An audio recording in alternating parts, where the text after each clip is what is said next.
contributions. We are really happy to welcome our partners from different countries. Here, let me introduce you from Sweden. We have the Bokagen Gymnasium, represented by head of Susan. Welcome, Susan, and your team. Let's big applause. We're very happy to see our friends from Copenhagen, an expert from Copenhagen, represented by Ivan and his team, Copenhagen Business Academy. Thank you very much.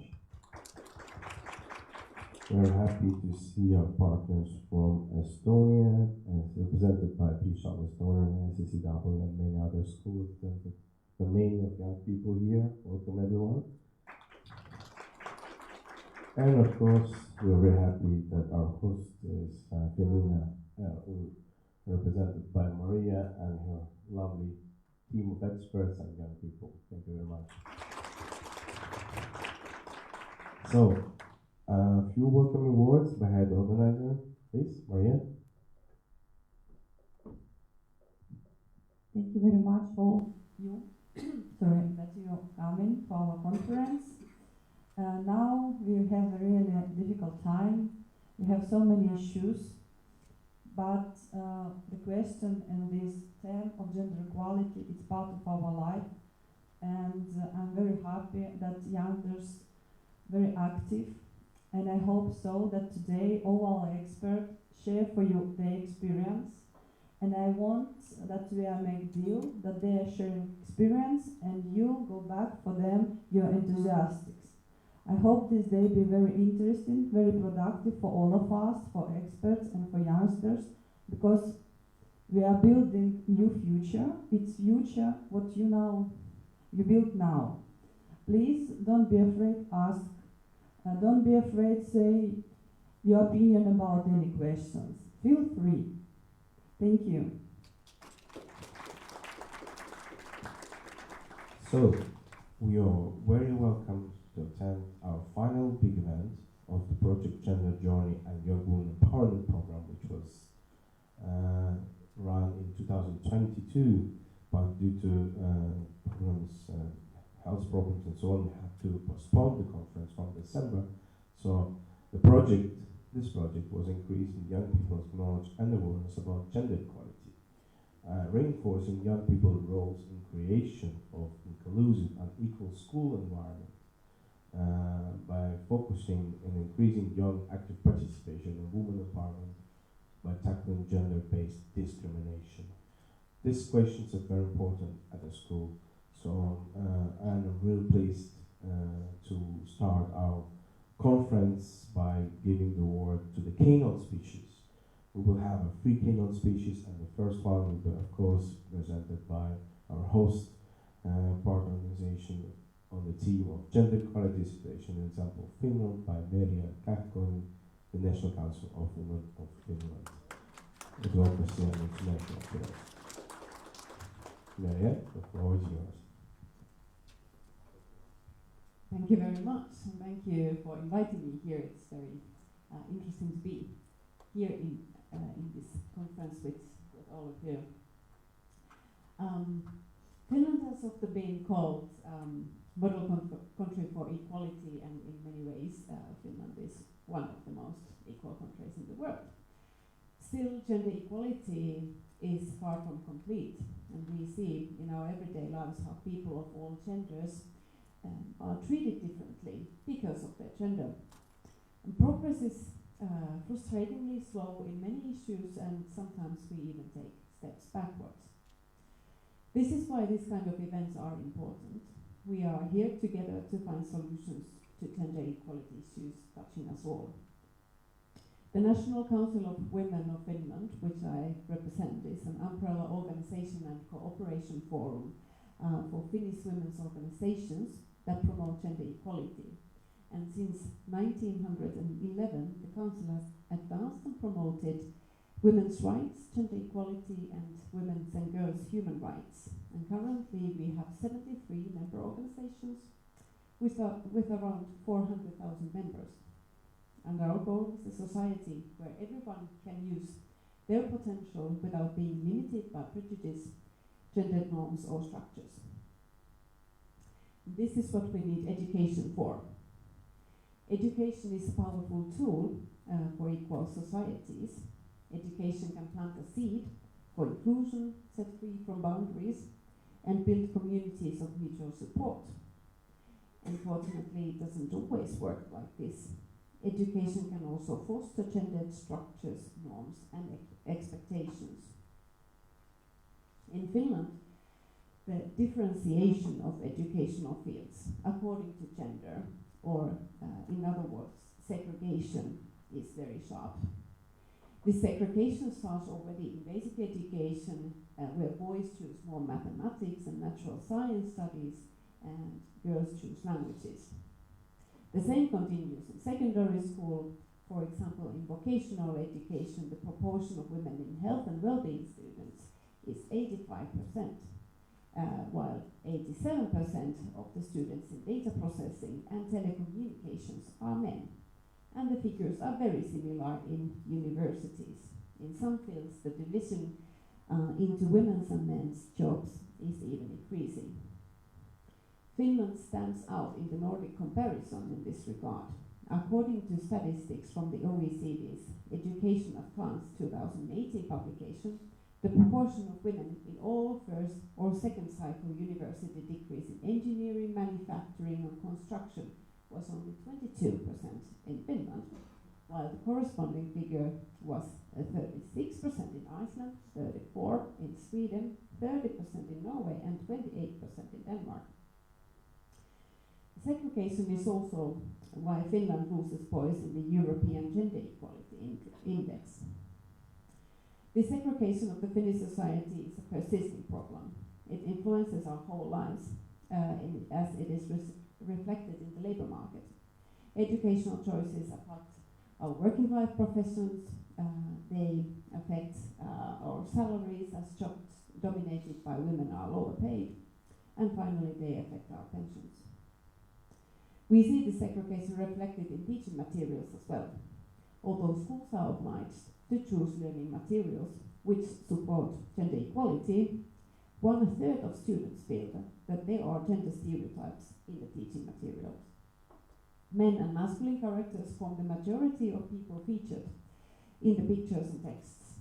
And this is similar throughout all studied subjects and at all grade levels. So these differences are systematic. We can also see that gender and sexual minorities or ethnic minorities are rarely featured. Dear friends, according to the curriculum, teaching should be gender aware. Every subject must promote gender equality. However, we are not there yet. According to a project which concentrated on equality and gender awareness in teacher training, the promotion of gender equality was often seen as a matter of interest and not as an obligation. This is a problem in terms of gender equality in education. When the Ombudsman for Equality investigated a couple of years ago the equality expertise of those studying to become teachers, it was found that the importance of promoting gender equality has been widely recognized in teacher education.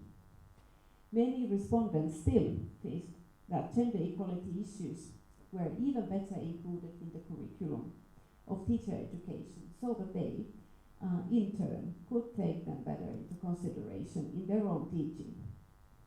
Gender-aware teaching and education can only be achieved when every teacher has sufficient competence in promoting gender equality and dismantling norms. This requires including gender equality in the teacher studies and continuing professional development of teachers throughout their careers. This is in fact what teacher students are asking for. They want to learn. Third, the third issue we see emerging in schools is girls and young people's well-being. According to the school health surveys, which are regularly conducted in Finland, sexual harassment experienced by girls has increased significantly in recent years. 4 years ago, about 1/3 of the girls answering to the surveys said that they had experienced sexual harassment. But 2 years ago, in the latest survey, about half of the girls already said the same. This is a significant and very worrying increase.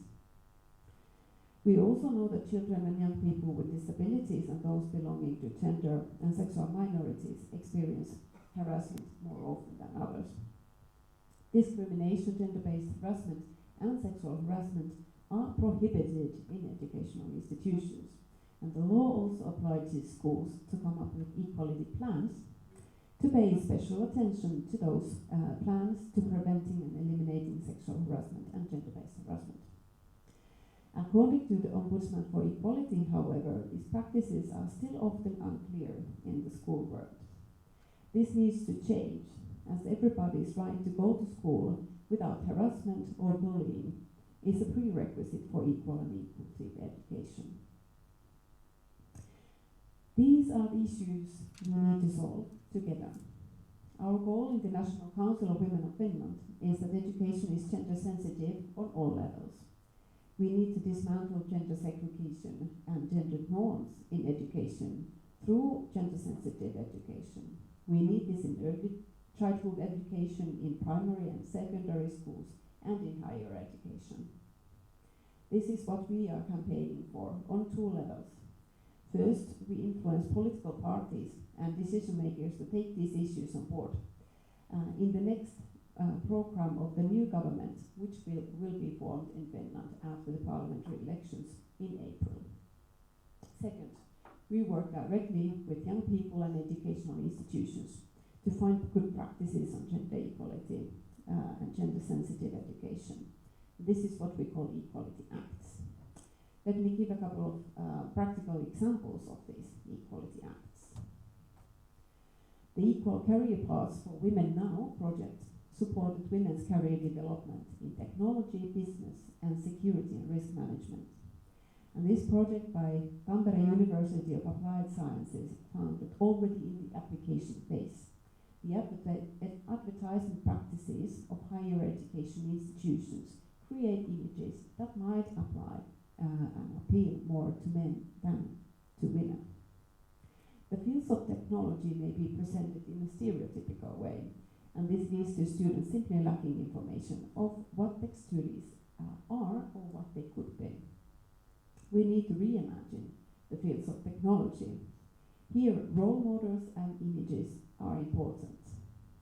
Who are the experts that in the field who are asked to speak in alumni and career events? Do we showcase women as successful practitioners in the field of technology? These are the issues that the Equal Career Path for Women Now project has tackled by organizing inclusive career events, bringing tech to primary school students, and creating tools for more gender-sensitive education. My second example is a project called Women Go Tech, which is a Lithuanian project. The National Council of Women of Finland was involved with Women Go Tech Network in organizing a workshop called Developing an Inclusive Tech Ecosystem in the Nordic and Baltic regions as part of the Equalitech seminar a couple of years ago. The 6-month mentoring program of Women Go Tech has produced impressive results. More than half of the participants in the mentoring program implemented over the course of 5 years have found employment in the ICT fields. And third, and maybe the most important, we support young people themselves to make a difference in equality issues that they see in their everyday lives. Together with Plan International, we have organized a Young Equality Influencers Training, and last year's training was the 3rd time that this was organized. And according to the participants, the biggest concerns of young people are related to the discrimination they experience. These youth want to tackle equality problems, but they also feel hopeless in the face of them. And the aim of the training is to provide them tools to tackle the issues they face, and to build a community that accepts them as they are and supports them. As part of the training, the youth conduct their own equality acts, and I've seen some truly inspirational thoughts and writings from them. So as we have seen, we got a lot of work together to do in realizing equality in education. However, as we also see, we already have a lot of solutions at hand. I'm sure that after this conference, we have even more solutions that help us build education which is equal for everyone and which safeguards everybody's human rights. So let's continue to work together. I wish you a very interesting, productive conference. Thank you.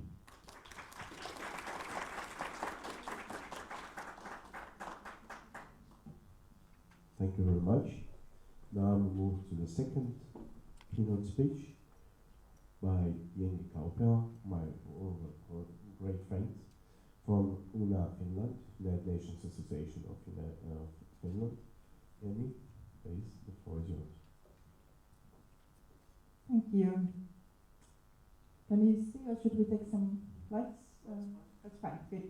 Good morning, everyone. I was giving the title Challenges regarding implementation to attain gender equality and women's rights. And I hope that we can still move forward in the day with a more positive note and finding solutions, as pointed out by Merja. But let me first start with the challenges.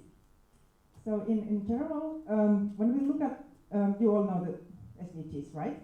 So there are 17 Sustainable Development Goals, and goal number 5 is the goal on women's and girls' rights and gender equality. And when we look at the sub-goals, actually we see what are the challenges that we still have to deal with.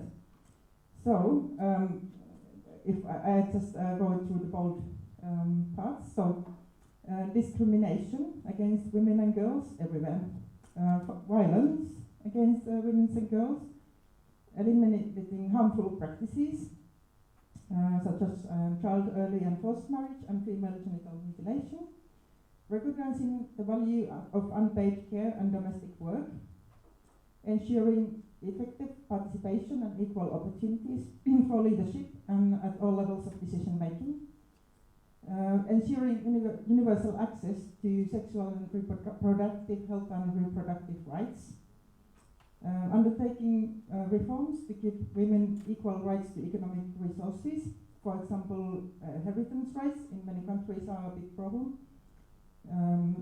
Enabling the use of technology, which was now nicely tackled by Merja through examples, and adopting and strengthening sound policies and enforceable legislation that promotes gender equality. So, yeah, these are the challenges that have not been yet tackled. As we can see, it would take another 40 years for women and men to be represented equally in the national political leadership if we continue at the current pace. When we look at the women that account for total employment in 2019, the figure was 39%, but in looking at the global employment losses, 45% were women. So it was, I will come back to the impacts of COVID in Finland. We saw a similar trend in that part as well. Then the serious problem of intimate partner violence subjected 1 in 4 women above 15 years have been subjected to intimate partner violence at least once in their lifetime. And only 57% of women are making their own informed decisions on sex and reproductive health care. So choosing how many kids they want to have and how often and with whom. And lastly, but not least, we need gender responsive budgeting. Might sound a bit technical, but that's a very important tool. Like when we are looking at the solutions, we need to look at the gender lenses. So otherwise, we will not fix the structural problems. And we need to have monitoring. So when we look at the systems, we might have them, but we might not have good enough monitoring mechanisms or indicators for that. When we look at the SDGs, we can say that it is a house which has 17 doors, and it doesn't matter from which door you come into the house, but then once you are in, you will deal with all the 17. And gender rights are at the core. They are related to each of the goals. it's a cross-cutting theme, as it said. This is one example to look at the cross-cutting themes. It's not comprehensive, but it is showing some of the connections that are not so often cited. So I took this one instead of ones that are like really clear ones, connections to health and education, for example. But when we look at SDG 6, which is on clean water and sanitation, it is, especially in the developing countries, women and girls play a central role in the provision and management of household water and sanitation. And also when you look at the time consumed by girls, for example, fetching fresh water, it can be hours in day. And that is really time that they could use for education. The same goes with energy. The relationship between air pollutants that come from cooking with fuels that is harming 90% the women, because they are the ones who cook inside and are exposed to the fumes. So the health issues from the unclean sources of energy affect women and girls the most. And so on. When we look at the city planning, the city is safe to the women. 1/3 of the women in the world are afraid to go out alone and walk in the neighborhood, and so on. We can look at the climate change. Women are mostly impacted in natural disasters. They might not be so exposed to swimming, or they are not allowed to leave their house without the male companion, or whatever. There are many reasons. But when we look at worldwide, the impacts are more severe on women. And also SDG 17, the resources. As I talked about gender budgeting, it's very important that we allocate resources. The other, if we have gender as cross-cutting theme, then we have a guiding principle for the 2030 agenda. That is leave no one behind principle. And when we look at the reasons why people are being left behind, a major cause is persistent forms of discrimination, including gender discrimination. So it's a human right, of course, it's founded in the Charter of the United Nations, international human rights law and national legal systems. And we have to make sure that everybody's rights are guaranteed. But when it comes to the practical level, we must make sure that when we conduct a gender assessment, we take into account different factors of differentiation. So not just gender, but ethnicity, race, age, social class, economic status, sexual orientation, and cultural barriers as well, such as attitudes, customs, and practices. And one could take, for example, disability, which is not mentioned here, is a very important factor to take into account. And how do these things intersect and interact? That's very important when you do gender assessments, because you might be, take the education crisis during COVID-19 in the least developed countries. You might be impacted as a urban, rich female, but you are more impacted if you happen to live in the rural countryside and you belong to an indigenous community and have no access to digital technology. And these things, they multiply.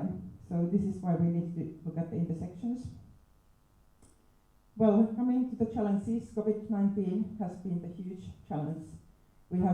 It's unprecedented in the times of 2030 agenda, as we can see. We are moving backwards with all the goals, like eradicating absolute poverty, food security, health targets, education, like all of them. We are moving backwards, unfortunately. Also, looking at the other health impacts, there's scenarios that we are really going backwards in the targets that we were actually doing a little bit better already. So the rates of under 5 mortality and under 5 deaths they are going down as well. That's also a challenge, like vaccination programs have been seriously affected.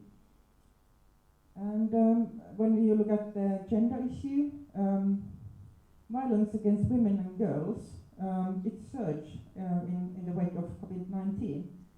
So nearly 7 in 10 women say that verbal or physical abuse by a partner has become more common during the COVID-19 lockdowns, where one of the reasons people couldn't escape to safe houses, or economic pressures caused the situation to be more tense and erupting in this very abusive way. Then again, as mentioned, people who are having economic troubles, they returned to marrying off the girl child or forcing the child to go to labor instead of education. So we have almost a lost generation in many countries who are not going to return to school even after now it is possible.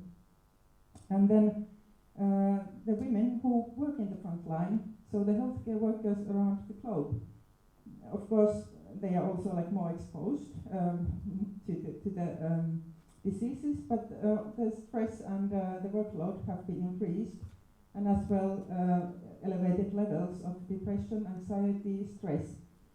And then, as I mentioned, it spills over to other sectors as education as well. Well, when it comes to Finland, as we already heard, although Finland does quite well in different gender equality indices, there are long-term problems that include a persistent gender pay gap, highly gender segregated labor market, uneven distribution of care responsibilities, and high levels of violence against women. And what is sort of different in Finland, unlike in many other European countries, in Finland women predominantly work full-time, and mothers' employment is around the same levels as the employment of women with no children, and this has some implications when we look at the results of the COVID-19 in Finland. Well, first of all, the Finnish social security system sort of passed the stress test of crisis. We didn't have drastic changes in poverty rates. Of course, this doesn't mean that individuals didn't get affected, but looking at the statistics, there was no big increase in them. But then the female-dominated industries, such as services, restaurants, bars, shops, and tourism, were most affected. And it was also the part-time jobs that are quite typical of these sectors that were mostly unemployed. So this is why female, and especially young female, were most impacted in the economic sense. While in the male-dominated construction and manufacturing sectors, there were no such close downs so much. But then again, there were travel restrictions which impacted especially people who come from other countries. You might know many people from Baltic countries who work in the construction sector here.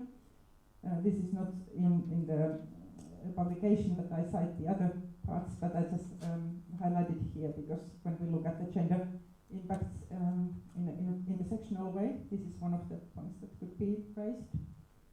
And then in Finland we closed schools and restricted access to childcare only during the first phase of the pandemic. It was a recommendation for the daycare, for example, but it was a very strong recommendation, so anybody who could take the kids home, they had to. And from personal experience I can say it was pretty hard to work with the toddler in the house and some teenagers or other school kids trying to do remotely their work. So it was a strong recommendation. But however, the time periods of limitations were shorter than in Germany or in the UK. as a result, well, this was uneven when we look at the gender. So the question was mothers and fathers' experience about reconciling paid work and childcare before and during the pandemics. So down there we have January 2020, and then we have up there end of 2020, and we can see that it is in between it is the mothers who feel that it's fairly difficult to reconcile paid work and childcare during pandemic much more than their fathers, and it has sort of returned closer to normal by the end of 2020. And then I collected some good references for you, so you can look at the databases yourselves at schools or here in the conference. So in the SDG index, there's a dashboard where you can compare different countries on how they perform on SDGs. It's a very nice with illustrated maps. Then there's a Women for the Future and the Environment organizations, gender impact assessment and monitoring tool, and then SDGs and human rights tool by the Danish Human Rights Institute. So I recommend to explore these data sources. Thank you.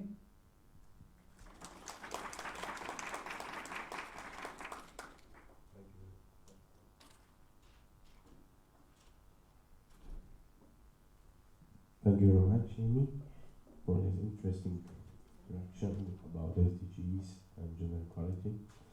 Now we move to our third keynote speech, represented by Estonian expert from Tallinn University, Evelyn Loidur, reducing gender equality, inequality, and the role of young people in it. Thank you. I wouldn't consider myself as the expert of gender before I read it. Actually, I'm from the field of education, and I work at the university where we prepare teachers for the future. And we start with the teachers for preschools up until to the high school. So, but today I will start with the question: what do you think? Why it is important to break down gender roles?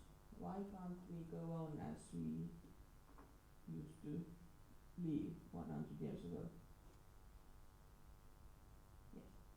Because of false expectations towards different genders and gender identities, also stereotypes that come with it. More ideas? Yeah. I just think that if we break down the gender roles, then I mean, because research shows that, for example, women in the developed countries, if they get educated, they think about family as a whole. So they think about impact, for example, on the environment. They are more conscious consumers. So I think if we have more women leaders in high positions, then we make it will bring a balance for existing system that we are living in. We have more equal opportunities.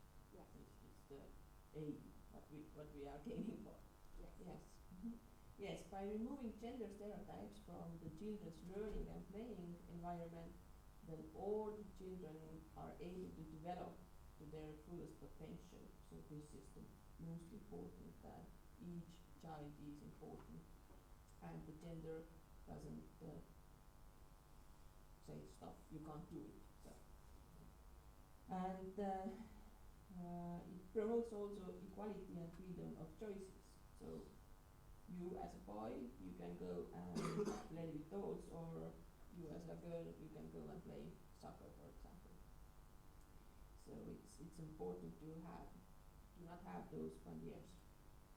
Then we have those gender stereotypes, familiar with them. Can you tell some stereotypes? I put something also on the slide. So. Well, I think girls is a good often regarded as women as, or any kind of social help, social positions, they're all predominantly female. And also, Estonian language is the only language in the world where we don't have sex. So we have only one word which is for nurse, but it doesn't if you are male or female. So we say nurse, but this has a feminine sound. So, and then we are in this situation: how to call a male nurse? Then we invented some new words.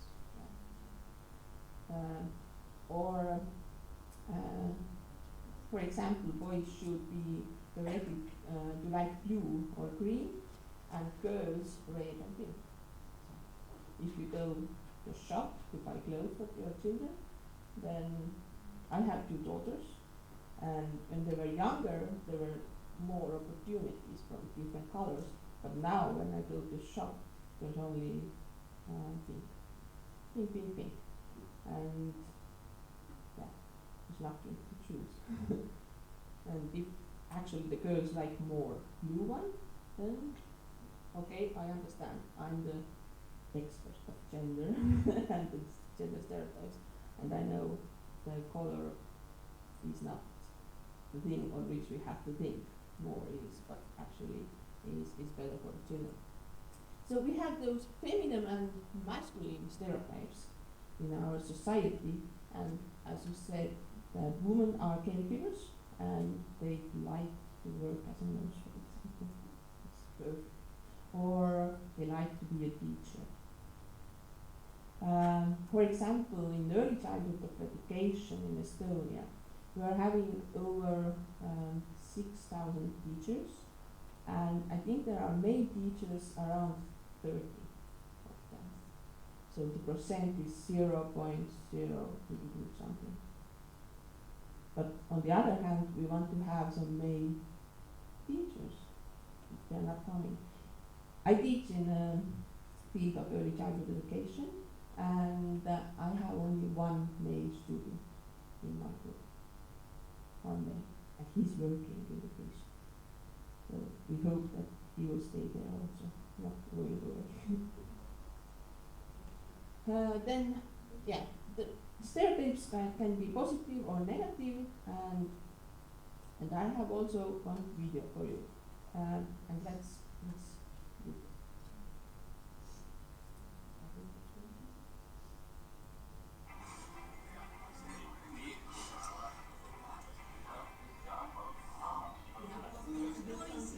No nii, ma tõstan selle klaasi. Minu kohaga terviseks, kes on lõpetanud 1 minuti, kellel on meil terve raamat lugeda.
mees olla, kuidas kirvele Vantaa koolida või üle kitsa hüpata, tubli võiks, jumal ikka palju, kõik on hästi, palju õnne, palju õnne. No räägi, mis eriala peale mõtlesid minna? Emakeel ja kirjandus. Algklassidele.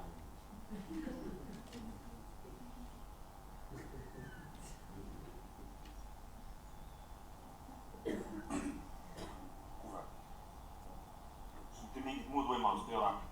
Üks võimalus oli veel. Hooldusjääks. Mina olen süüdi. Mina olen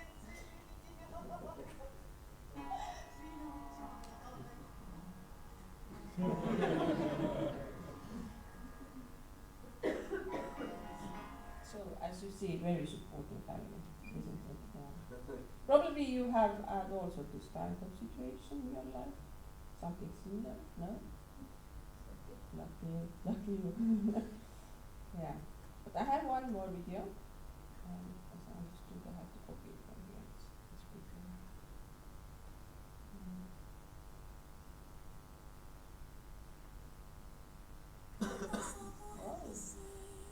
Commercial break.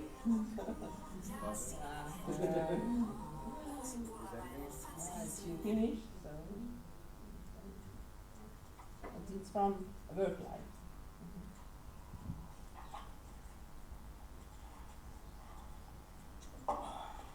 Hommikust, vabandust. Oot, teie olete kelle sekretär? Ma ei ole sekretär. Ta ei saanud aru. Kelle sekretär teie olete? Ma ei ole sekretär. Kes te siis olete? Kas siin on juhatuse esimeeste koosolek? Jah.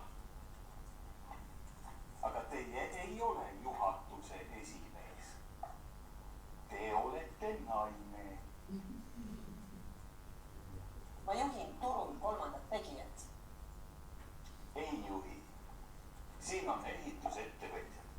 Tupperware on kõrvalruumis. Minu erialaks on betoon. Päriselt. Võib-olla ma hakkan pihta.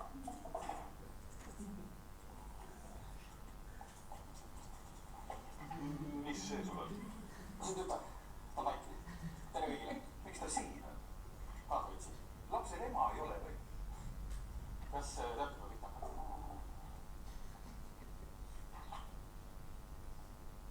Äkki saab teda enda kätte võtta?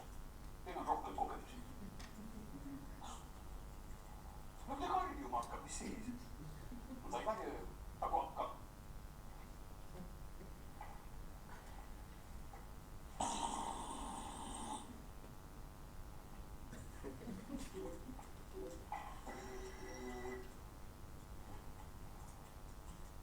Aga kui ta... No saab isegi aru.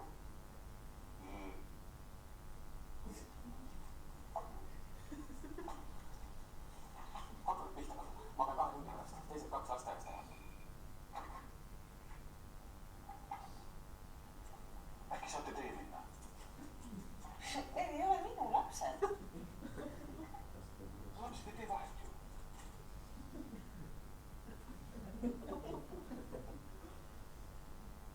Aga lapsed ei tee vahet ju. Võib-olla me teeme nüüd tööd.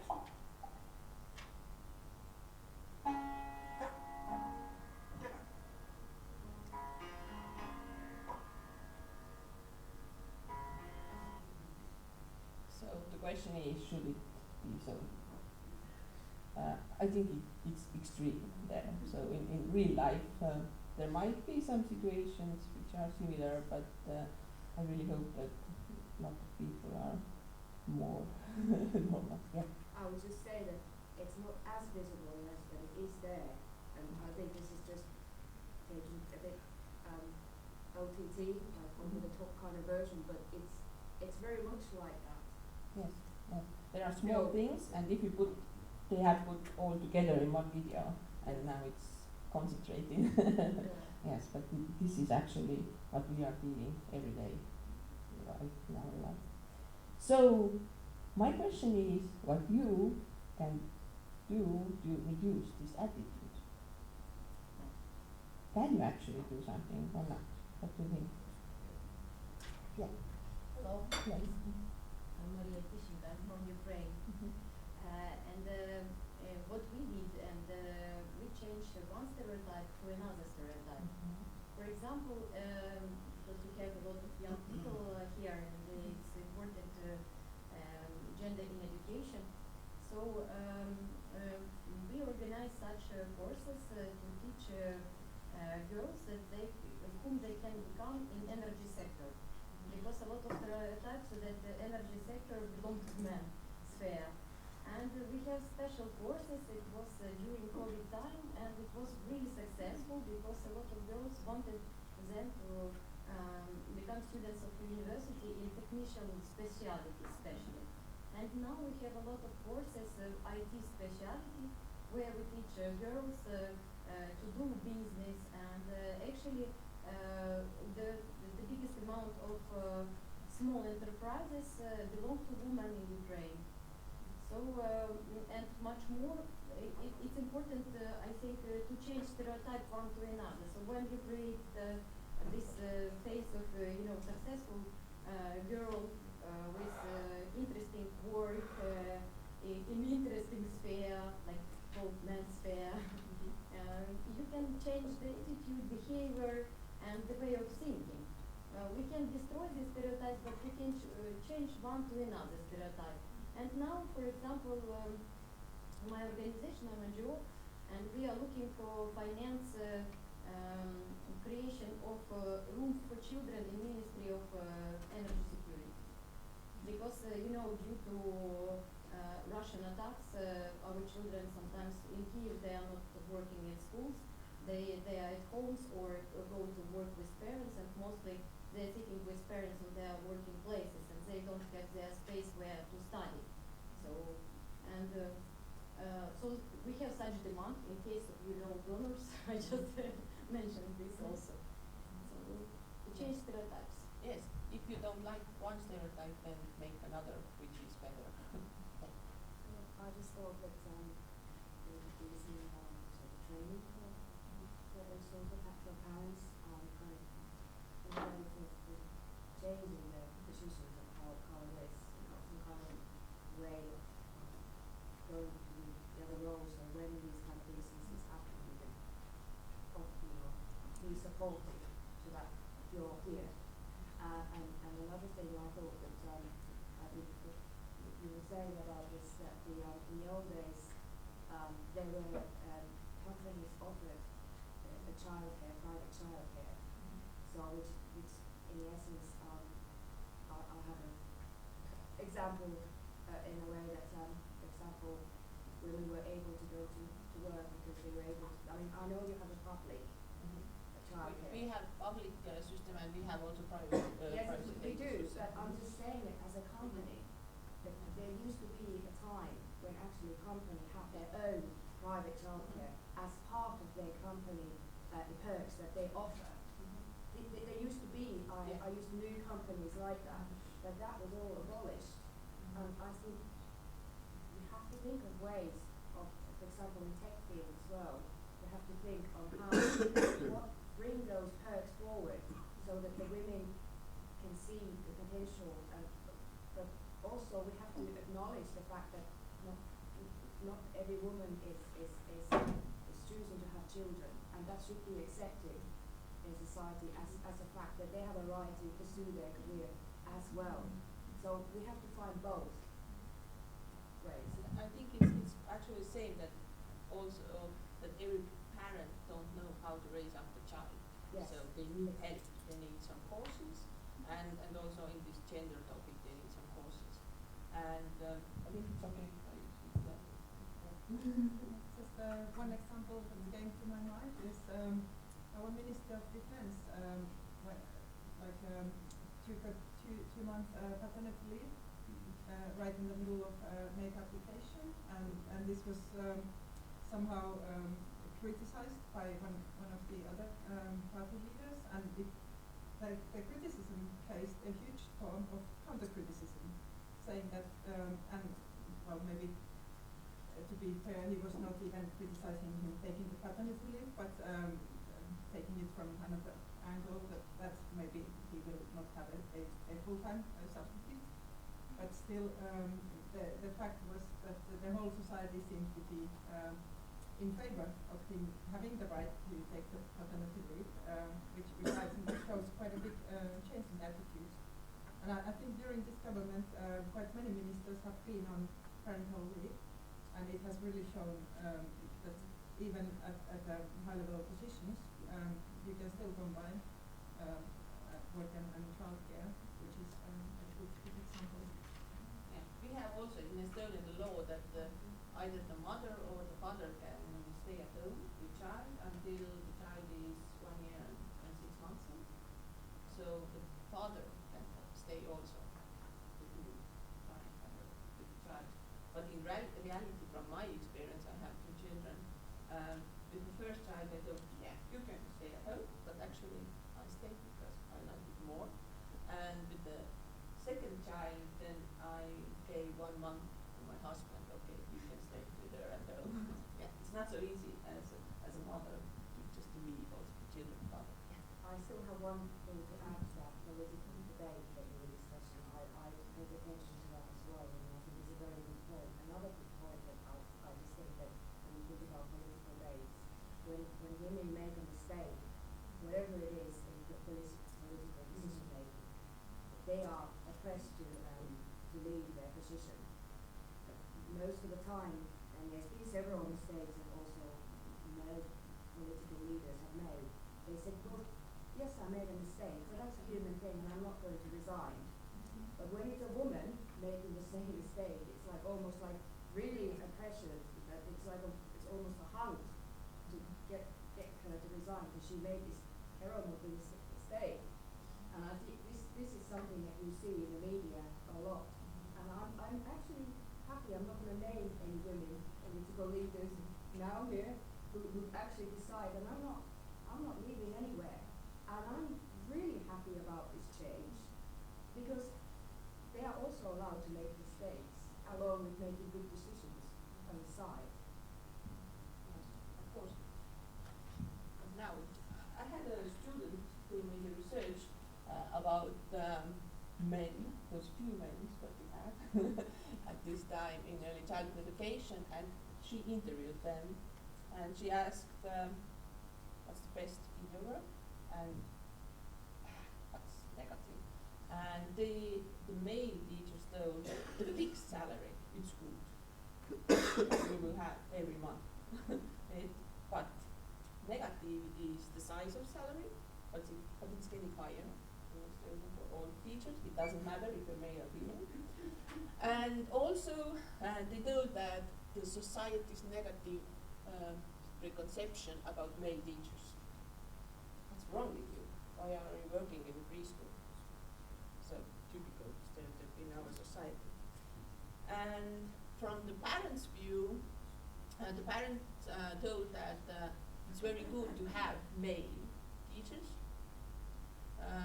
in the kindergarten, and agreed that the society partly has a negative attitude. But who's the society? We are the society, so we can change it actually. Then there are different studies. I think you all know the PISA group. Yeah. And there are some gaps between male and female students, but in general it's okay. The biggest gap is in this reading section. Yeah, in this reading section is the biggest gap. So this means that male students are 6 months behind in reading. They don't read so much. Is it true? Yeah. Why don't you like reading? It's not popular, or no. Or maybe you haven't found the good book yet. Can it be so? Yeah, you have maybe different interest than, I don't know, to read a novel or romance. Yeah? This is the place where teachers have the solution. They can choose what the students have to read and say, you don't all have to read the same book, but you can decide. And just to give some criteria. So, in conclusion, I wrote 10 outlines on why and how young people can reduce gender inequality. And for example, in education, people can educate themselves. You are, I think, very educated in this topic. You are already here. You know more than average students. Then speak out. Don't be shy and quiet, just speak out. Challenge the gender stereotypes. They can challenge gender stereotypes in their own lives and in the media. Then support women's empowerment and advocate for change. Lead by example. I am the example who says that I make mistakes, but I don't lead. I mistake, for example. Encourage gender inclusive policies, promote diversity and inclusiveness, support gender diverse individuals, and collaborate with others. And at the end, you already have your phones. You can scan the QR code, and behind it there's the question. And the question is, how aware are your regular friends about gender equality? I don't ask how informed are you, but your regular friends. And there are a poll which has 3 answers. And the first is that they are really well in this topic. Second is so, and actually they don't know anything. So you can answer the poll, and we will see what's the answers.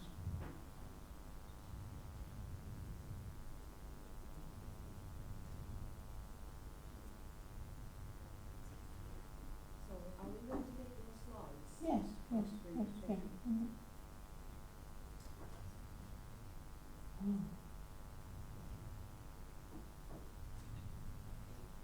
As I understood, I just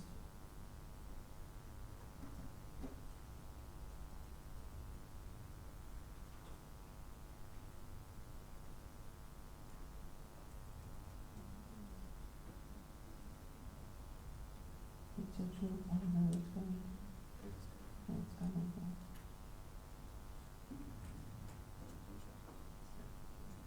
Yeah, 3.9 is the average. They know it well. 3.9, it's the same. They haven't heard it, or they have no clue. And now think how much potential you have just to change your friends' knowledge about this topic. So you are the one who can change the world. Thank you.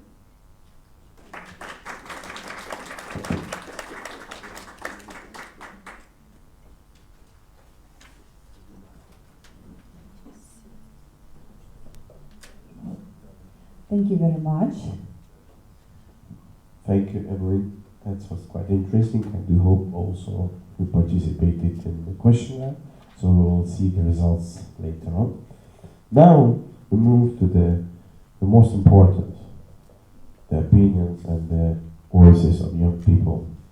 So I would like to to call for the panel youngsters representing different countries. And this session will be moderated by Anna-Lisa Starkova, the Lund University and Tartu University, promoter of gender equality, and of course we would like to call also youngsters. Alejandra Hansson from Denmark, please make applause.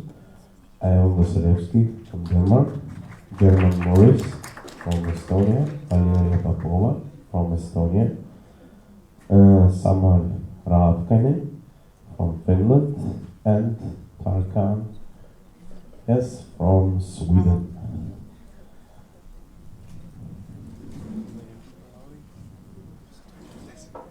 So don't be shy, this is a YAS conference, I would like to remind you. And someone else from Mustier Gymnasium, Pavel? Pavel, is there anyone from your school?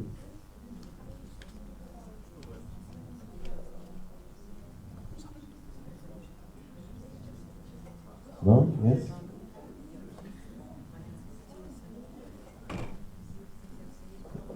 Yes? One person? One more chair.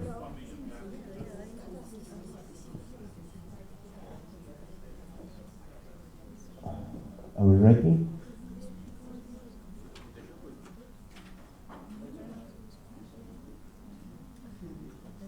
Okay, so if there's no more interest, we move forward.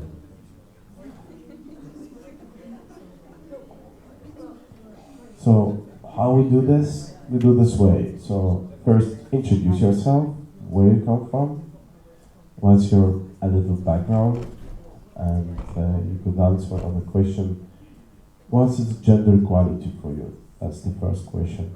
And me as a head of you. Huh? Okay, so take a chair, grab the chair and sit here. Grab the chair and came here. Yeah.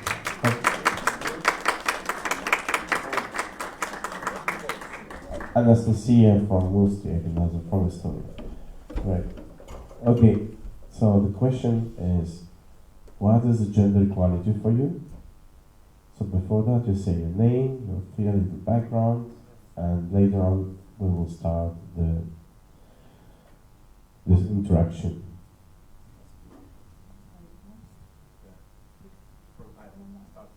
Okay. Thank you. Hello, my name is Ivan. I come from Denmark, and for the question, what is gender equality for me? I think it's opportunity to change a lot of things in this world and change for better place to live and work and social society. Yeah. Terve, minä olen Sammal, 19-vuotias, karjalainen Suomesta ja olen mun sukupuolinen nuori. So, hello, my name is Sammal, I'm 19, I'm from Finland and I'm non-binary. And gender equality for me is about everyone feeling included, no matter the background, your identity or your gender. Hey, my name is Alejandra, born in Ecuador, but I was raised in Denmark. For me, I have found out, and now being on this conference on gender equality for the third time, that it's a subject, at least from where I stand, that is continuously changing and going from phase to phase. And right now I'm in the phase of gender responsibility. Yeah, so that's what I think it means for me right now. Hello, my name is Torken. I come from Sweden and I study at Burgårdens Gymnasium. Gender equality for me is that I think that every opinion matters, and like it has to come from both sides. It doesn't matter what gender you are, if you're non-binary and so on and so on. If you have the opinion to like raise your voice, because some people they don't want. I mean, they're scared to voice their opinions, and if we get everyone included, especially if you're male, you're female, non-binary, it doesn't matter. You can just voice your opinion and make the best out of it. So, my name is German, I'm from Estonia, from Tallinn, and for me, gender equality is all about our future. It's our development. And today's life is a lot of stereotypes about colors. So take, probably, I won't drive a rose car, pink car, sure, it's probably be a Bentley, but not sure. So why not? And probably it's it's our way to develop in all stuff, in all countries, all genders, and all nations. Thank you. Hello, my name is Valeria, I'm from Estonia, and gender equality for me is a way to development. Hello, my name is is Anastasia. I'm from Estonia, Tallinn, and gender equality for me is when men and women can have equal responsibilities. They can have equal job and be paid equally as well.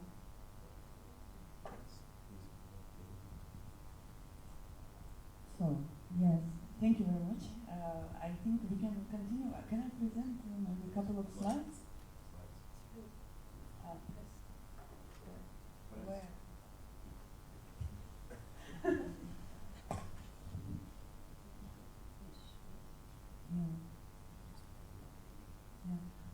Thank you very much. I think each participant express the views which are indeed under this overarching term of gender approach, because we can see here everything like inclusiveness, equality.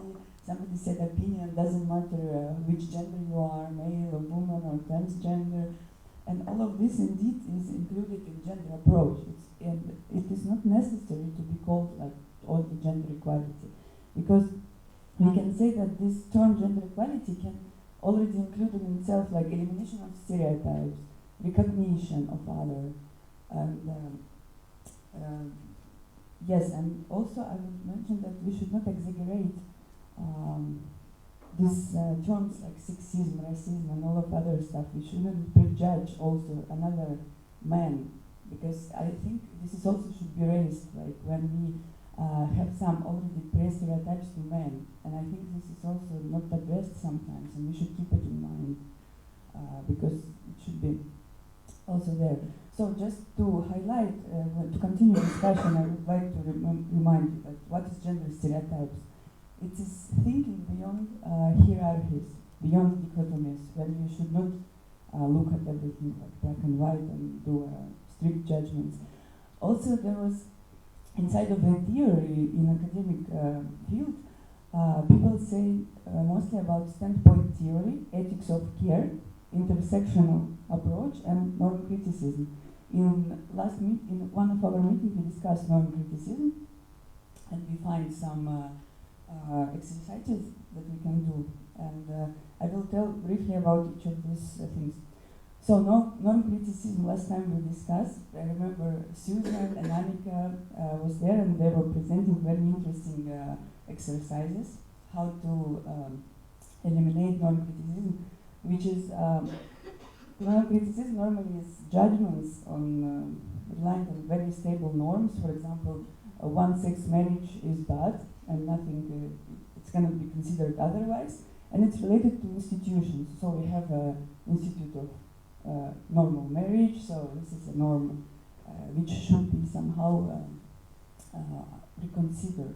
We should take it flexibly, and we should understand that there could be exclusions from this, and it's okay to approach this from other perspective and reconsider these power structures and institutions. So this is also a very important aspect when we speak about gender approach. And you can continue with that. Intersectionality also that we were speaking, the first speaker was also reminding us about this. When we look at the problem, not that woman is just a woman, but she also has a race, a cultural background, she can be poor, and all of this is important to consider, because when we compare her to another man, maybe he has even more vulnerable situation. Maybe we look at these two people, so we should take into consideration all this context when we create a solution to a problem. Also, sexual orientation, of course, is there, and then I show here this third point, like ethics of care. I think we didn't discuss it before, and this is also some kind of, how we can say, theoretical construct which we can implement in management or in culture when we try to organize our organization or how to build relationships between others. So some people come up with this idea in the 90s, and they create this term to like how to say, to reorganize. For example, we have ethics of care or ethics of rights, how we organize our communication. So ethics of care, first of all, is different because it's built on when we act, we guide ourselves by care, first of all, of others, not ourselves. So we perceive us in relation to others, first of all. When we think about moral dilemmas, we think about it in contexts, not something universal, like again, sex marriage is bad and it only can be bad. No, we should look at this in the context. Also, the same is when we treat some problem, we can say, oh, all men are oppressors, but no, it should be also be considered in the context, and it should be not universal, it should be more particular. Each problem is particular, it's not universal, and it's not always the same solution. Also, this idea also is beautiful because they also suggest to look at problems, moral dilemmas also through female perspective as we normally understand. For example, women would not be a proponent for war, most of it probably for sure, because they are mothers and they don't want people to die and they know how it's difficult. As also colleagues said, when women become a politician, she is more tends to approach the thing as a family, or as you said, yes, like she can look at the system from different perspective, probably as a family or her own kids. So this is also important. And for that, it's called ethics of care because it's also like female approach to the system, which is more caring than male. But metaphorically, maybe it's not true. But maybe it's also stereotype, but yeah, it's tend to be like this.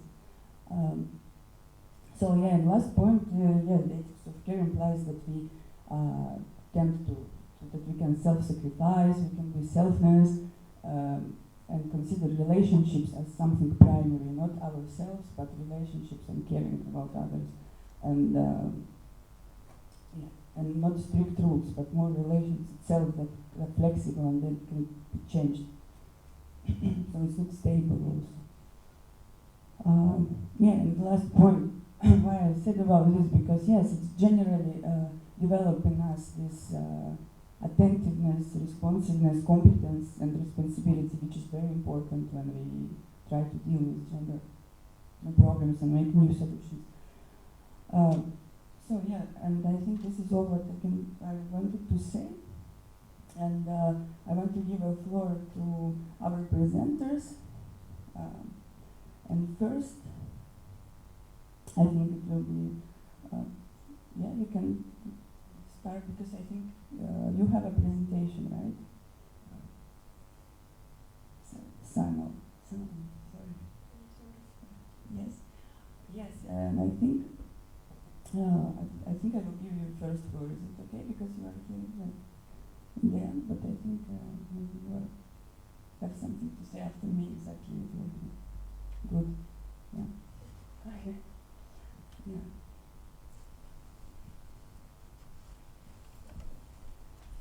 Yeah, you can. So a couple of words from the presentation. So again, my name is Samuel. I'm from Lohja, Luxia. And first thing I want to say is thank you for Laura Rajala, for Femina, and from sorry, I'm really nervous. Thank you, Laura Rajala from Femina RU, for inviting me to this conference and the organization for this opportunity given to us. And with the topic of being gender equality, I'm here to talk about my experience as a non-binary person in society and everyday life as an individual. So, what does non-binary mean? Do you know? Does anyone know what non-binary means? Great, that's awesome. Some hands raised. Non-binary can mean different things. For me, it's being androgynous. So I don't identify myself as a male or a female. I'm neither. But every trans person, every non-binary person is different. And that's why in this picture you can easily see the difference of identity and sex and the expression that comes with it. Expression is about how you present yourself on the outside. And sex is the parts that you were born with and can be, in some cases, changed through surgery. And identity is right here in the mind. And for me, non-binary is the most comfortable way of presenting myself with gender identity. I have been identifying myself as non-binary for 4 years now at least. I began my identity journey when I was 15, and I had gone through many different ways of expressing myself, and non-binary has been with me the longest, and I feel the most comfortable with it. Next, I have how to support non-binary people and trans people. We must respect their wishes with pronouns and chosen name. We shouldn't be prejudiced about their identity. We should always talk to them with open mind and with knowledge and ready to be learning. The way young people or even older people can advocate for trans rights and non-binary rights is by advocating for them. For example, you can be part of protests even if you are not trans yourself. It would be a lot of help for our community. Have an open conversation with a non-binary person to learn. And if you are unsure of anything, it's always better to ask. The only problem is that some people might be scared of asking, example for pronouns or what non-binary or gender identity means. But I myself prefer that you ask instead of guess. Because if you're wrong, it can offend people or make them feel really uncomfortable. What I want to change in the future is assigning more gender-neutral spaces for trans people and non-binary people. For example, bathrooms are very binary still. I don't want to change like every bathroom should be gender-neutral. Instead, I want there to be a third option, so that there is a female, male, and a gender-neutral bathroom or changing rooms. With topic of society being still quite binary, there is also the same subject in clothes. For example, clothes are usually divided by male or female clothes. Women's and men's sections with clothes sometimes bring me problems in everyday life because I don't want to choose, I want to wear clothes. I don't want to present myself as something, instead I choose want to wear clothes. Celebration days are also very binary. There's Women's Day, Mother's Day, Father's Day, etc. That we should have more options and celebrate more gender identities in everyday life. Gender goods and supplies are still divided by colors and categories, such as soaps, shampoos, menstrual products, and so forth. Using more gender-neutral terms in everyday life helps a lot of people. For example, you can refrain from using the word ladies and gentlemen when greeting people. Instead, you could say, welcome all. So we include everyone. Using gender-neutral pronouns of others in languages that use gendered pronouns. And then asking for pronouns if you're unsure. When in groups, not dividing people by gender. Especially in schools, we should keep people in groups of many people, not divided by gender or identity. And what I want to change here in Finland is how non-binary people are viewed by the Finnish parliament. For example, 1st of February, Finnish parliament made some changes to a 20-year-old law. They changed the forced sterilization of trans people wanting help and giving trans people the right to self-determine and change their legal gender once they're 18. However, this law leaves out non-binary people and trans youth. Even after 20 years of demanding changes, intersex people, non-binary people, and the trans youth are still discriminated against. We need changes and we need them now. It's been too long. The way we can make everyone feel comfortable and support gender equality is by including everyone, no matter gender identity, background, race, so forth. That's all from me today.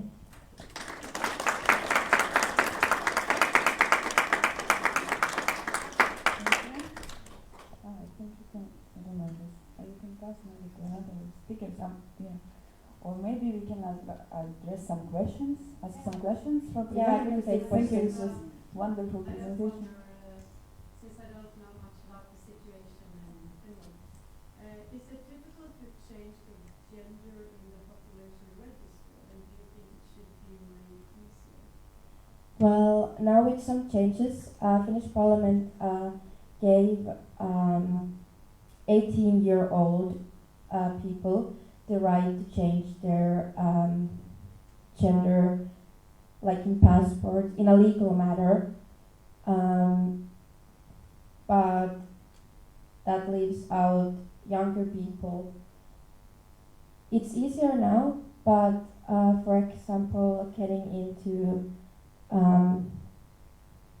the trans psychiatrist help and polyclinics, it's really hard. It can take up to a year in a line before you can get the help that you need. And in my case, I'm not allowed to get the help because I'm non-binary. Only binary people and trans people can get the help at this particular moment. And that's why I'm advocating for the changes, especially for trans youth and non-binary people and intersex people. Oh, can I ask also a question? Also clarifying, you said between trans and non-binary. So non-binary people, they will, they tend like always remain in this, like how to say, ambiguous, like open identity, right? When trans is already like fixed and changed, or how is it? What is the difference? Well, trans is an umbrella. In the trans flag, for example, blue represents the trans male, pink represents trans female, and the white part represents everyone else between, including non-binary people, genderqueer, gender fluid, and so forth. So the term trans is an umbrella, and non-binary people fall under that umbrella. Okay. Yes. Thank you. Anyone else want to ask a question? What about parental leave for rainbow families? How does it work here? That's a question I can't really answer because I don't have experience and I'm not looking forward to getting children myself. But I've heard that through adoption, queer parents face many problems, and it's hard to get the positive mark on adopting a child. And it's a long process for them too. But maybe now with the forced sterilization being out of the question, maybe queer families can have children easier and children of their own in genetic matter. Yes. What organizations support you? Excuse me? What organizations support you? Well, in Finland we have SETA, who supports queer people, LGBTQ rights, and hosts protests and communal like get-togethers. For example, SETA held a Pride picnic in Lohja last summer, which I went to. They make really nice get-togethers with the community all around Finland, especially Helsinki and Turku, and I think Tampere. But then the smaller get-togethers are all around Finland. Yes?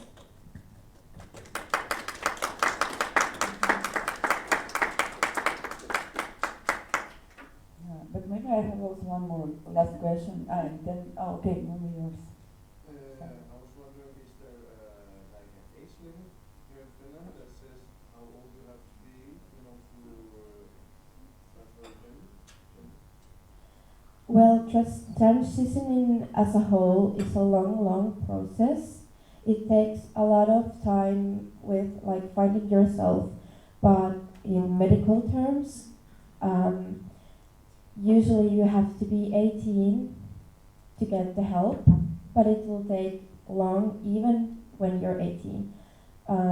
Kids from up to 16 can also apply for trans polyclinics, but I've heard that it's even more hard to get into it than with adults. And once again, you have to be binary to get there. So, for example, a trans man can get a little bit easier in, but the process is still really long. Yes. I have a question. Yeah. I was just thinking about sports when it comes to transgender people. Doesn't it create like equality? Like if a transgender man becomes a woman, for example, and he wants to compete in like the international swimming sports, and of course he has a man's body and like in a biological sense he's more capable and maybe stronger to like compete. Doesn't that create an inequality when it comes to that? Well, that depends. Hormonal changes make a really drastic change in the body. For example, your muscle consistency drops down and you get more like fat, just like women get around their thighs and hips and so forth. Hormones make a lot of physical changes. So in my opinion, I don't think it makes much of a difference if the transition is already like 10 years long, because then you've had hormones and a possible sex change by then. So again, this is a matter that I haven't really gotten into because I don't play sports, and I feel like many trans people are afraid of sports anyway because of their dysphoria, and the tools that they need kind of pull them away from exercising. For example, if you have a binder, you can't exercise because it's supposed to like put pressure on your chest and hide your breasts, for example. So you can't run with that on. And for trans females, I don't know if you know the term tucking, but it's a way to hide your bulge when you're wearing a dress, for example. So if you run with that, it might like pop out. Yeah. So I know many trans people who refuse to do sports, especially swimming, before they have transitioned completely, like for top surgery, bottom surgery, and hormones. So, yeah, it depends a lot. Interesting. Yeah.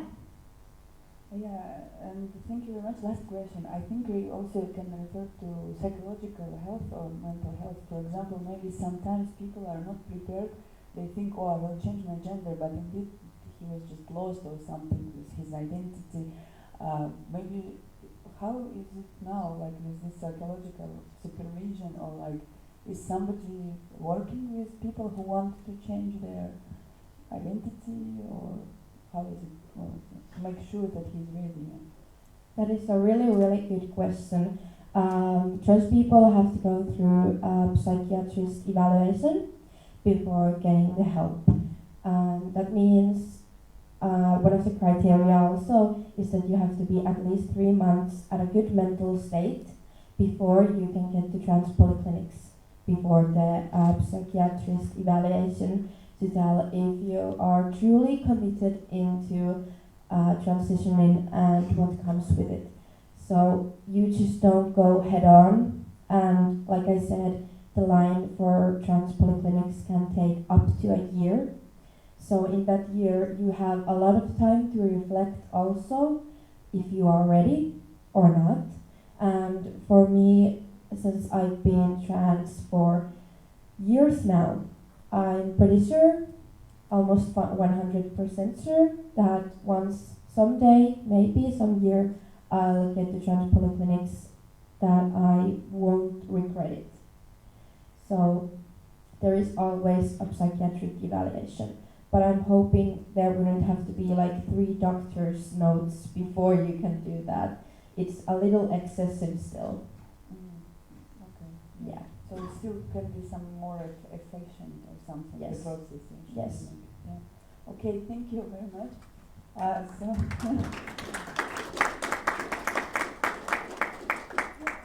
think who is ready to speak? Maybe Alejandra. Sure. Yeah.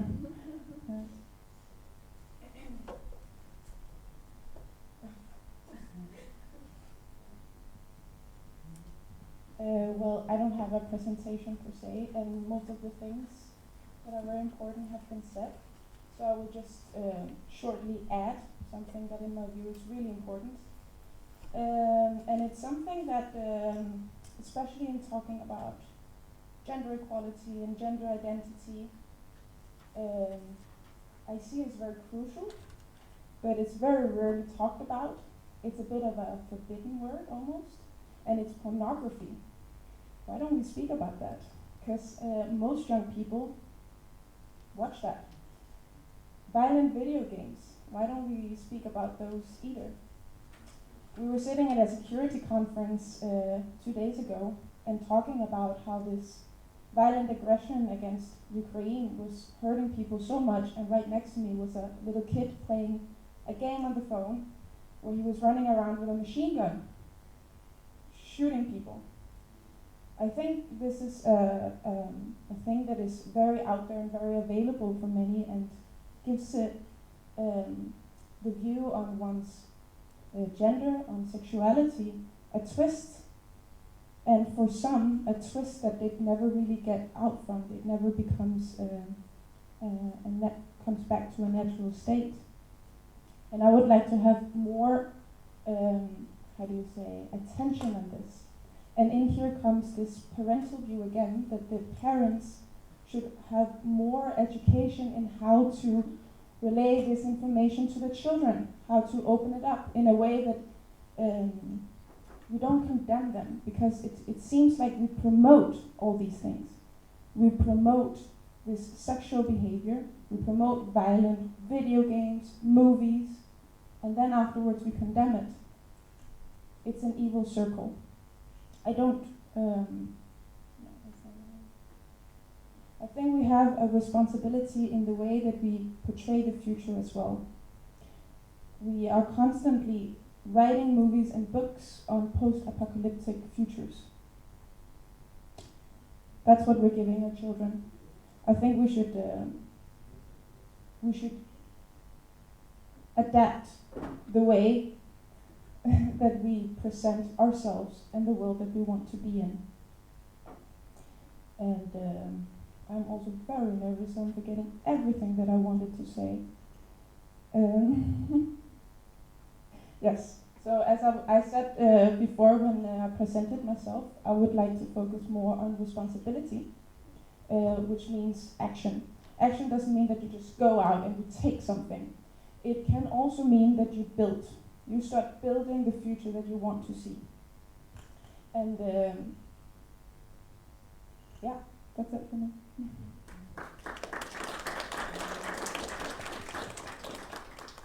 I have a question for you. Sure. You talked about the gaming industry and how it promotes violence and the stereotypes. So I'm kind of wondering that these days when video games are built for children, often there are these if the children plays a game, they get to the end or achieve results quicker if they pay. There is this. I'm not really a game player. You can tell when I'm talking about this. I'm sorry. I'm that generation. But I'm just saying that I've been monitoring this debate or looking at this debate. So my question to you is that how do you make this discussion attractive to children? And I've been thinking about it a lot because a lot of things that it's easy to say the old days everything was so much simpler and easier, but it's my question is that when you play Nintendo or something, the old days it took you a longer time to get to the end and win the points. Nowadays, if you pay the children, you get there quicker. You get like a sword or kind of special powers, but it's behind the pay gap, and then the parents will pay for it. So when you talk about these issues about addressing, it's a very addictive. That's I guess what I'm saying is that it's a very addictive to children, but also very addictive to young people. This model that the game industry has developed. So my question to you is that how you could talk about these things, because we're living in a society that everything has to be happening instantly. That there has to be maybe a sacrifice is not the right word, but contingency.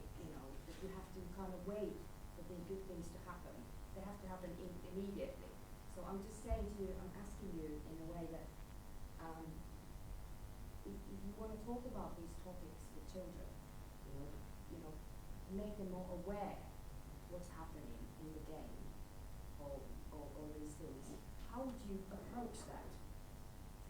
Did you get what I was trying to explain? I think so. How do you approach these topics about talking about the stereotypes, talking about the fact that you don't always have to get immediately to there to achieve the results. So you have to work on it, and you have to kind of.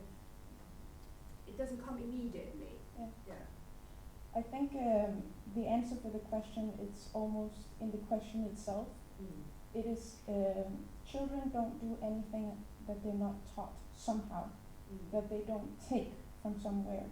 So if you want to try to change the view of these children, this rewarding system that you're talking about, which is not just in video games. I'm one of the generations that have been brought up being told that I can do anything, and then I got older and found out that it's not completely true. It's very disappointing. But in the same time, it also taught me how to speak to the younger generation, which is appealing more to their natural instinct. Every child knows that if you hurt somebody, it's not a good thing.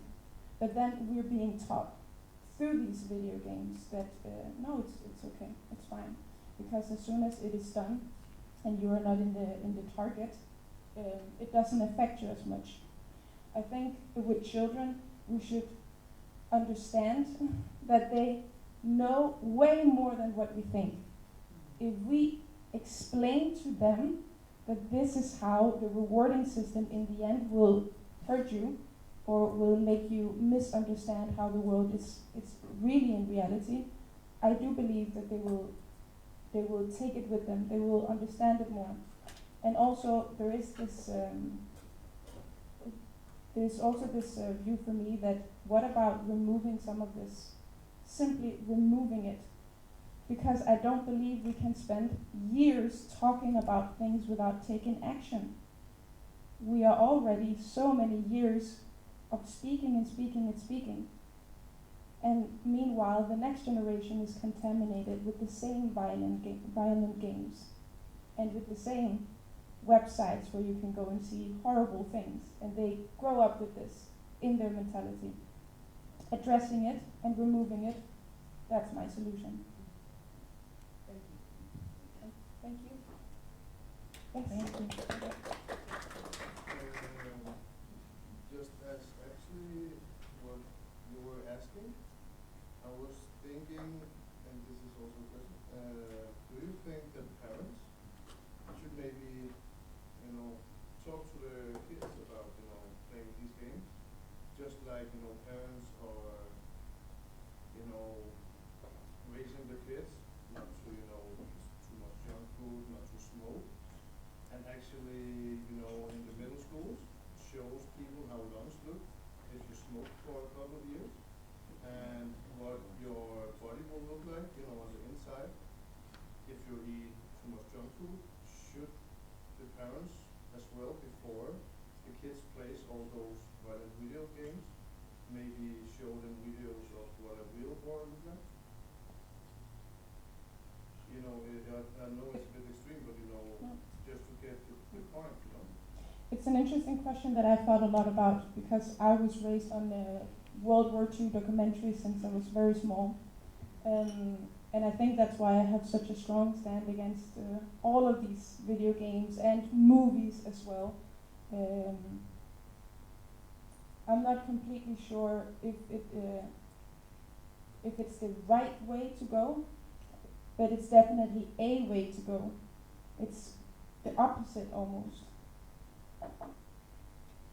I think anything to do with gender, because when you read fact statistics, males have a higher percentage of playing those games, and then we wonder why they go out and fight. Yes. I don't know, but of course there may be females as well playing games, but there is a higher percentage of men.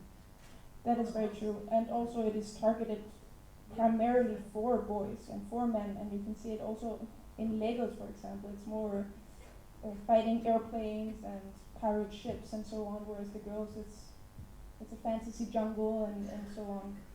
And then we can go on and discuss whether or not the women should also be targeted in violent video games, or the video game should be removed altogether. So no matter what kind of gender we're talking about, I think that the parents, to go back to that question, should be more educated in the way to speak with their children. I think that there's a huge gap in between what the parents know and how they relay this information to the ones in their household. It is painful, and they should know that from the beginning. It's painful to talk about violence and pornography, but it is essential. So, I also do believe that this is an issue that, even though we have talked about it for so long, because humanity constantly and society constantly develops, we face new challenges in a new way, and we should adapt to that.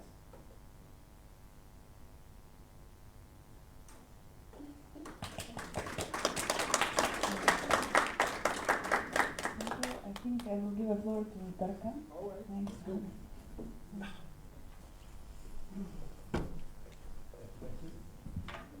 Hello, my name is Tarkan, and when I sat here before and I spoke about opinions, I really think it will matter. Today we live in the information age.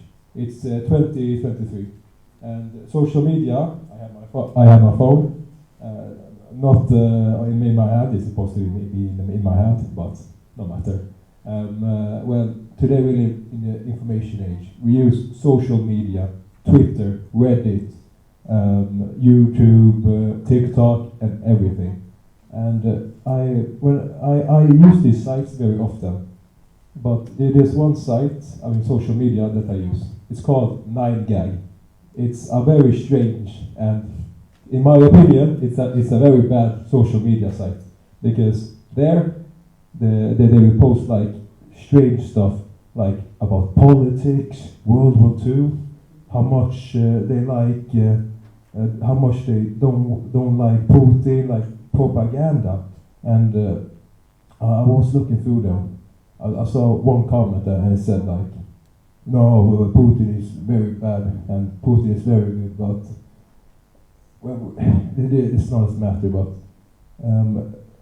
when we read through them, the comments were just opinions, right? And I thought that it's important with the opinions, so I read through it again in some other sites. I read about gender opinions, like gender equality and so. And people have very different views on it. From a personal stance, yeah, there's my stance that I want to hear every opinion. It's very important because every opinion matters in that sense, because if you don't get any opinions, in the end, why does it even matter if we even speak? If right now I'm telling my opinion that it's very important to have one, but if I don't speak about it, why am I even here? Why am I even here in Finland? Because I think that opinion really matters. Doesn't matter what gender you are, non-binary, if you're male or female, transgender, every opinion matters. And this is like my short presentation. I wasn't quite ready for it. I'm very nervous, but it's okay, it's okay. That's all for me.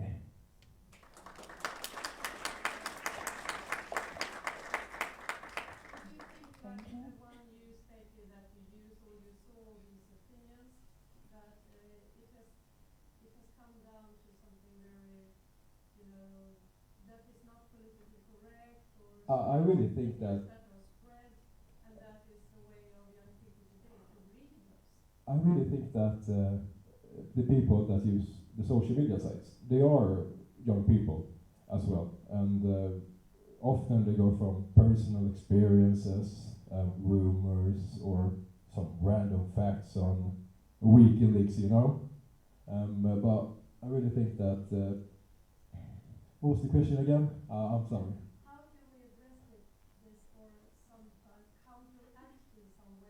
We will getting information from those channels that might be false, and if everyone does it, it seems to be the truth, and in the end, and we have another truth that maybe collide. I understand, but I really think that we should have some sort of government insats.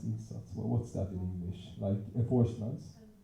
Government help that will inform the populace that no, this information is wrong and this information is right, you know. But that takes time and takes a lot of money.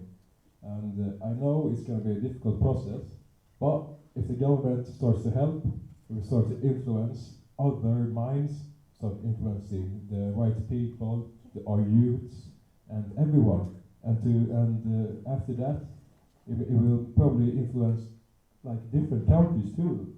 So I really think that government influence should be a factor when fact checking the different opinions and matters.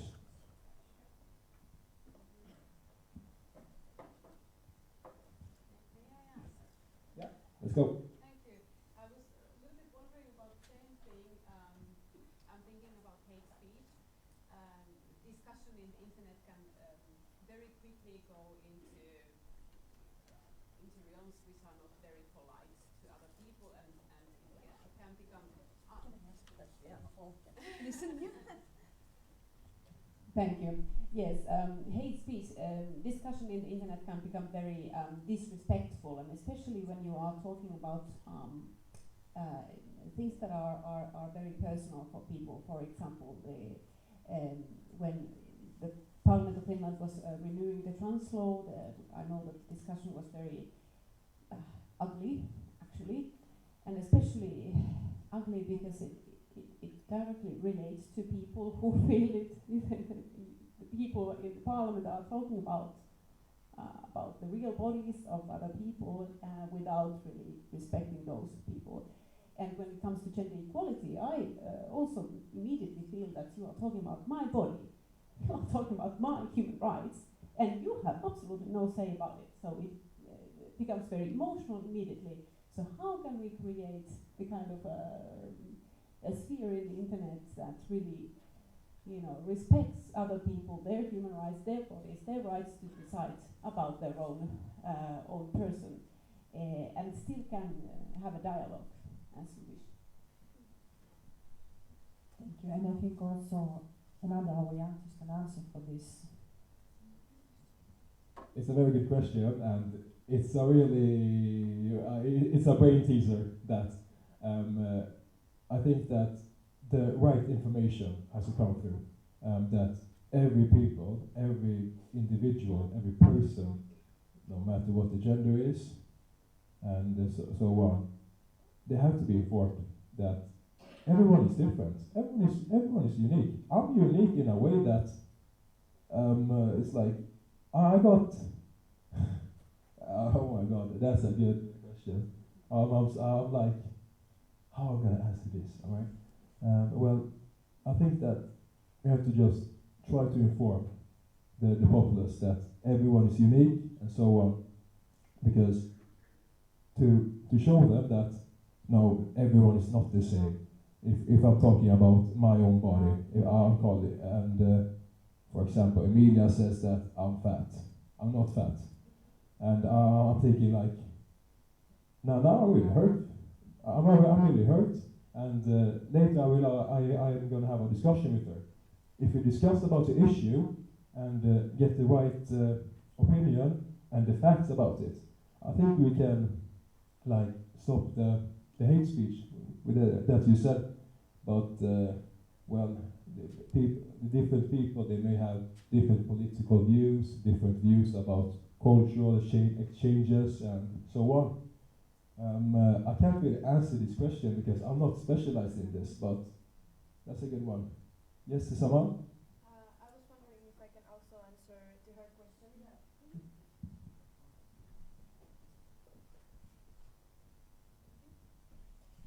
Yeah, I wanted to answer because you brought up the trans law also, and in my opinion, because of the really hateful speech inside Finnish parliament, I have watched the videos of them. I think it would be really important to give some sanctions to the people there who said some awful things out loud to the people of Finland and especially to trans community. Because if some of you might not know, we were compared to pedophiles and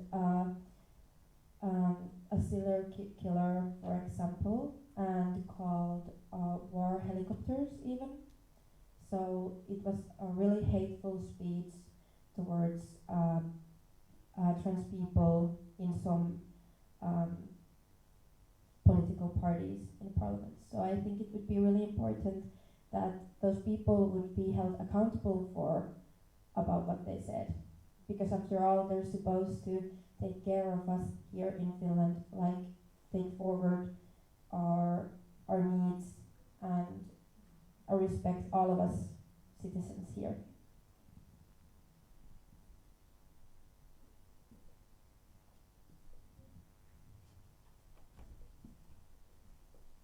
All right.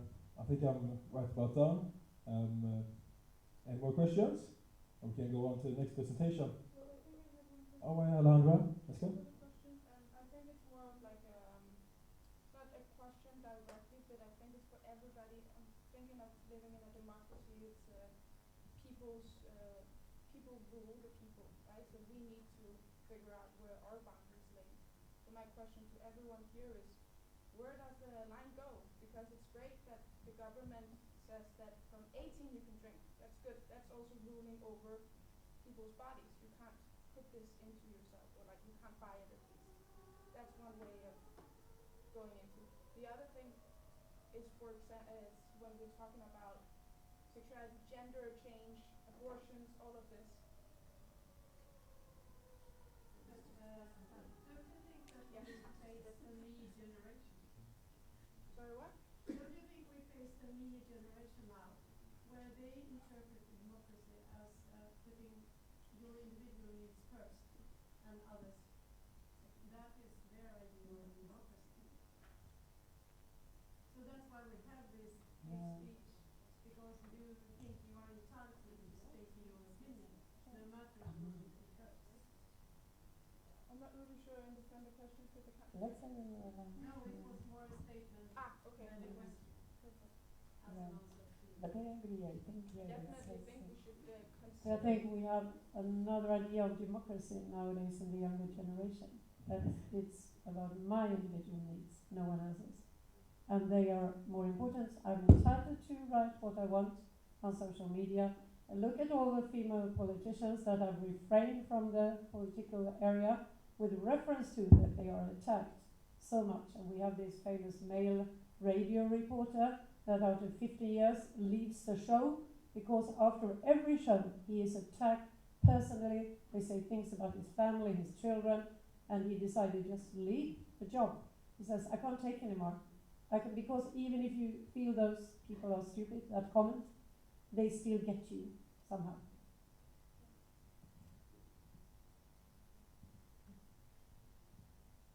Yeah, because I'm also thinking, does every opinion really, have to be heard?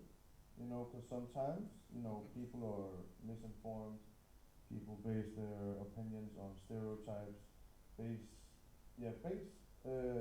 opinion on, their own thoughts. So maybe sometimes there isn't really facts in it. So should every opinion, matter? Because, if you're just listening to every opinion and think everything is true, I think you will be. Well, I totally agree with you. But the thing is, doesn't matter. The facts, the statements, truly in the end, the opinions matter. I know misinformation, stereotypes, and so on. I agree with you. But if we get an opinion about stereotypes, for example, the bad ones, then we can have a discussion about it. We can have a discussion about stereotypes and so on. Then I will have my opinion, and I will present the facts about it. So to change the opinion, we can just give them the right facts and right statements. And if they don't want to change their minds, that's too bad for them, because then they are very wrong. Yes. Again, a personal opinion, but I thought a lot about that youth should be educated in an opinion is really great to have, but once you meet the world, it means almost nothing. It's an opinion. Where do you have the solutions? When do you have the actions? That matters. Opinions is something you keep within, let's say, local. Once you go government, you need more facts. Youth should know this, because we live in a follow society where writing a comment is so important and it gives you so much credit. Once you meet the real world and the real problems, it's not like that. It's not a common society, or at least it shouldn't be. I also want to add on. I agree with you that if you have an opinion, you also need to state facts with that opinion. You have to educate yourself before you take your opinion and give it to everyone else like this. You have to have some facts with that. Also, I think about the democracy thing, how it has changed this past decades. I think it's also because young people don't really vote. I met multiple young people who say, "Oh, I don't want to vote because I don't know how it works," or they just don't care. They're like, "It's fine. I don't have to vote. It's just one vote that's missing." So I think that's also a problem. Young people should vote so that they can get their opinions out easier and learn more facts. We have someone who wants to say something down there. Raise your hand, raise your hand, raise your hand. I think it's going to be the last two questions then. Yeah. Thank you. I shall try to be short. I'm Astrid. I'm a historian, works at the university with history. And I think it's important to talk, is hate speech new? No, it isn't. Hasn't hate speech gotten worse? No, it hasn't. if you look at history and what has been said about minorities, what has been said about women along the lines of history, go back to the 1930s, go back to the 60s, and look what politicians were saying about women in the 60s, what they were saying about homosexual in the 1960s. It was not pretty. And I actually think if you look at young people today and their will to engage in politics, it has actually gotten better. If you look at how my own generation, I was young in the zeros and in the 90s, is that actually the young people have gotten more engaged in the last 10 years. They have been engaged, especially in the climate action, but also engaged in gender. So I think we don't see a lack of participation in democracy or lack or an increase in hate speech. What we are seeing is a digitalization.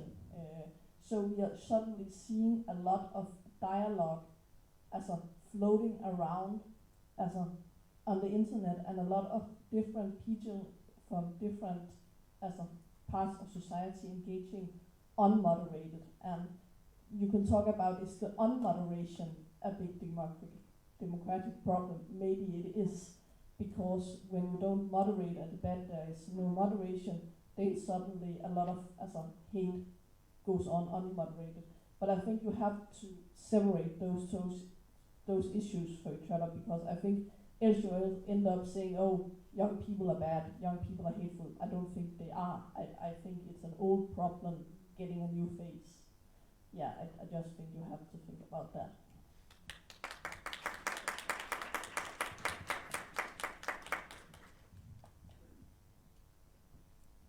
Thank you. Some days ago I told about our schools of peace in Ukraine, and we teach children non-violence communication, mediation, transformation of conflict. So it's very important. It's civil society sector who cooperate with government schools. So it's important to create such cooperation with government institutions who will come to schools, like police, like social, maybe servants, who will explain and work with these questions. And as to democratic instruments, it's very important, because in a lot of Erasmus Plus projects we don't see young people from Scandinavia. And it's a pity, because it's also show how active are young people. And in Ukraine, for example, we're strengthening youth councils. So as to municipal administration, it's also advisory body, which created in municipal level, where you can raise your voices, show your experience, and be involved in decision making. Another instrument which we use in our communities during reform of decentralization, we involve young people to be interns in our communities. For example, in communication department, they just helping to do some work, create Facebook pages or Instagram of municipality, and we involve children to decision making, we organize coffee with mayor. So children come from school, took the place of mayor, and try to and mayor tried to explain what he's doing in his place or her place. And because we don't have, according to the law, we have only women and men. The last 2 years we implement a new democratic instrument. It's school participatory budgeting. So it's very important that competition not between initiative groups of the city, but between schools. So schools compete, the children compete for their projects. And they are gender sensitive projects. So during the procedure of teaching, they know that in group should be girls and boys. They understand this line of gender policy. And besides, they are voting, and they know this democratic instrument. So if you want to know more, I will share during lunch. Yes, thank you, Maria. I think we will have time to also continue with this next on the next panel actually. And I will give a voice to two young voices from Estonia. You can go together and just. So thanks, I will be very short. So thanks to all speakers, organizations. Someone said one of the most problems that for me is if you don't know, don't guess, just question it. It's not so hard. Another stuff was question about video games. Yes, children are very addicted to that. It's pretty hard. What is for 12 years old boy more interesting, math or fighting the Excalibur? Come on, exactly Excalibur. And there's things that me with my father was the same way. We can get only one fish for dinner or go to the fishing again for the whole week. And that is a choice that parents should give examples and work with child. And for me, do you think it is pretty big, yeah? So a little bit generous. So can it look like in that place? Okay. And can you see what is happening right there? You can. That all is the same picture. We make and we see probably in one time only one picture. We can take the whole picture. Unfortunately, today in life, this picture is much bigger than that. It's our world. It's with black paintings, probably gray, and we are like the brush and pencils who can give the majority of great looking to that. Nice looking. One brand in USA writing in their pencils, pen, crayons, and other write your own story. So let's make it. Every one of us can write own story. That's all. Any questions? Okay, thank you. Okay, we can finalize our panel discussion, but we want to ask you a question. Just please, maybe each participant of you can tell what, in your opinion, for example, what would you suggest as an action? Because Alejandra was raising very good point that we only speak and we don't do action. And we were speaking about these days about action a lot, and I think it would be good if each of you suggest one small, concrete, and precise action that you can do. For example, to close one video game, like to put all your activity on closing of video game, or on it can be, or for example, on opening new gender space, like something one and concrete. What comes to your mind? What would you do that you can solve relatively fast, like something not global but very local action? If you have in mind now, I'm sure somebody has. We can start from okay. Yes. So I think it's anti-bullying programs in schools. So okay, like all lives matter and other stuff. All of us, no matter who you are, you're a person, you're people, you're living with us. So everyone matters. I would say no. So that's my story there. Thank you.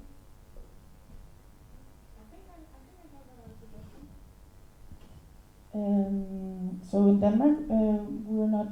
It's forbidden to promote cigarettes, and we also completely removed the packaging. So there's no more colors on it to not make it attractive. A suggestion could be that we do the same thing with violent video games, because there's also a matter of freedom. People who wants to go out and buy their children violent video games, we can't take that freedom away from them. But we can stop promoting the things we don't want to see in society. Thank you. Please. Yes, I would just say that, in my opinion, that we should have active gender equality and stop reproducing stereotypes and crushing them instead. And also think it's important, as Maria said, that we have to able to connect and work with organizations, municipalities, youth organizations, NGOs, and all kind of different social aspects.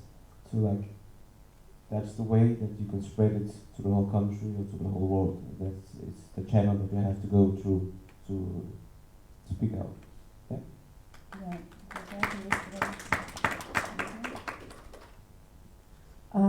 For example, about the gender neutral bathrooms in schools, which are not many in my school especially. Sometimes I have to walk all the way over to the other side of the school to get to a gender neutral bathroom. Sometimes I just give up, but yes. You can always talk about it with like a student counselor, I think. For example, you can ask if they can do something like that for you and other people of your community. And the other thing you can do is make a civil movement and kind of like take it to a bit higher and not demand but still sort of get the attention into the problem with like a group of voices, not just like alone. Can I quickly say one word? Sexualization of women in society. I don't want to see women in underwear and lingerie when I go outside my door. Sorry again? Sexualization of women in society. Oh, okay. Well, I've learned something today, that when we had our presentation and our panel here, that we all had an opinion, and it was like now that I was talking about opinions, it really mattered because we're stating facts and we're stating personal thoughts and experiences. And for me, if you have an opinion, I also have an opinion, and we can discuss about it.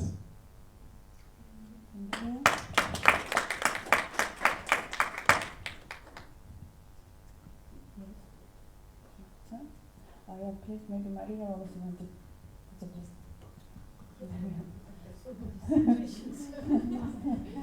I have many suggestions actually. I agree about anti-bullying programs.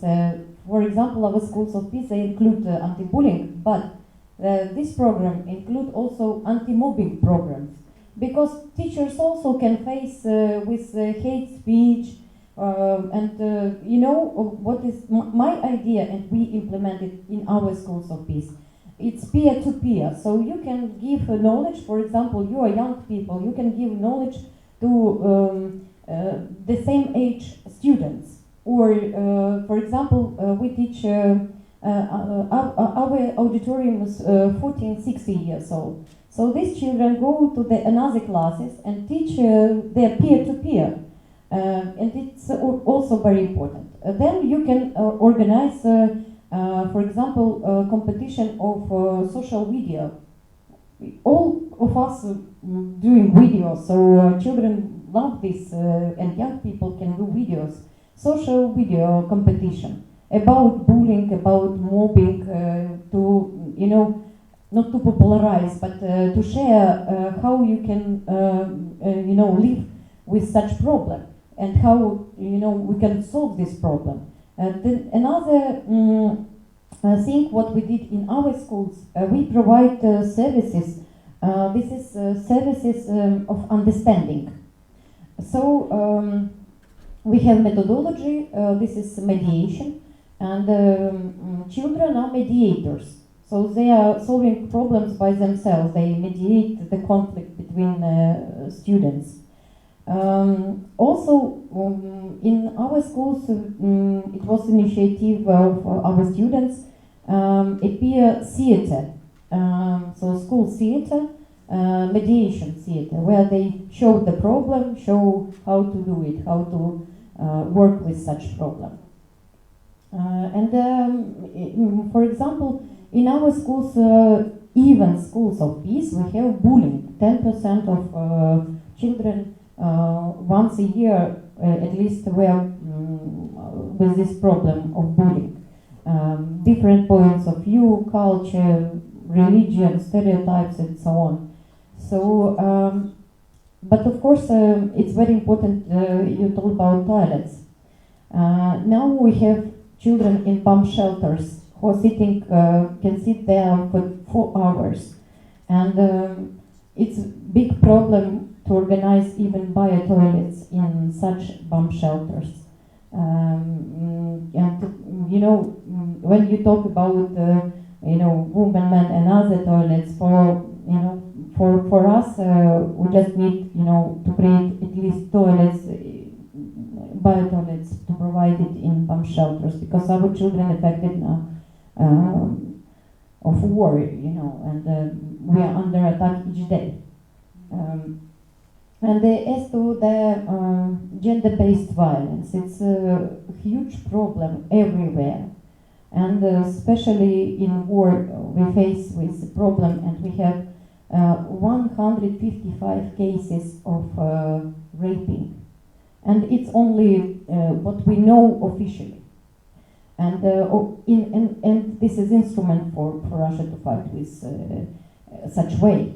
But we should, you know, to teach civilized world that any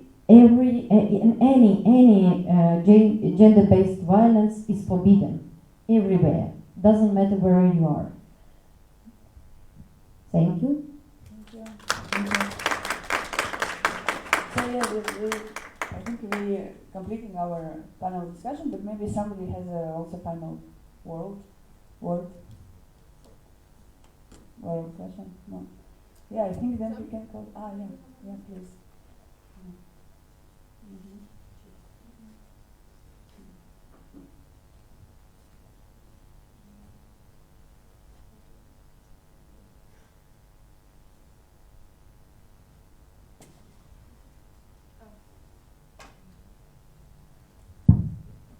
Thank you. I just wanted to answer to you that you're absolutely right. Bathrooms are definitely privileged thing, especially with the situation in Ukraine and all around the world. You're completely right, and I don't want to make it seem like it wouldn't be a privilege to have a bathroom to go to. And you're right. I just wanted to say it out loud. But it is still important. But right now, more important is that there is bathrooms. Yeah. Thank you. Yeah. Thank you. Yeah. Thank you for all participants. Yeah, we can have a break now, right? No.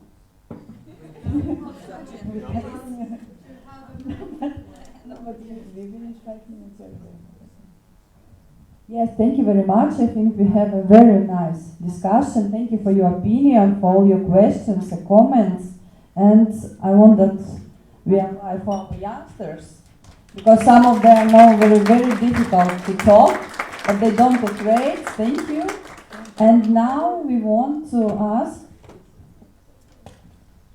our civil society organization and our representative with stakeholders. Please, you can sit, take a chair with you. No, leave chair. Pavel Kuznetsov, teacher from Estonia.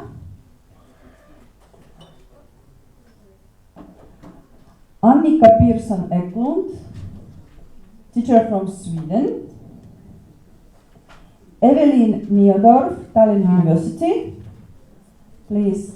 And also I would like to ask Maria, yes, please join with us.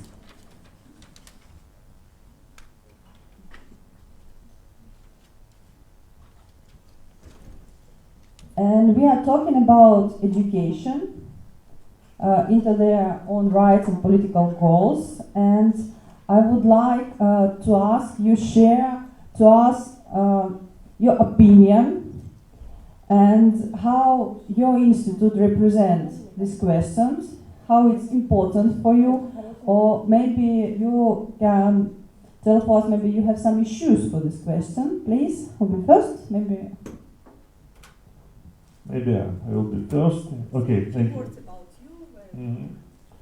I'm from Tallinn Musti Gymnasium. It is a school in capital of Estonia. We have some directions that we don't have concrete direction about gender equality, but where the school that is anti or against violence, yeah, and in this sort of big directions, yeah, we can answer all questions and решать проблемы and solve the problems. Okay. Hello, my name is Annika Eklund, and I'm a biology teacher from Gothenburg, Djurgårdens Gymnasium. Yeah, I've got a lot of thoughts these days, and as a biology teacher, I know that when you have this lesson about it's time for sexual education, you know, that specific lesson, that's the only time when you will have 100% students in the classroom, right? So you really have your chance to do something. And I can also see that this has changed what's in the books, what I'm saying, and my lessons. And actually, I had my last lesson last year, but I would really like to do one now. And no, maybe you don't want to, but I try to describe what I do about this issue is that the question is, what is a man, what is a woman, what is the difference? So I like, give me a pen. I try to the sign for a woman and a sign for man in one corner of this board. And then let's see, what is the difference? Well, we have the hormones. Everyone knows that. And then we write for the women, estrogen. The male is testosterone. But I also tell them that there are all difference between, you know. What is normal is another thing. What is normal? Normal is just this Gauss graph that most people are. You see what I mean? Most women has this estrogen, but you have all the what you say variety on the scale. Yes, the spectrum. That was hormones. What else? Yes, we have the chromosomes. We have the X and U. Y, sorry. My English is not that. I'm not an English teacher. So, XX woman, XY man. But not everyone knows that we have a difference in between. We have X0, we have XXY, we have XYY, everything in between. It's not normal, that means it's not very usual, but it's there, right? You have to help me, what else? Now we are talking about genes, hormones, then you have, of course, the sexual organs. And in that, I have to write, you know, it's not very comfortable to write the penis for me, but I do it. In the vagina, and you can talk about this. But you also have the difference. The internal, the external, genitalia is the Latin word for it. You have this, most of, but also a lot of people in between. Then you have, if you are breast, hairy, you know, that is also characters for a man and for a woman. And we can discuss this. And then, of course, you have the identity. But you also have these facts about this, the facts about the human body. And I think that is important also. Well, now we have a little biology lesson from me. Thank you. Thank you. So, I'm Maria Tishenko. I work as a researcher in Vantaa University and also leading organization Poruch, which means we are nearby, we are ready to help. So we started work on local level, and then with good results. We changed a lot of rules on an institutional level in central government. So now we work like bridge between central government and local authorities and schools and all institutions. So it looks like bridge. So now we implement resolution 3025 and delocalization. We provide education and capacity building for NGOs, especially women NGOs in Ukraine.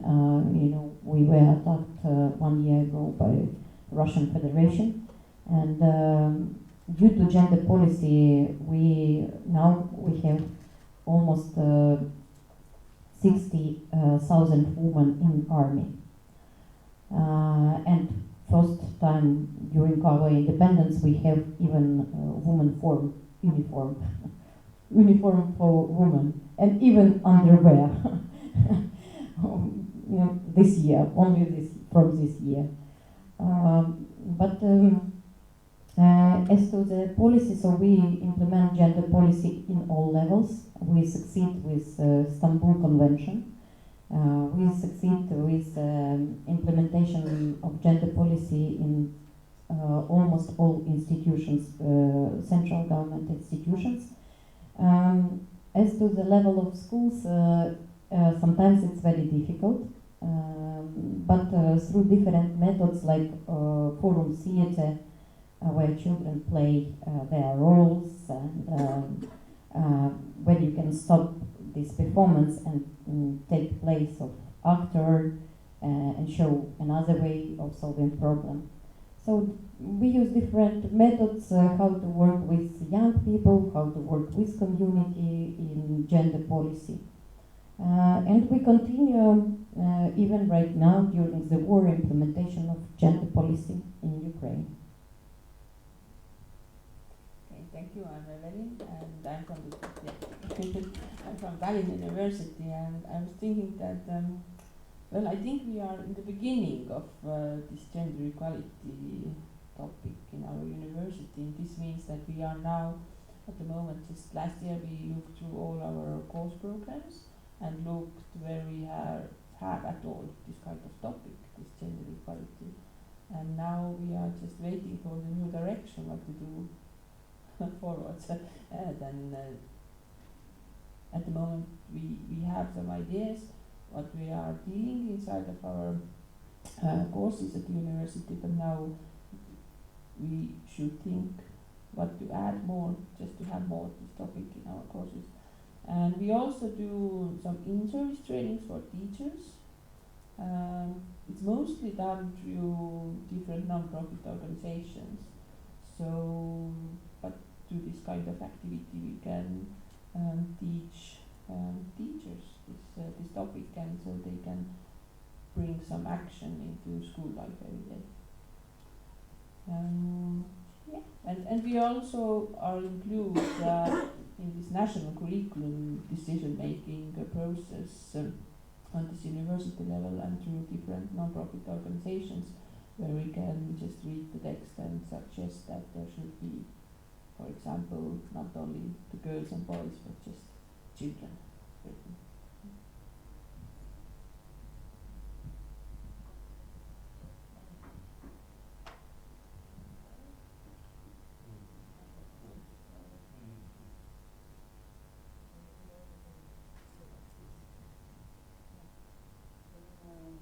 I think, yes, maybe questions now from the audience. Do you have any questions for experts, the panel? No. We already have very intense. One question from Red. Yeah. Please, you don't need the microphone. You can speak yourself. I understood that in Ukraine you have more government institutions, some equality plans or something like this. What it is, how you manage to do it.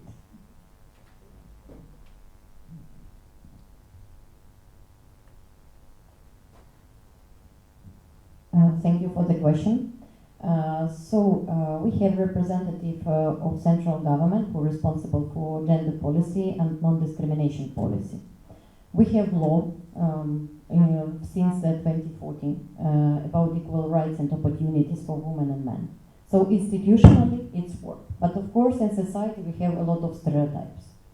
And right now, when we have violence, when we have raping and so on, this topic is very hard, and it's very important, to work with these cases, not to hide these cases, and to work with victims of violence, especially, cases of Bucha, of Irpin, when our women, children, it doesn't matter who, it was boys and girls, 11 years old, 10 years old girls and boys raped by Russians. And it's very important, right now to work with different institutions and in tribunal especially, because this is war crimes. And it's touch gender policy directly, because, victims are women, children, and now we didn't stop implementation of gender policy. So now we support, for example, NGOs who work on local level to implement different kind of activities with communities. Because in communities we have now I will not mention, I know how many people abroad, it's not people, but women with children, actually, who can leave country, this is women and children. 14 million women and children are abroad. But we have also internally displaced people in communities. And we work with integration of internally displaced children, especially to schools, to these communities, through our School of Peace, which we created. So we created spaces or accessible places where everyone can be accepted. And but now what we face with another one very big problem. This is especially children, amputants without legs or hands, and now we are thinking what to do next, how to integrate, how to work with people, not only people with disabilities, but especially with children with such disabilities. Thank you, Maria. It's really very important, and thank you for all of you to share us your experience. It's really, I think, very interesting. And because we don't have any breaks, we will give up little break right now, because I think we great discussion we have so much information, and I want before lunch your brain little bit rest. Then we have a lunch there in the restaurant, and after lunch we start at 2 o'clock with panel discussion, and yes, and of course round table, and we work in with work groups. Please don't be late. And now you can rest a little bit thinking, and please be back there in 2 o'clock. Thank you. So take your time and see you here back at 2 o'clock. Half an hour we have our own time, and at 1 o'clock we have some lunch. Thank you very much. See you next time.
the window, let it be much more fresh air there. Please walk a little bit, maybe jump, run, that we have energy for next part of our conference.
Thanks.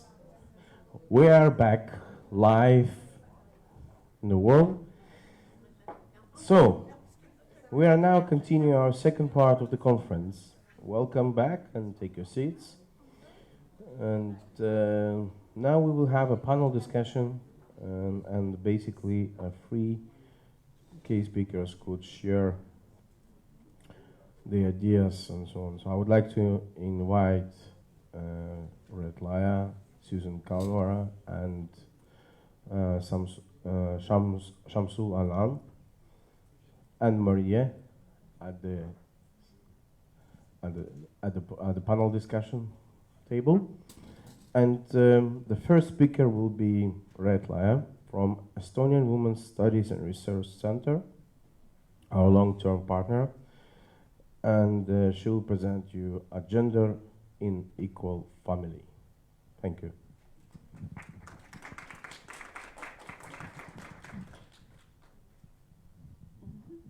Good afternoon. I met some of you earlier, but not all of them, all of you.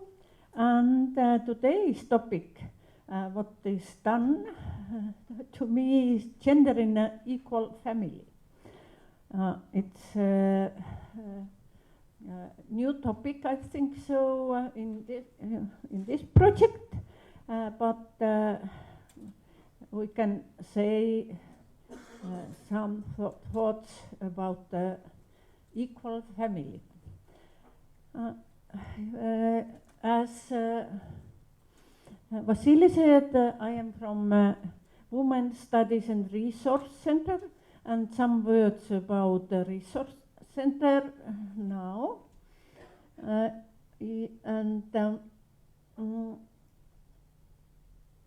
As you see, main thing is that ENUT is dedicated to the advancement of equality between women and men as a basic human right, and the promotion of general welfare in all spheres of society. It's all spheres in society, it's really broad activities around. And we serve in Tallinn as a special library on women and gender issues. We collect and disseminate information on gender issues, raises gender awareness through seminars, conferences, publications, and so on. And one of our topics was enhancing reconciliation of work, private and family life. We have many other topics also in our active work. And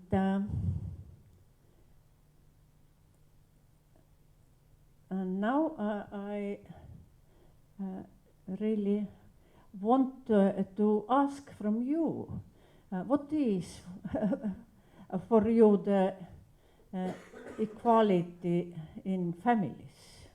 What is the most important points?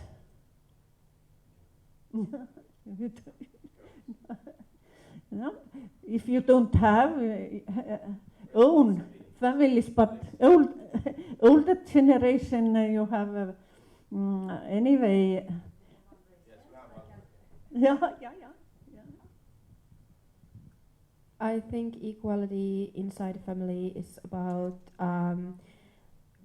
not being afraid to speak and to be heard by parents, and parents hearing what children have to say.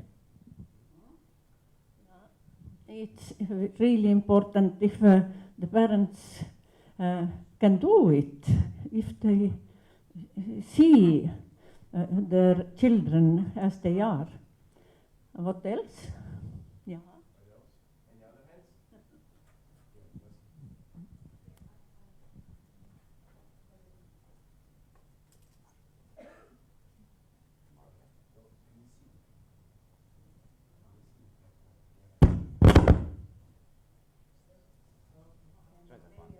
bit more natural. I think it's I think between the partners, I think it's about there are no men and women's jobs. That there is both you share all household duties and you encourage each other in terms of if there's a career, there's a working women and working dads, and you encourage each other to pursue your goals, and also in children, I would say that in children are participating, in the family, that they've been heard and you've been present of when they have some concerns and you address them and you take them into account, and they feel that they can make decisions as well, but of course within the reasons of their age, but that they are taken into discussions. Yeah.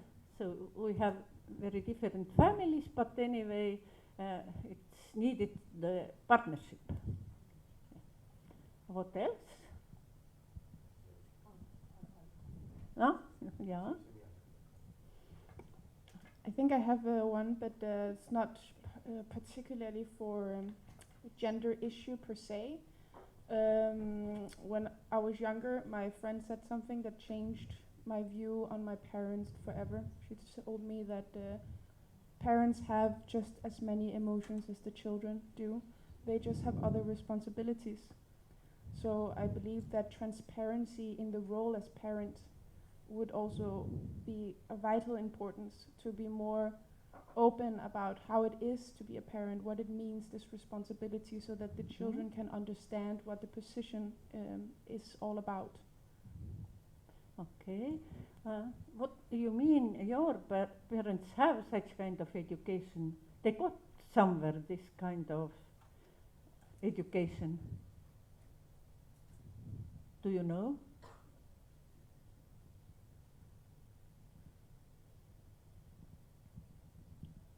I guess I don't know if you meant this, but that you discuss with your children about, like why you're doing certain things. Is that what you mean? Like what your decisions are based on, and why is if you putting limits to the children, then you're explaining why they are there for them, or why you're not letting them to do certain things. So you're being transparent. Is that what you mean?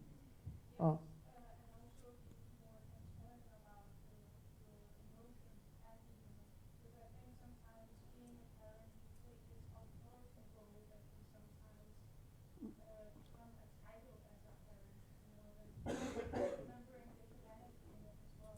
yeah.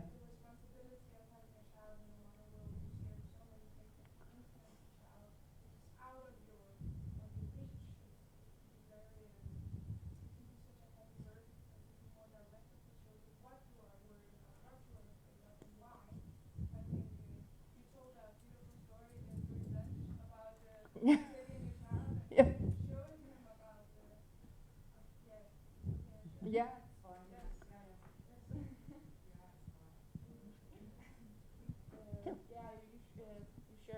You shared about how you took your child to the library to teach him about sexuality, and how he felt so confident afterwards. That's exactly stuff like this that I mean, to be more transparent, more direct with the children, because they understand much more than what we think. So also with emotions, to be able to tell your child, what you're telling me right now hurts me. It makes me sad, because they understand the feeling of sadness. So,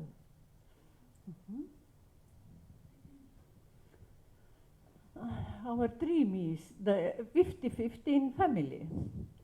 Yeah, and what I see, it's equal participation and the responsibilities of parents, both members of the couple, in raising up their children,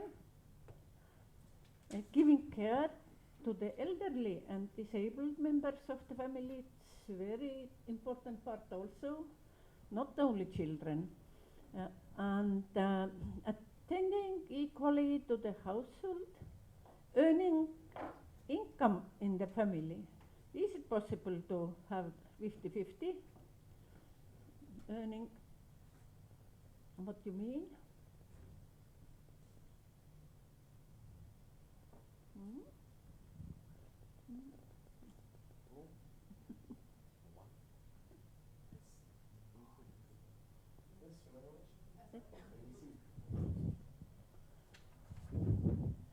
You ask whether it is possible to have, and actually, yeah. In Denmark, statistically, yes, around 20% of all couples in Denmark achieve having the same as an income. Almost the same, yeah. Yeah, almost the same, and then we have 10% where the women earn the most, and then we have 60% where the men earn the most. So yeah, statistically, it's possible. you can. Yeah, yeah. And in lifelong learning and education also 50-50. It's in some periods of life it's easier for men. In some periods of life it's possible. It's easier maybe to women also, but to have such kind of equal possibilities, it's not so easy. And also using free time. What do you mean? The men, fathers, and the women, mothers, they have free time on the same level, or who has more free time in family? Almost. So by statistics. Anyway, fathers. It's changing on the more equal level, but not so much yet. So it is 50-50 in time using. It's our dream also. Okay. And we need special policies for reconciliation of work, private and family life, and about the flexi time, shortened working hours, also rights for employees to minimize their working hours or days, for caring for the sick family members, preschool daycare, coping and caring for elderly, residential care homes, implementing 50-50 principle in the program of parents' education. I asked about parents' education. It's not done. I think, I don't know, maybe in Denmark it's done, but in Estonia I know we also try to have special courses for parents, but so many parents, and it's not so easy to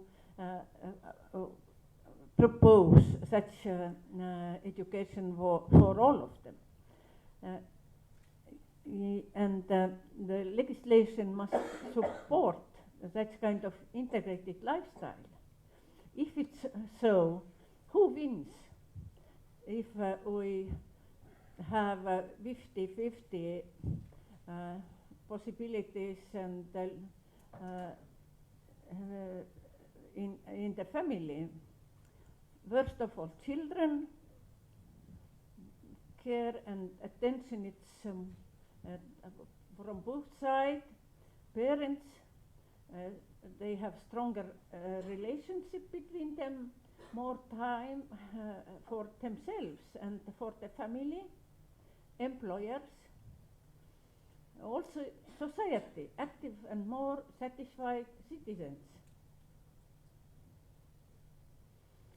And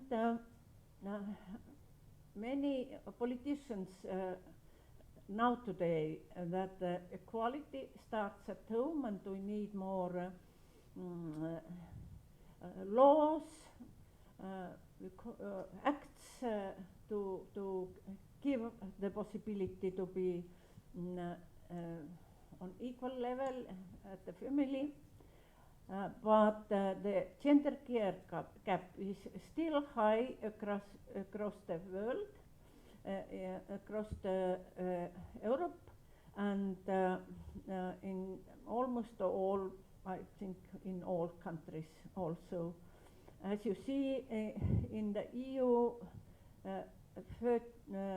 94% employed women on average are involved in at least one unpaid care or household work activity at least several times a week, compared with 70% of employed men. It was quite a new report of Gender Equality Institute. And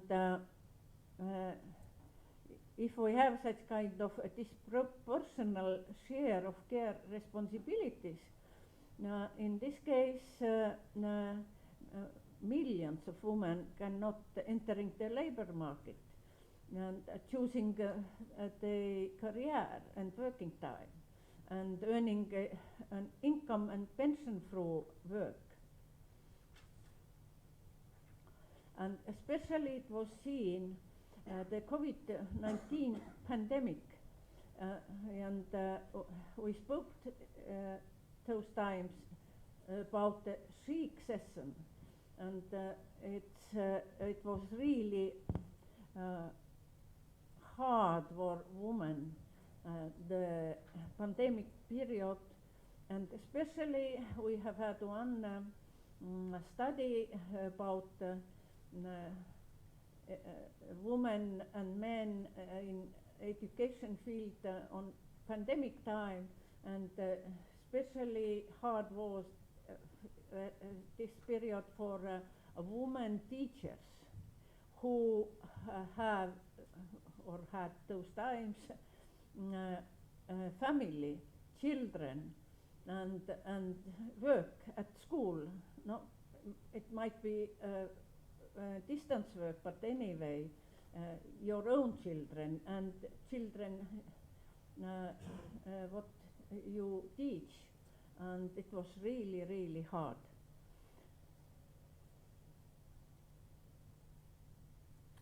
And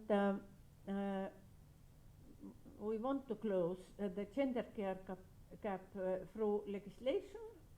It's done on the European Union level, some steps forward, and every country also is thinking about the better situation for women and men at home.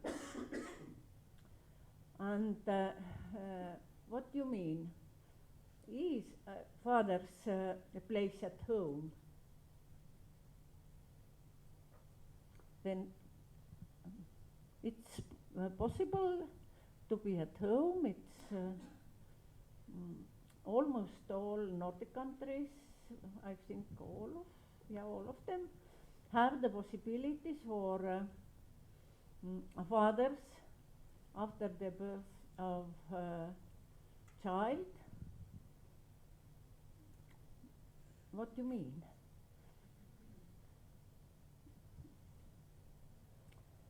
Ja. Ja, ei olekin paljon enää. Now I can try it again. Now I will talk not as a historian but as a new mother. I gave birth almost just 8 months ago, and I have shared the parental leave equally with my partner. So I have 7 months and he has 7 months, and I will say it is possible. I think they have, we have chosen because we want to have an equal relationship with our child. But I will also say it's not uncomplicated to do so in society. And I think the expectation of the mother is very different than the expectation of the father. I'm kind of a career mom for doing only 7 months. I'm also sometimes kind of an uncaring mom for only spending 7 months with my child, while my husband, he's kind of a feminine man for doing so. He's also kind of heroic for taking 7 months with a baby, and what man wants to spend 7 months with a baby? So I think maybe that's something, you can also say it's kind of an unusual choice. And I think, yeah, it's coming step by step. And different countries have different laws, but anyway, it's coming, yeah. I was about to say exactly the same thing. But I think the question is father's place at home. Definitely yes. But sometimes the father earns so much more money, so it benefits the whole family if the mother stays home longer. So there's a gap we have to work with. Yeah. And it's because of women have less on salary side, and in this case sometimes men cannot stay at home. That's right. And as you saw, Finnish system is quite good now. No, better than it was. And in Iceland, both parents have 6 months of compensated parental leave, of which 6 weeks can be carried over. And in Estonia, we also have a quite good parental benefit system. It's maybe on third place in the world, but anyway, the fathers are thinking and coming on the father's leave not so quickly, but anyway, it's better now. I remember maybe 6-7 years ago it was only 8% of fathers spent the father's leave or parental benefit system, but they used now they use maybe 16%, and more fathers are ready to get the parental leave.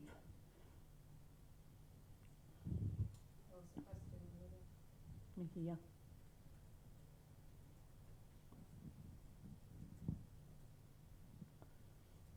It's just more like a comment on this parental leave. There's also this temporary, in Finland there's this what they would call the temporary care leave at work. So you get to have 3 days or 4 days to under 9 years old or 10 years old to look at home. But I have to say from my own experience that when you have a child who, for example, is ill for 2 weeks, and you take turns as a parent to take the parental leave, like 4 days you take, and then the 4 days, and then you literally toss a coin and thinking, whose turn is it this time? And in my family, it's very equal. But there was some comments from my husband's employer when it was his turn to take the temporary absence, is that, can't your wife just sort it out? And my husband just said, well, no, she's got a career as well. So no, I'm taking the 4 days off. So I'm just saying that, yes, we have laws in place here in Finland, but how we implement the laws is another thing entirely. Yeah. It's complicated anyway. Yeah. And last remark, maybe you know, maybe you didn't know beforehand, that we have UN International Family Days every year.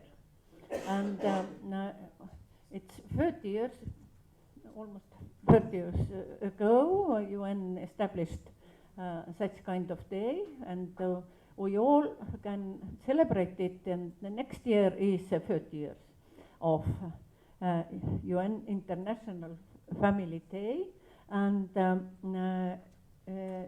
2024 such kind of topics are on the place.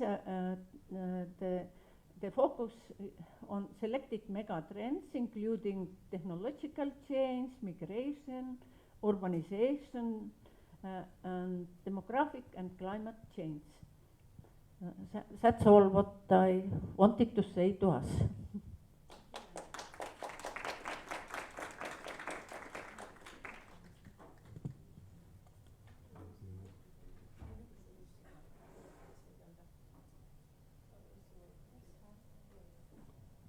Thank you very much, Red. And I would like to give the floor to Susan from Burgardum Gymnasium.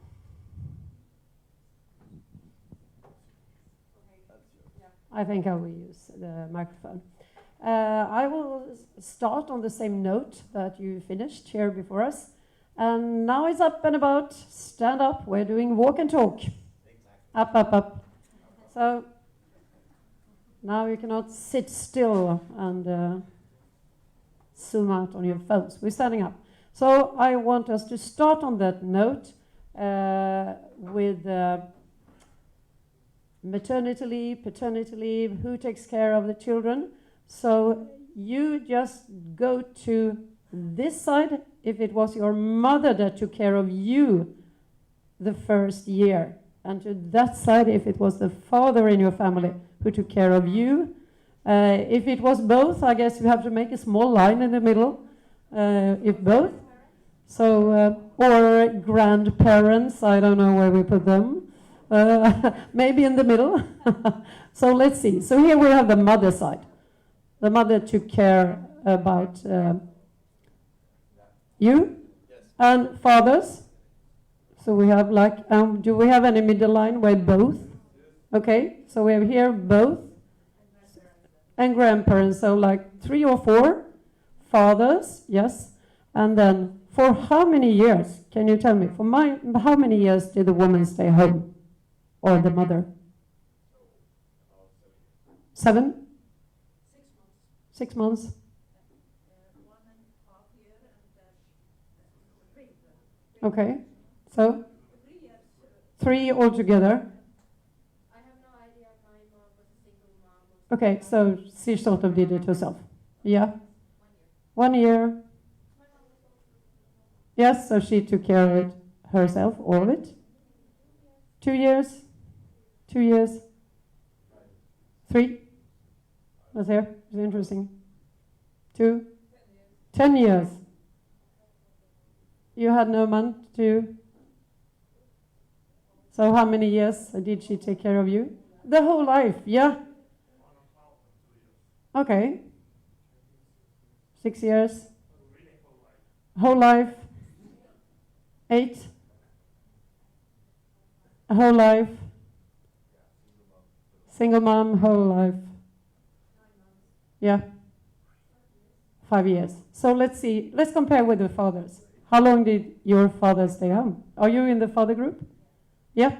How many years did your father stay home to take care of you? 16 years. He took all the years. Oh, yeah, really. No, but he took care of you when you were small and stayed home from work. Your whole life?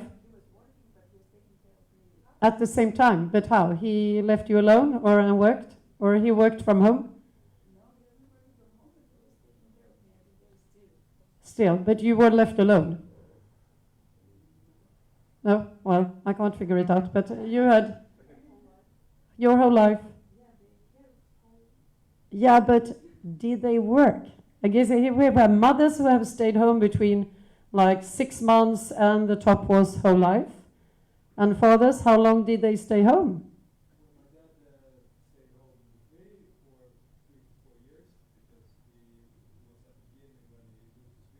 Yeah. He didn't have any job or anything. He could take care of you. Yeah. Yeah.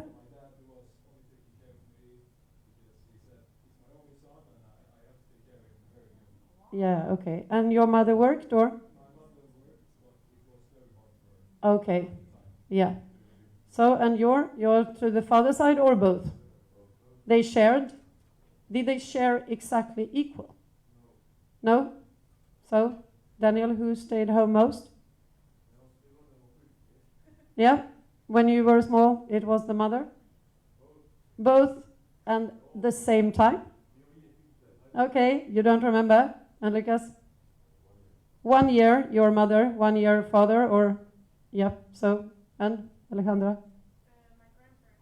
Grandparents took care of you, and 6 months each. Yeah, like is the new modern way of doing it. 4 years for, they shared 4 years, yeah. But, so we said this group is so enormous. So what are the consequences? What are the consequences of this? My mother's pension is really low. Low pension?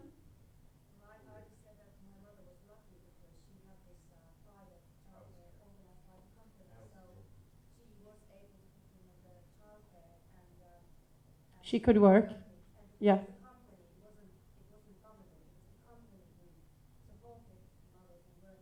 Okay, so, but low pension is one thing.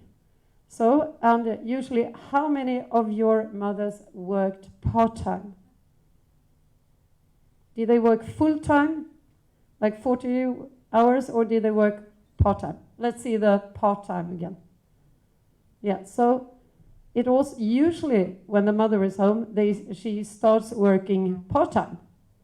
And that also has a meaning for the pension, that the pension is less, and the career.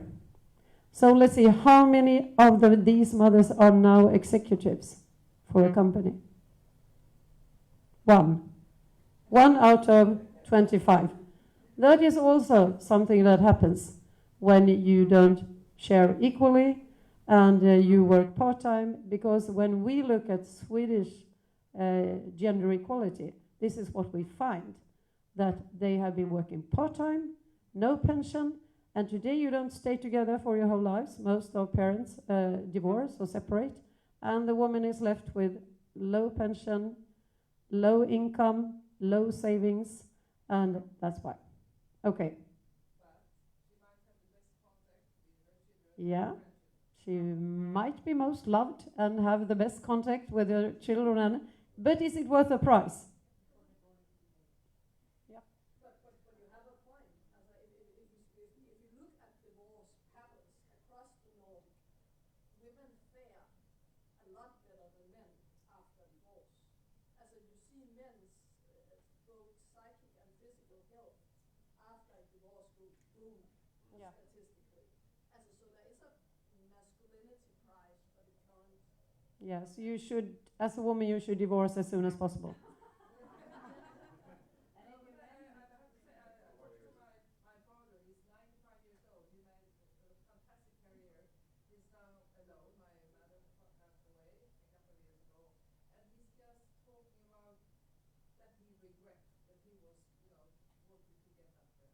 Okay. Yeah. Yeah. And we agree with you. Who was it who stayed home very short now? Was it you who stayed home very short time with your child? Someone was speaking about it here. I took a very short maternity leave. Yeah, it took 7 months. Yeah, exactly. And I actually beat you to it, because when my first daughter was born in 1994, I took 2 weeks, and I was back. And I got so guilt-tripped by staff, as you said. They said, "Oh, what a bad mother, don't you love your child?" And they all worried about when my father, their father was home, that what would happen to his career? No one asked what would happen to my career. I think you were first.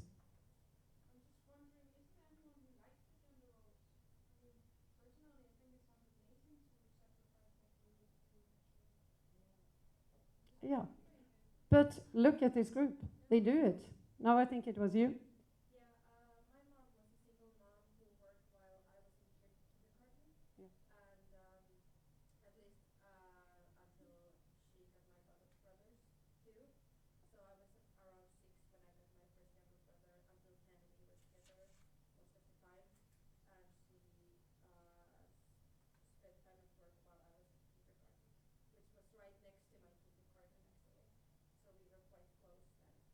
Yeah. But after her second divorce, things went really low, and we didn't have any money for pretty much anything. So it has been a hard path for my mom, and I really respect her for that.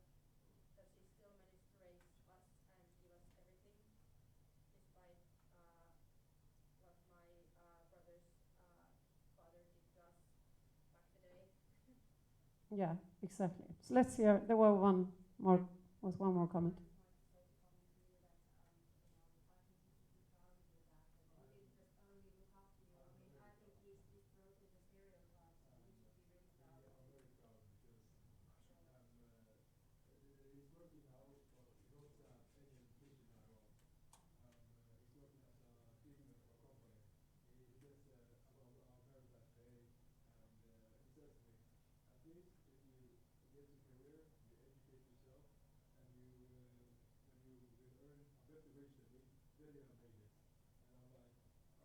Yeah, but the fathers we had that stayed home here.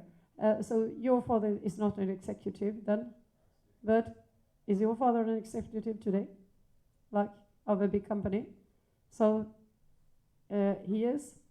And did your father stay home with you? My father. Yeah. Well, as a child, a minor. No, it was a mother. Okay, so well, you can make it then. You can make it to be a daddy, to take care of your children, and still make a career out of yourself. Okay, so this is one of the problems with Swedish gender equality today. That even if we have these laws, we have like made progress. Sweden is a country to look up to. We're so equal, but when it comes to this survey here, it gives the same percentage when you check it in Sweden today. It's the mothers that take care of the children mostly. They work part-time, and on top of that, the mother takes care of an elderly relative, usually. Ask yourselves, is it you or is it your partner who goes to grandmother, grandfather and cares for them, and sometimes take time off from work to go with them to hospital? I can tell you, in my family, it's definitely me. So, but how can we solve it? I think by care, extending care. So I mean, childcare, kindergarten has made a huge step for women to be out on the job market. So any kind of care, and care of the elderly. It is not the woman's responsibility solely. Okay, so yeah. We should definitely put the expectations higher for fathers so that they would stay home and take care of the children as much as the mother usually does. Like, for example, picking up the kids from kindergarten or at school, and possibly even cooking every once in a while. My dad cooks. He's a great cook. And yeah, okay, I lost ladies first, of course, it's so gender equal.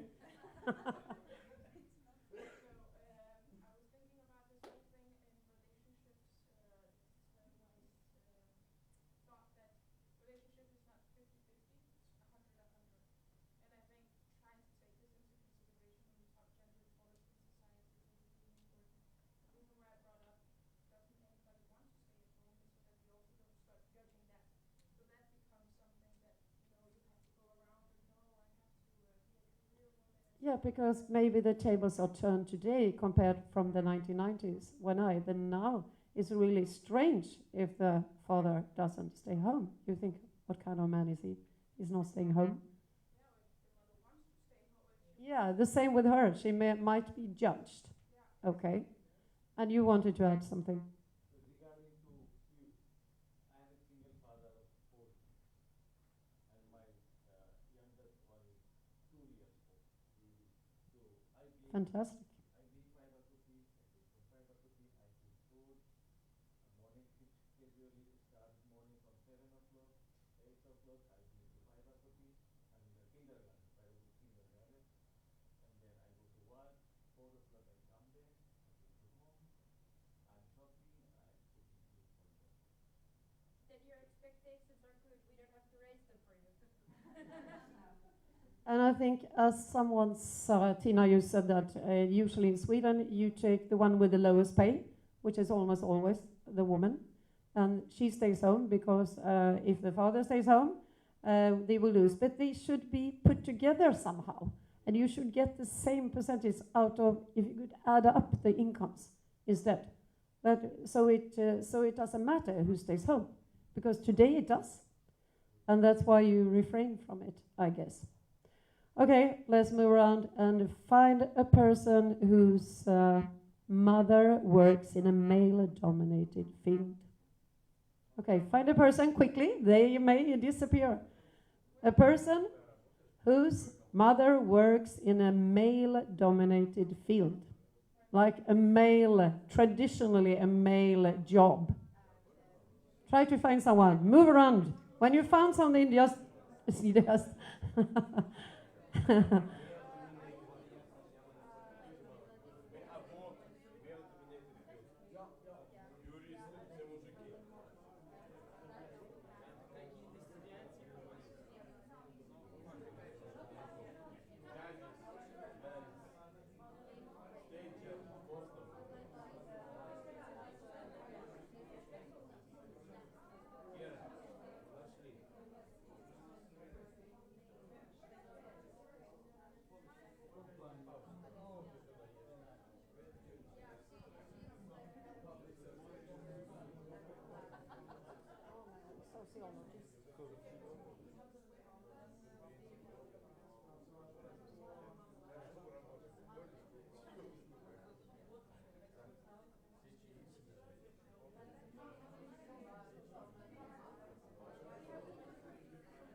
Okay, let's see how many we found. Women who work in male-dominated fields. Maybe they could come up here. So let's hear what kind of jobs the mothers have. Or can we single them out? Okay, you can come up here, those who have a mother who works in a male-dominated field. Okay, here we have some. Sorry?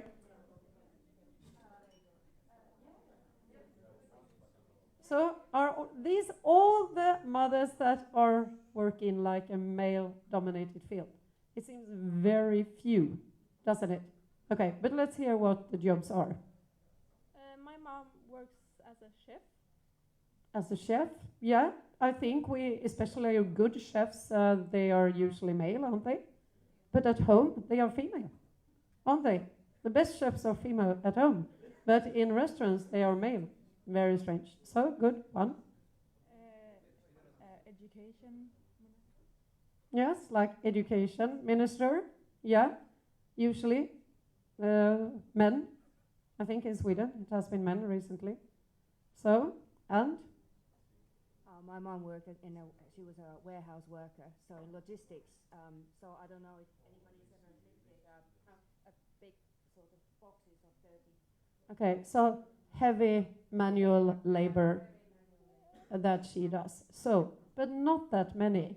Okay, so take it the other way around now. Find a father who works in a female-dominated father that is in a, yeah, so maybe we have Tarkan here at least. You can come up, try to find someone. Father in female-dominated work field. Like we saw on the film, teacher.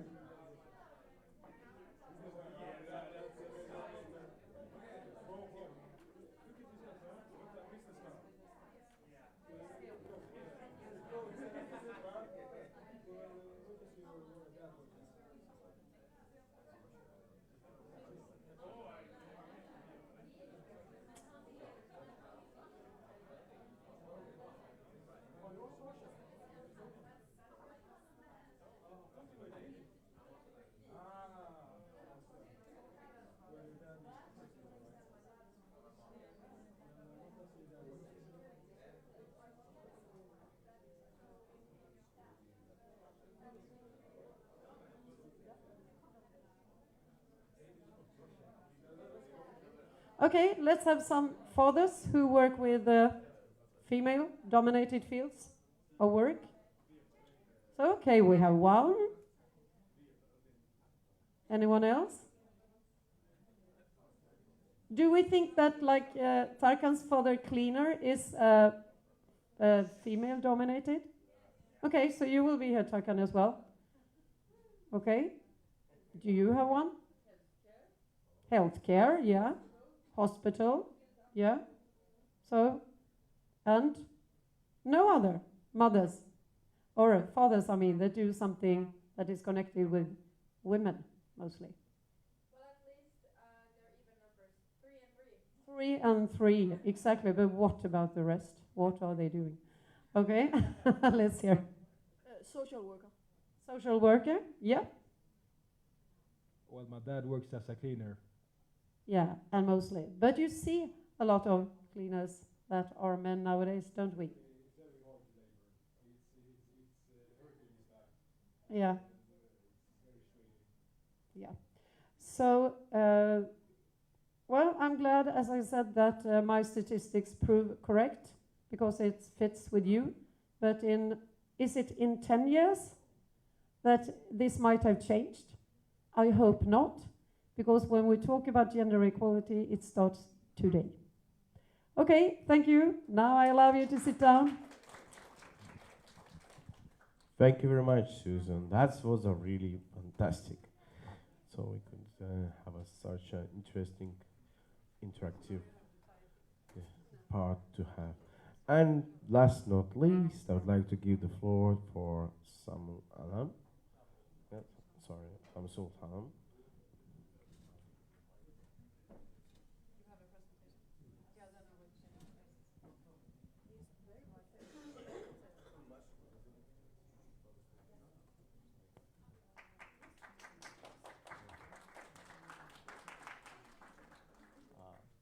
I am Shamsul Alam, a city councillor of Kerala and next parliament election candidate. At the same time, student Department of Law, University of Helsinki. So my presentation is gender equality among some immigrant groups in Finland.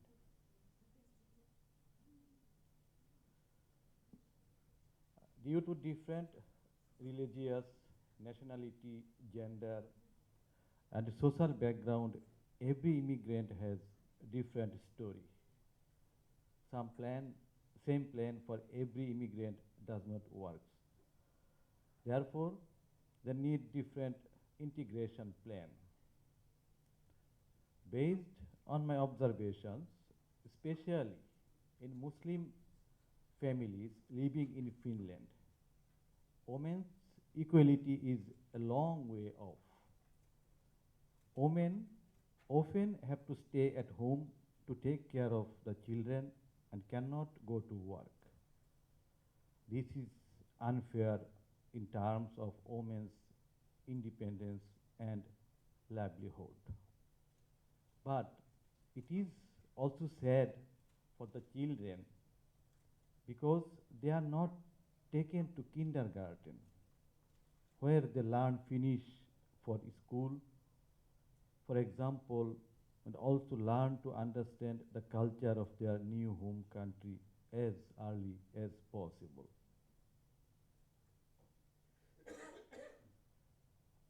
Women can attend Finnish language courses because they are paid to participate in them. It often happens that a man does not allow his wife to exercise her right to vote. She is rarely allowed to go to the store and work alone. When a family visits another family and men are present, the woman must be in another room, and from there, behind the wall, they can participate in the conversation. Women are not allowed to go to prayer rooms like some Muslims mosques have in Finland, for example, at the same time as men.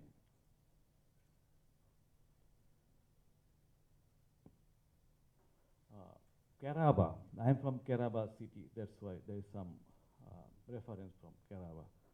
Kerala has once tried to organizing separate swimming shift for women.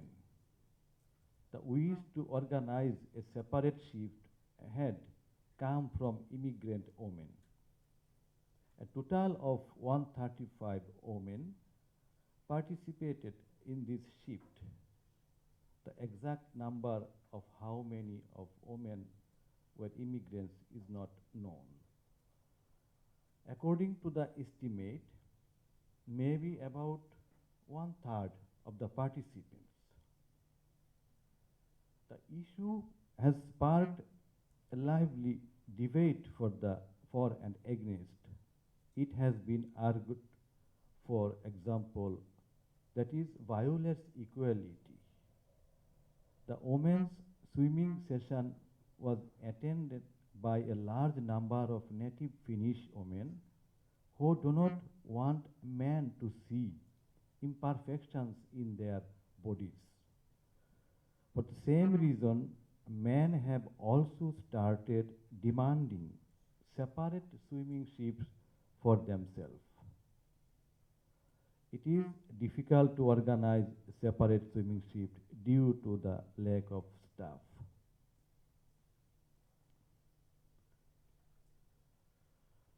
In this context, I'd like to draw attention to Eva Ronko, recently accepted doctoral thesis. Eva Ronko graduated from Tallinn University as a physical education teacher and currently works at Eläkeläiset ry as a diversity work planner. Ronko states in her dissertations, immigration is a bad starting point for organizing sports activities. Immigration maintains the difference between native Finns and non-native Finns. There is no option to opt out of immigration. However, people are not born immigrants, but learn to be defined by the society and surrounds them. Expectations related to exercise are just as varied among women who have moved to Finland as among the general population. However, in women's exercise choice, groups with people other than those who have moved to Finland are active. In such groups, immigration does not emerge as a differentiating factor Ronku reflects. Exercise for people with a foreign background should be organized based on the same goals as the rest of the adult population. Ronku underlined that the goal should not be integration, rather we should influence how the Finnish sports culture would bend in a higher quality direction than before. As the population becomes more and more diverse, the results of the study can be used both in sports policy decision making, in the organization of sports, and in sports pedagogical practices. Thank you. Thank you so much.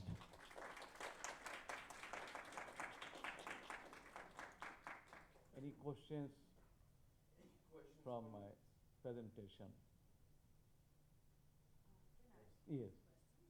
Please. My question is that how you think that when we talk about gender equality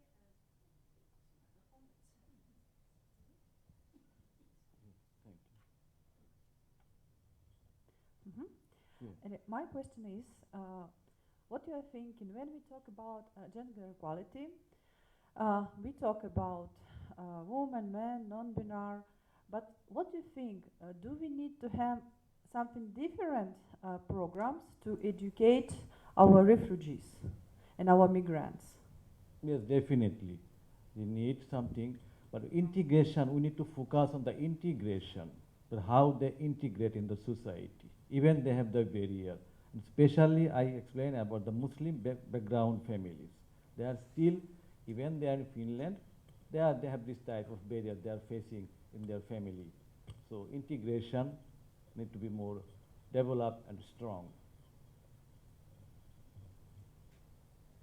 Any more questions? More. Okay.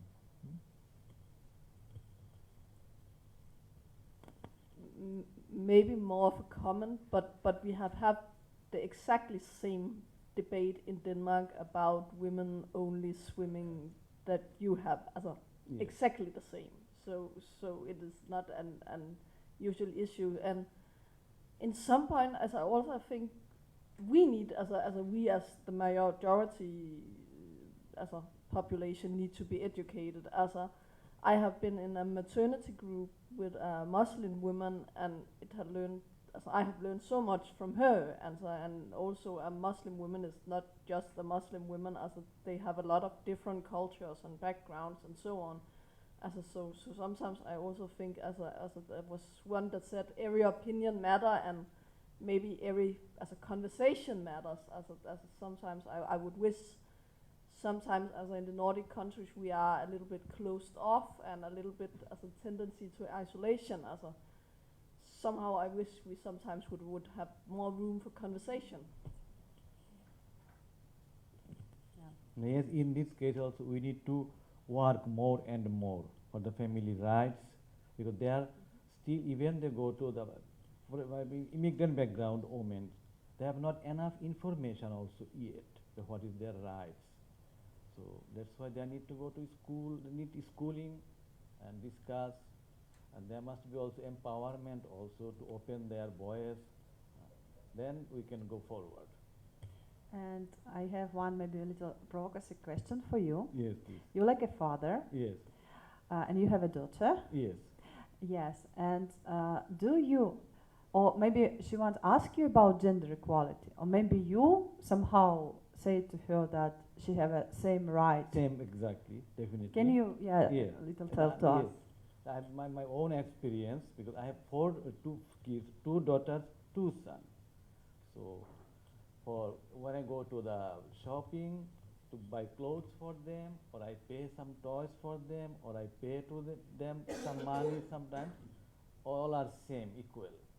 If I pay to my son 20 euro, so I pay my daughter 20 euro. Even the 4th baby, who is only the 2 years, so he have no still bank account, but The other 3 kids have the bank account.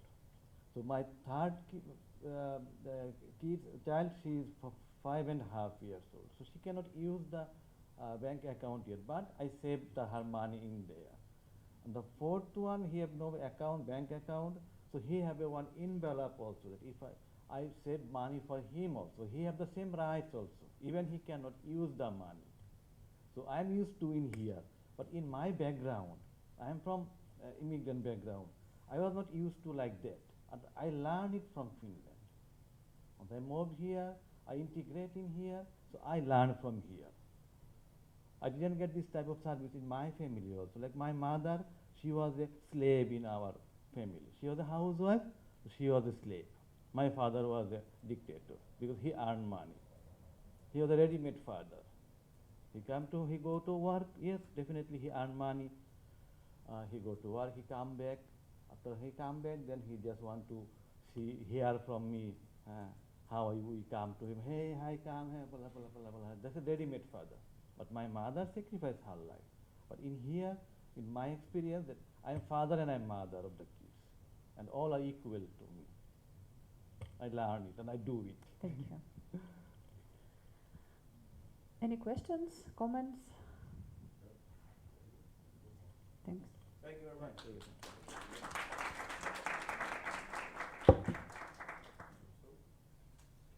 move to the last speaker. Shortly, briefly. This one is very strong. I don't know if you guys to the light.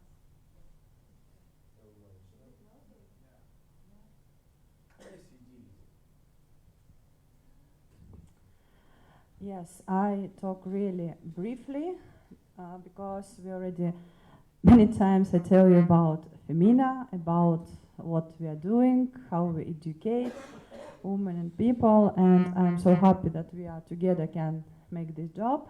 And I just briefly say like that Feminas aim to achieve more and sustainable society for develop professional business leadership potential of women through mentor network, skill building and advocacy as well.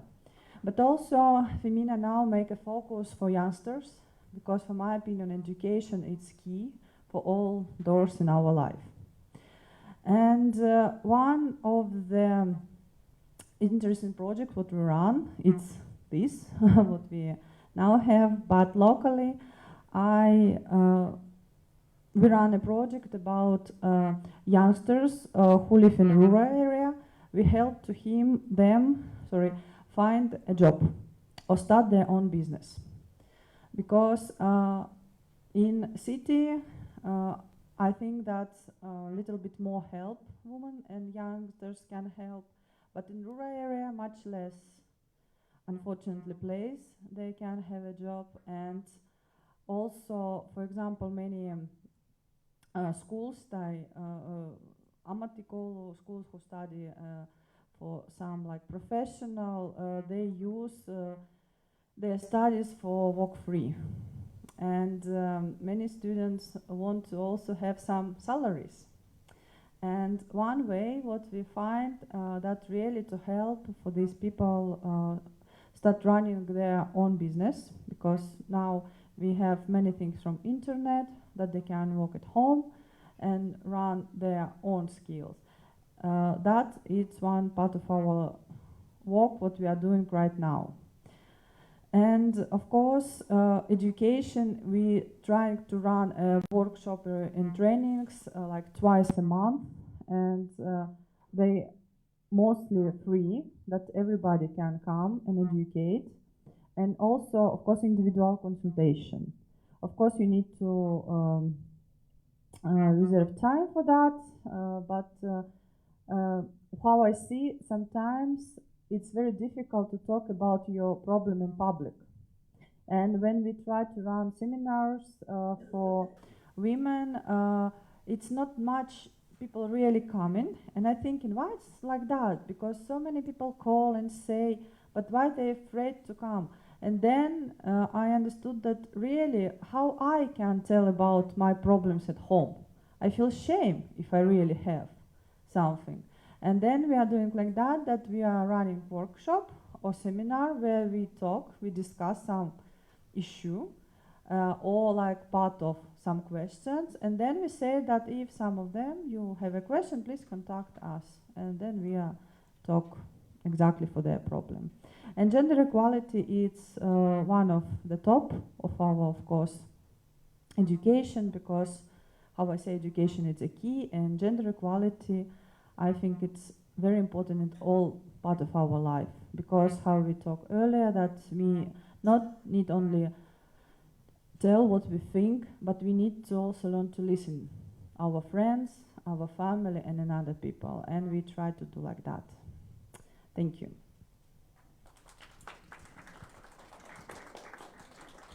Thank you very much, Maria.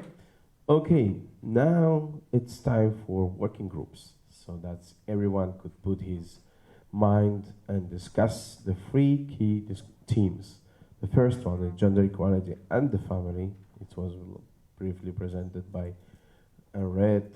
Equality treatment at work and in education. For example, pay gap, we have discussed that, and also very great examples by Susan brought to us. And the last not least, gender equality, politics and society. So what we're gonna do, we just split in 3 groups, select the team which you like it. Let's say Susan. Probably we have just only this one, but we could split in the corners, and we will basically will have only around 30 minutes. It's very briefly, don't go into so deep details. Propose 3 problematic areas and 3 proposals, practical one from your perspective as educators or students, what you see that we need to change and what we have to do to change this in more practical way. For example, if we talk about education, so what kind of changes the education system or your school personally need, that gender equality, for example, will be promoted and mainstreamed at school or in education materials and etc. At the same time, we talk about family, or the politics. Okay, so let's split in the 3 groups. One group will be led by Susan. It will be education. Yes, of course. Don't make it so difficult, make it practical, short and concrete. One group will be by Susan, another group will be by Maria, politics and civil society, and another group will be with Red about the family and gender equality. So please select your group and start work now. No, the politics will be here, no worries. Red, you could use, yeah, half an hour of discussion. Gender equality and family, or family with Red.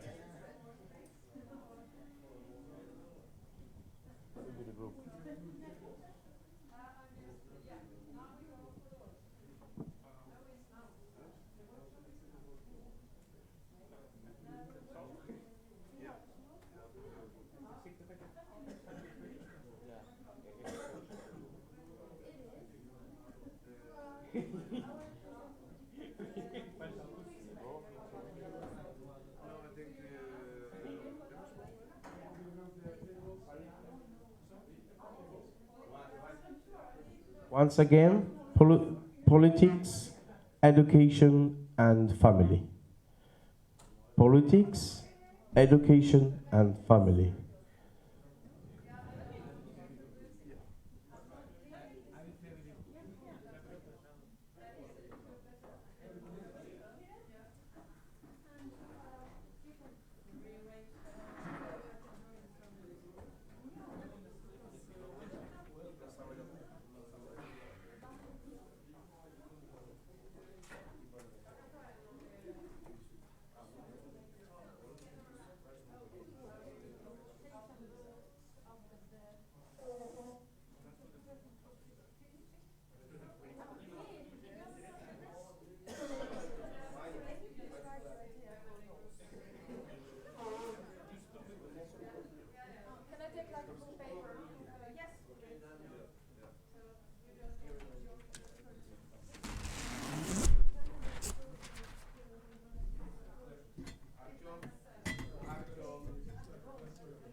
Alejandra, where you are? Like for example, what you select? Is there still like some families that have like the old kind of school?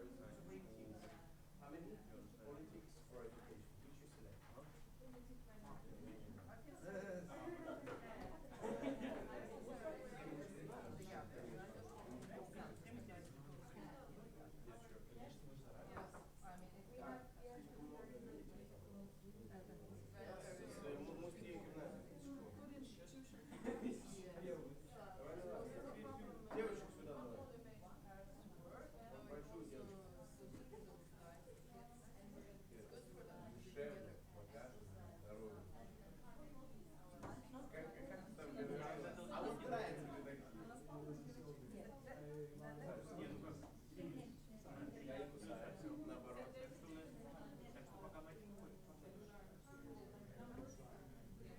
Нам девочки нужны.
and what they were at a preschool age, which was like 6 degrees change. So it's also a wonderful way of reinforce somebody who wants to stay at home to be able to stay at home with the children without having to work.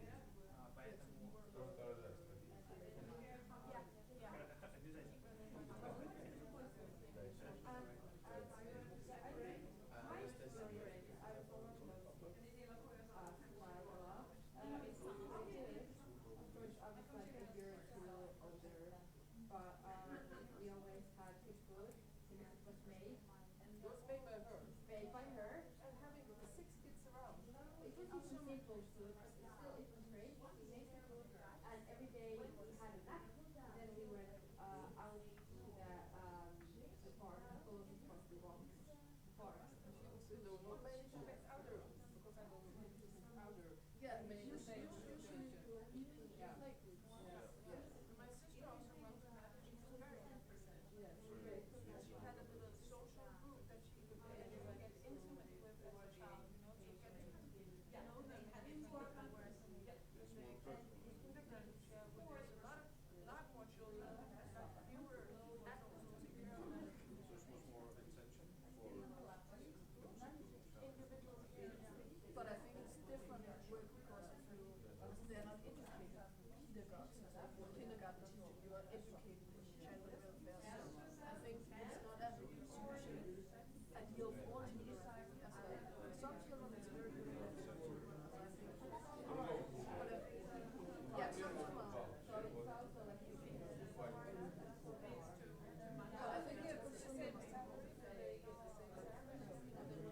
No, I don't know if in Finland they are not recognized as a part of the labor market, so they work under different conditions than if they were like to get the same rights to go on holiday, to get the same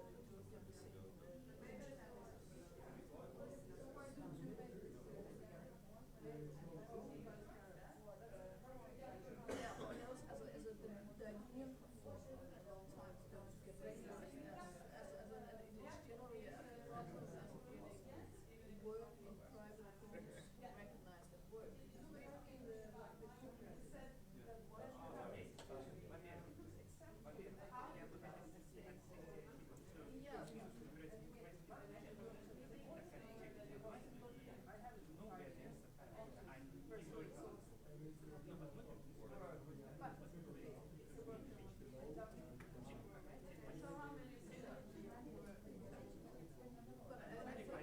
But I'm trying to address as also maybe something that another problem is as recognizing work as a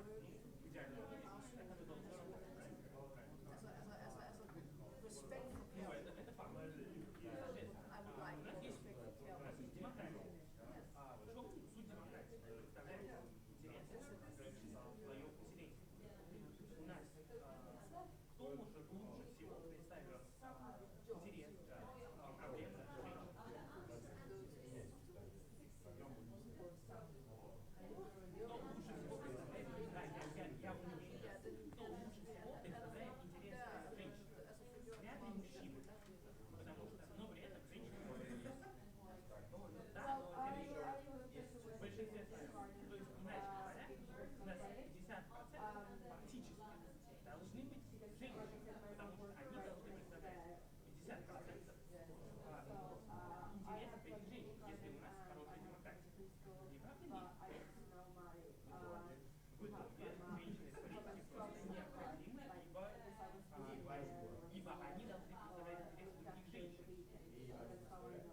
more respect for care.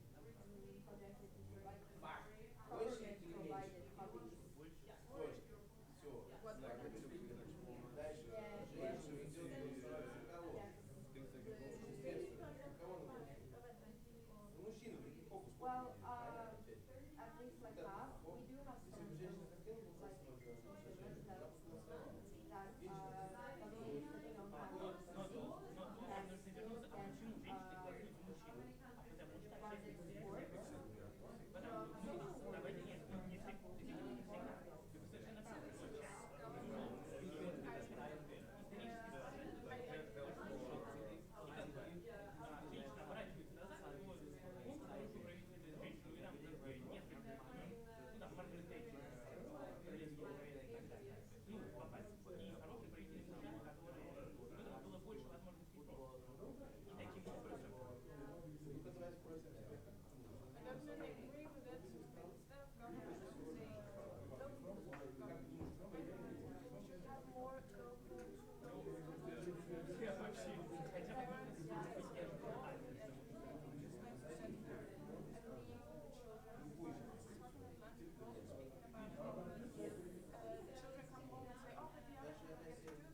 So, but we have two problems, so we have to move on.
now they are 30.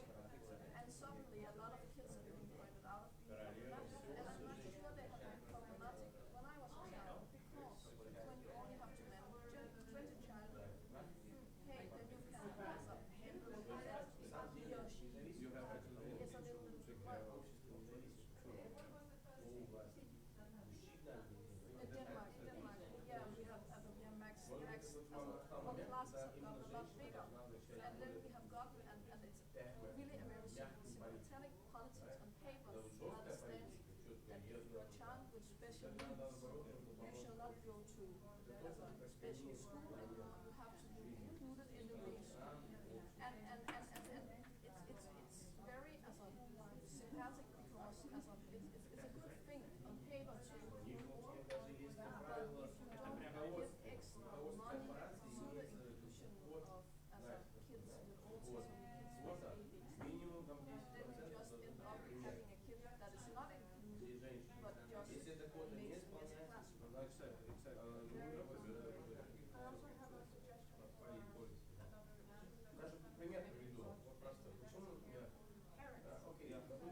comes a lot with having children, because they're also very difficult.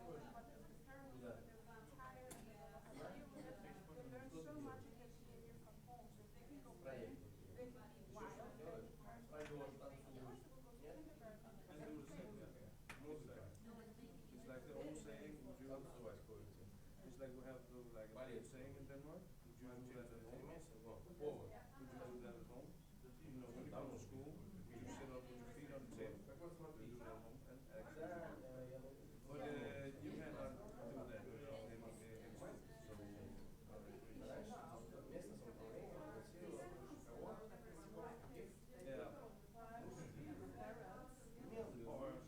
school. They don't even want to care anymore. They don't even care. It's just like you watch TV and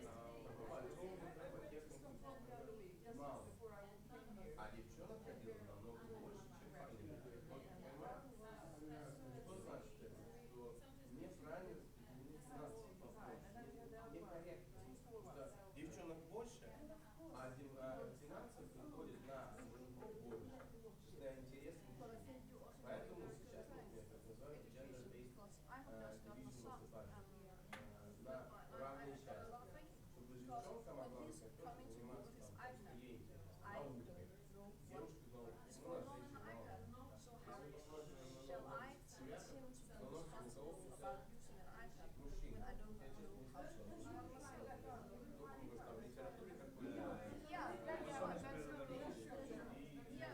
то у нас мужчин. Of course he will figure out how to use it, but it's my responsibility that he use it responsible, and that he just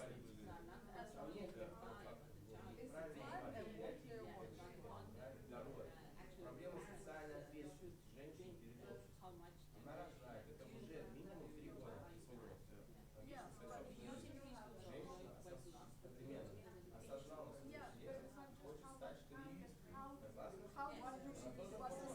активисткой, независимой, свободной, желательно вдовой.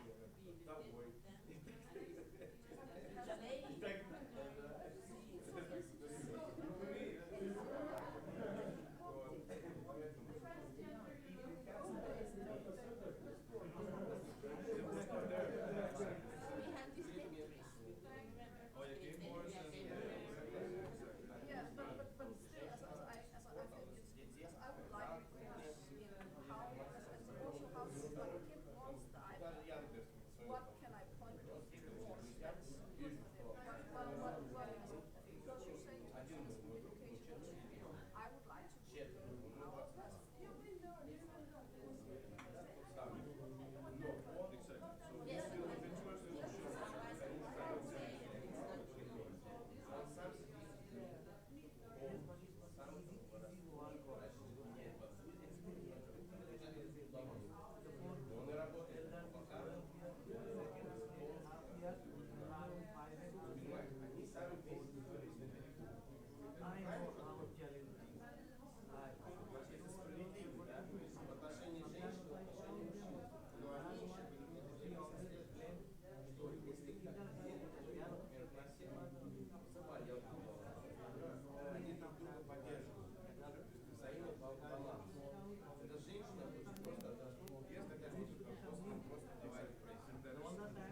exactly, exactly. So the really huge problem is that they don't set limits for the kids anymore. They are like if the kid doesn't do anything, he would be like okay, he just do his thing. My son, for example, his teacher, told me that one day they all have to go in from the playground, and he didn't want to. So she was like, okay, I'm going to come in. He was her next, and went out. And she just never will be able to.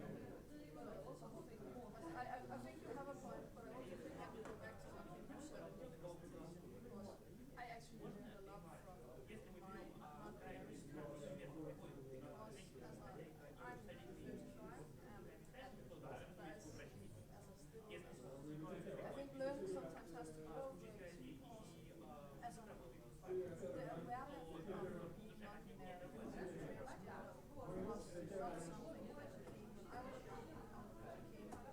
being non-binary was not something that came when I was not even as non-binary transgender people, but transgender. And I think it took me a while, and I think I'm still learning, but I think it's very important for me to listen to my students and listen to what they have taught me about talking respectfully to them and how to create a classroom that feels as including for everyone. And I think it's also important as a parent to also listen to your kids' needs and also sometimes the younger generations are more clever than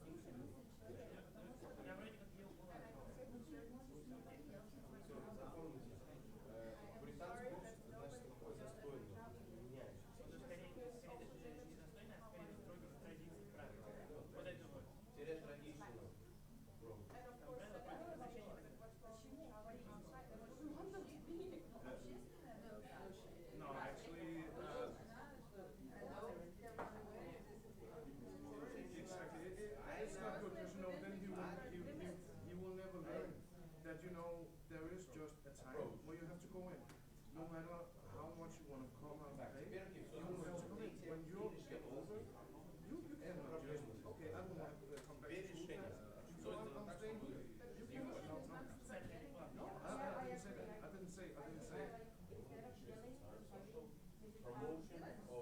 Promotion of successful women. Exactly. Before I didn't mean that promotion of we just have to be more strict. Because we are really loose at just letting them do what they want to do, and then we can handle it afterwards. Because they have to know that there is consequences by not following the rules. Successful women maken. Die maken значит имидж. Герман, вы там сформировали на бумажечке свои результаты? Продолжаем дискутировать. Двигаемся дальше. Я запомнил, поработаю. Так потом по кружкам. Yeah. В том числе и ты. Герман, присоединись, работать в другую группу. Будь умным. Вторая.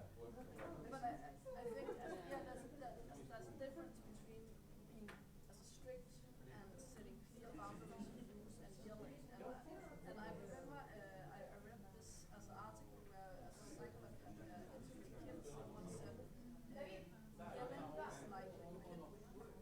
And I think that's very good description about how to yell as a really yell and I don't think that's what you need. No. I just mean being more strict because I think it's really we have to loosen too much.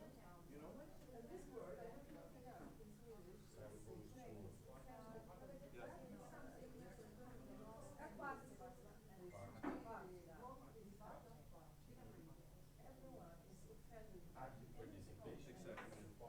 Exactly. And actually another point of what you say in the form of being strict. We are letting our children almost half the day to somebody else. Should they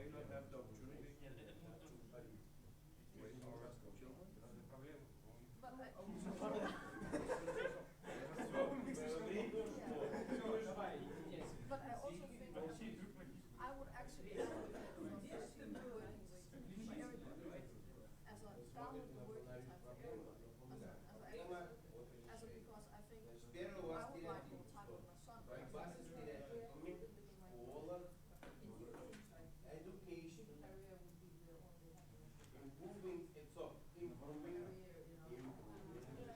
Yeah, I see what you mean. That's also why I inside. talk a bit more like the family life is also important. And my husband would prefer that. Improving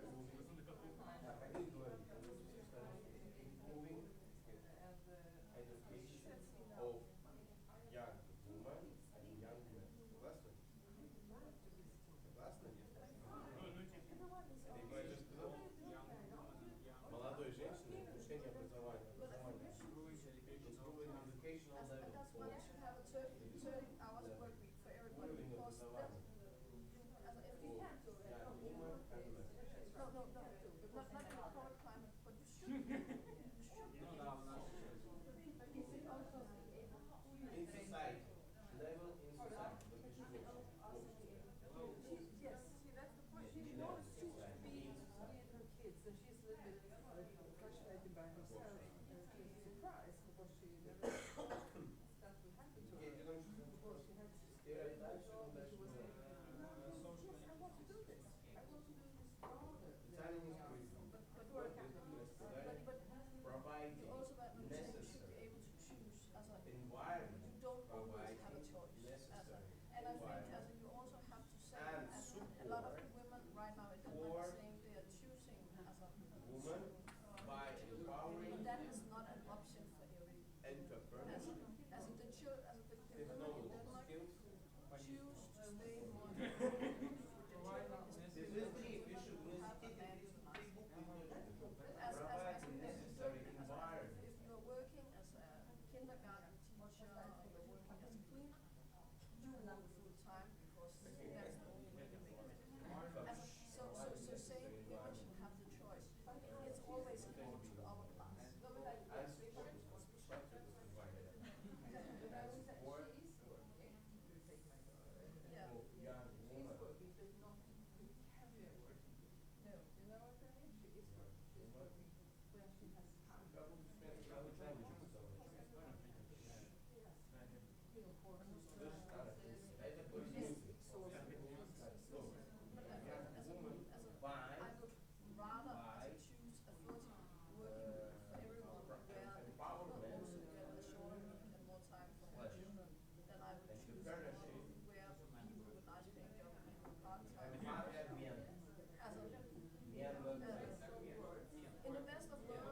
yeah, but if I have to choose between giving the option for some to go part-time or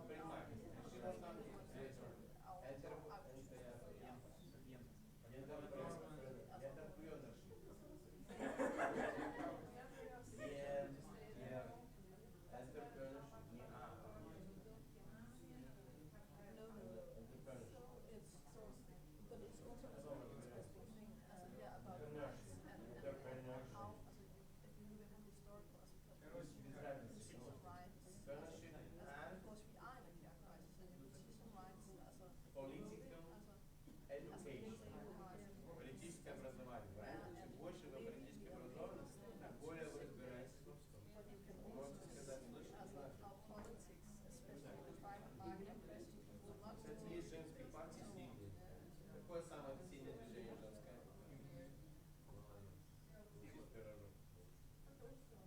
So, I have tried to write down, and everyone is welcome to see that I have, because I'm not sure I've written everything down. But so.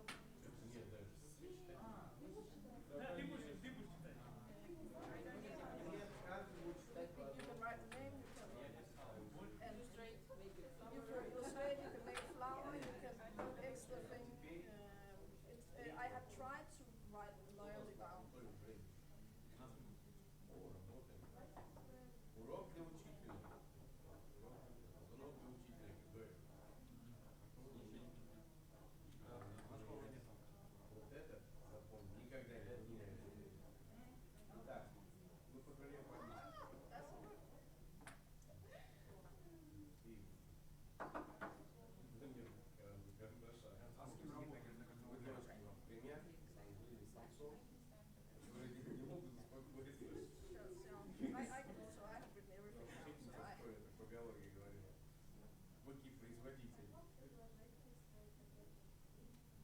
Обед без проблем.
понимаю, есть разница в обществе, роль мужчины и женщины, или ее не должно быть. То есть мы за то, что мужчина идет свои роли, а не армия, там еще все остальное, а женщина свои роли, как мы говорили. Вы помните, еще возвращаясь там, назад, кто основная роль мужчины была?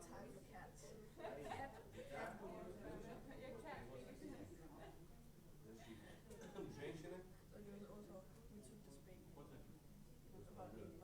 Современная мы все поменялось. Правильно? Все поменялось. Так вот, вы сами как это считаете? Вы больше предполагаете, что нужно все-таки вернуться к стандартам традиционным подходам, которые до этого были, а именно разделение ответственности, четко и ясно сформировано. Либо все-таки не имеющим границ, и, скажем так, каждый может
Yes.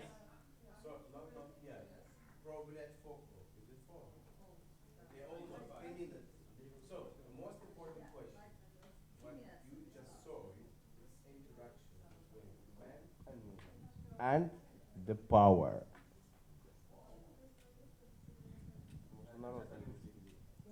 На самом деле у нас еще 3 минуты. 3 минуты. Тебе?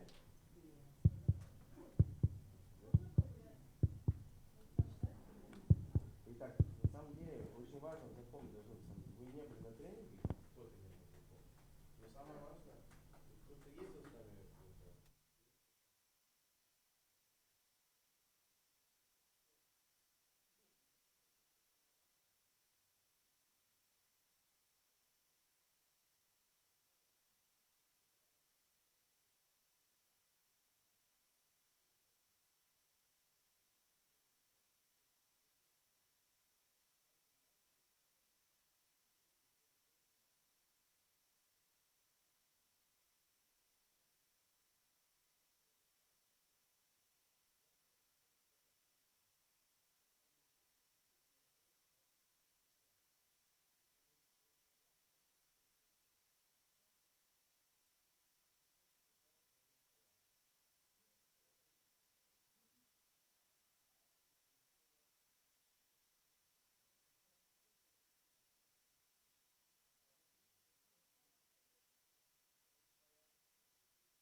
Okay, it was a very tasty coffee break, and we are moving to the final part of our conference.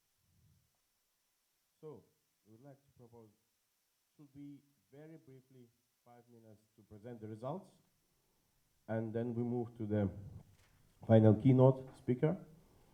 Let's start from our group, which will be about women and politics and society. And the first will be going to speak Alexander. Yes. And then German, and then the girls. And then German.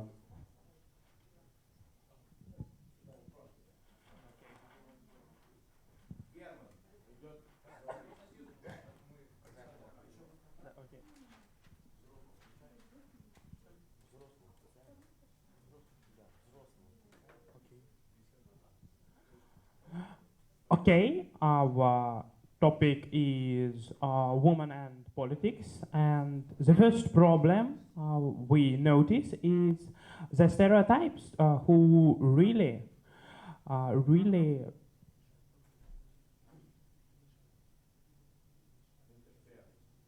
interfere women in politics. Yeah, because society and many people in society think that women just must sit at home, sit with child, and so not be politic. Yeah, thank you. And German, you will continue. So definitely I'm from the other group. Okay. So about women and politics, social injuries and responsibilities. For it's really hard to women get the same job, wherever, either to nurse or like that stuff. In politics, the same story, exactly. So if someone says that you're a woman and you can get a child, you just wait more than 1 year of the job. You left out for 1 year, and definitely it's very hard. But we should agree with that and don't to get it like a problem. It's like all natural.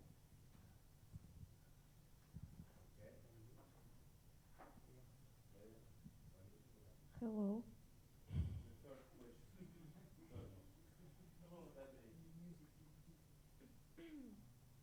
Social injustice, responsibilities. Британ соєдстві транзит поруч.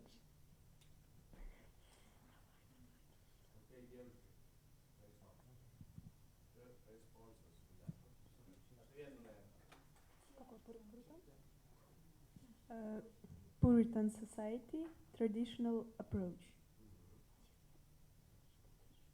So, and responses to that will be our proposals, what they are. Yeah, they are promotion of successful women, image, be active in political parties, improving educational level in society, providing necessary environment support of young women by improvement and international and political education. That's all. Thank you.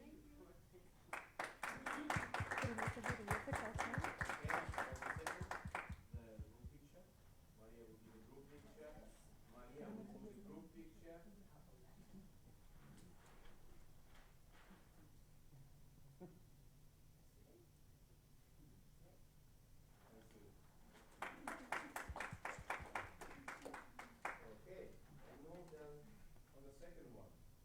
Gender equal treatment at work and education. Okay, thank you. Lisa. Lisa.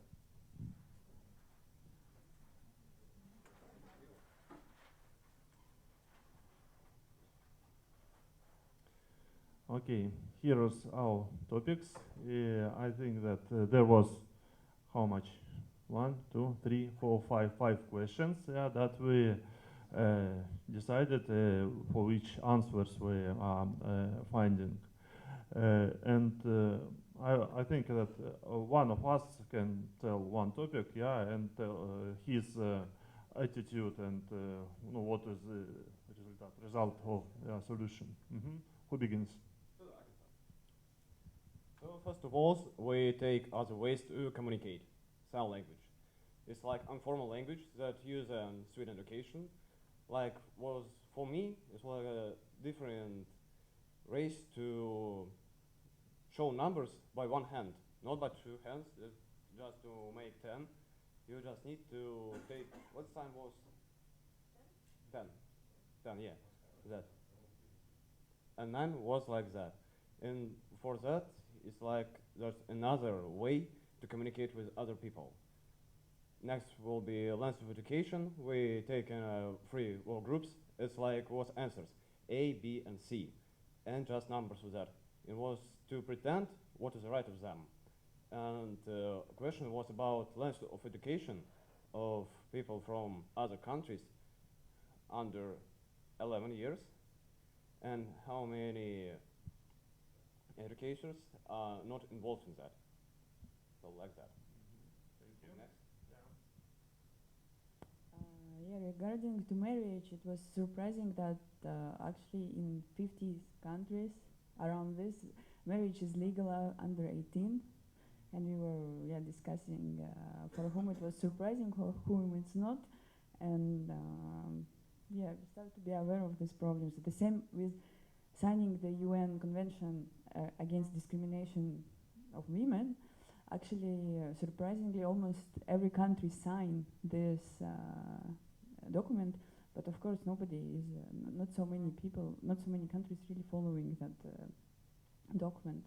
So that's why we think all of these discussions sometimes on that high level are not really actualized in real life.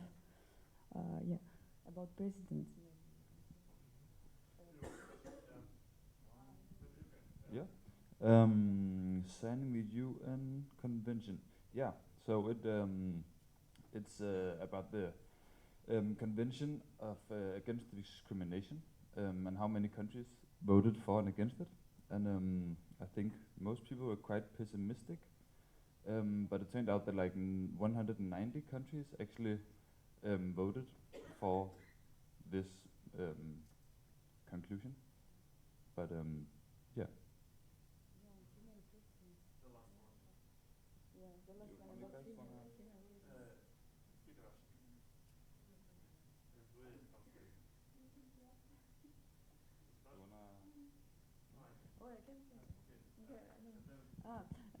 Also, this is a good news because we realized that a lot of countries actually have female leaders, presidents, and prime ministers. Do you remember the number? It was around, almost a half of the countries had female leaders. So this is already means that the society is going to be rely on these principles. Yeah. Okay, thank you very much, my team. A few words, for finish. Was in this group not only as participant, like a teacher. Yeah, from my side, I can say that what this active method is very effective. Yeah, very difficult people from very different countries. Yeah, and it was like. Командная игра, like as teamwork, and very with good quality, So I think you have something new for you, and I think any results now from our side. Thank you.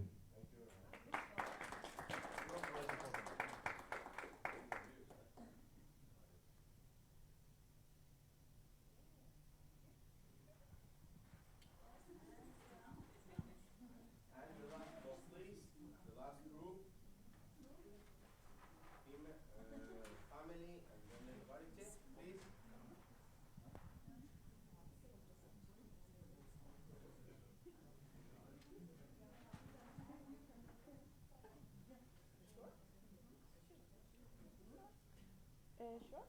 Hvilken skal jeg starte med? Bare for unge, tænker jeg. Ej, det tror jeg, du har mere styr på den øvelse. Yes, and I don't know, I think some of our groups are missing, but we will take it from the top. Half is missing. But we started, our team was family, and we started talking about that have to be time for care for children. And care is understood broadly, as there have to be good kindergartens with enough resources, but there also has to be as a time for care. And with that we mean that the work-life balance has to be okay. And we talked a lot about the ways it could be achieved. It can be achieved with a shorter work week, but it can also be achieved, like you said, with flexibility. And now I just have to be sure I include everyone. And we talked about about removing stress for the family to make more time for care. For example, by providing warm meals at schools and kindergartens. And we talked about a lot of about how you could raise respect for care work, both paid and unpaid care work. I would like to take the last one. Do you want to take the next one? Okay. So the next one is activities for everyone. Started out talking about how it should be government funded, but then went into local to local initiatives. So taking it in our own hands, and because if you do it local to local, you get to have the parents of the children in the community to actually engage in the activities, and to start just like up here there was something about the cooperative kindergarten. So it was an idea that's from Sweden, where it's the parents who run the kindergarten, and in that way they're way more involved with the children's upbringing, which is really, really great. So another thing that was also mentioned was about refugee children that came to Denmark, that came and had activities with other Danish children, and the parents could meet the other parents, and in that way to get them more integrated. Yes, sorry. For that, it will give strong communities and focus on integration and not relying on the government, but relying on one another and taking action for your own community. Yeah, exactly. And also, it doesn't necessarily have to be refugees, but it has to be like, let's say, the more poor families, maybe that they don't have that many resources to engage in the rest of the community. So there should be some kind of more support to that, you know. And the next one is tolerance. And there we were talking a lot about, you know, the teachers at school and in kindergartens that, you know, in form of gender equality, you know, the old stereotypes of that, you know, wild boys are like wild boys and the girls are more quiet is not really true anymore. And, you know, the adults really have to, you know, have some kind of certain patience to remain to, you know, interact all the kids and include all the kids without leaving, let's say, the wild ones be. And you can take it.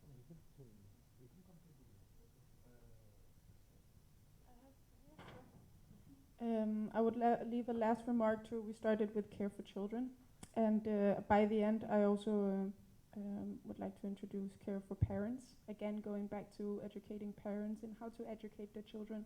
It's really, really important, because we also spoke about this thing of, like you mentioned, having a child who has an iPad and not even knowing how to use an iPad. That there's this gap here, because just knowing how to use an iPad, that's one thing, but also knowing what the content is there and how you guide your children through this content in an informational society where the children will get this information, whether it's at home or it's outside home. It is so important for the parents to understand how they're going to deal with this. I think that was it for us. Thank you very much.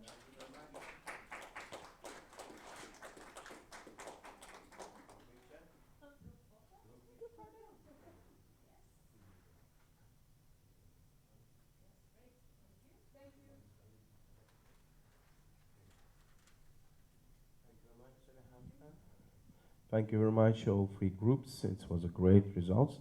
We will take a note on them. And now we move to our final keynote speaker. I'm very pleased to introduce you Astrid Elkrit Sorason, a PhD doctor in history, and her main areas of research includes modern feminism. And she will be talking about gender segregation in education and the labor market in Nordic countries. I really suggest you to look at the presentation and ask many questions as possible. And you will now see that I'm very good at history, but not so good at IT. So we will hope this will work.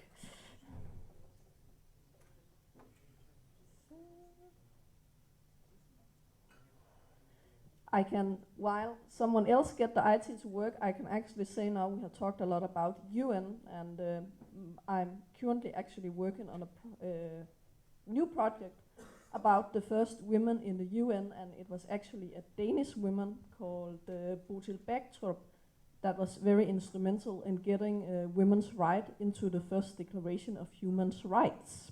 So if you don't know Bodil Bagtrup, I can really recommend looking her up. She's a very interesting woman.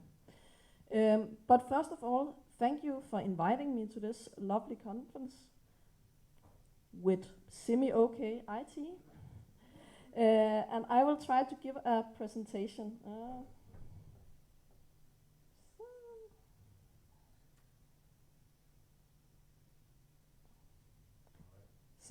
But I will start by presenting myself because I don't think I'm so famous that you will all instantly know who I am. My name is Astrid. I'm a Danish woman. I have a PhD in history, and I'm currently working on a project called the Women's University that is about how women have entered the university and higher education. And before that, I have won a prize for my work. So you will think I'm highly recognized in Denmark. No, I'm highly recognized in Sweden. I have won the Swedish prize for best work on gender equality in 2019, but not in Denmark. So that says something about how gender equality is valued in Sweden per se to Denmark. And I have worked a lot with trade unions, a lot with the welfare state, and I'm what you can call an expert in the gender segregation in the labor market, and especially in the female-dominated areas of the labor market. And a lot of the points I have on my talk have been touched upon by today's other speakers, but I don't think you will get some of them 2 times. That's okay. And then hopefully we will have a lot of time to questions and comments. And what you see here on the picture, because I am a historian, so I always like to get a little bit of history info. This is the first red stocking demonstration in Denmark. The red stocking is the famous women's movement in Denmark. This is from the first demonstration. And they had so much to say that they couldn't just make a normal banner. They had to make these weird square boxes where they wrote slogans on every side. And this picture has always been placed over the washing machine in my home, my childhood home, and the sign says, "Only wash your own sock." So that was the picture my mom put up over her washing machine. And that also says something of gender segregation in labor. So I will today introduce to you the concept of the Nordic gender equality paradox. And maybe some of you already are familiar with this concept, but else you will hear about it now. In the Nordic countries, we have some of the world's highest education rates for women, and we also have some of the highest employment rates for women. We also have a very high general support for gender equality. We are known as being some of the most liberal countries in the world, some of the most gender equal work. You will also see it if you look up the Nordic values, you will see gender equality be very high on the list. And we also have generous family benefits, friendly scheme, parental leave, kindergarten, etc. But at the same time, we also have a very gender segregated labor market. And I will come back to what that means exactly in a minute. But we have a very gender segregated labor market. And we also have a lot of discrimination that hasn't really moved the last 30 years. For an example, the Danish pay gap is estimated to around 13%, and that's what the pay gap have been in the last 30 years. So, and what you see is another demonstration, this time from the 50s. It's the sign says equal pay for my mom. Yes, what does it mean when I say the labor market is segregated? It means we have both a horizontal and vertical segregation. And the horizontal segregation is that men typically work with production in the private sector, so you typically man work in the private sector, and he works with production. And when I say production, I mean production in the broadest sense. That means he works with IT or with building houses and so on. You could say work where you will get some kind of a product you can sell, be it IT, be it a hammer. Women typically work in the public sector, and they will typically work with some kind of care or some kind of education. So you will find them being a nurse, a teacher, etc. So that's the horizon segregation. Then you have the vertical segregation, and that means that men dominate at the top of society, while women do other jobs. A new tendency in society, I think, is both sad and interesting, is that we are seeing a lot of younger men starting to dominate at the bottom of society. We have a generation of young men that are not getting any kind of education and are not getting into the labor market at all. So we seem to start to get a generation of young men we are simply losing.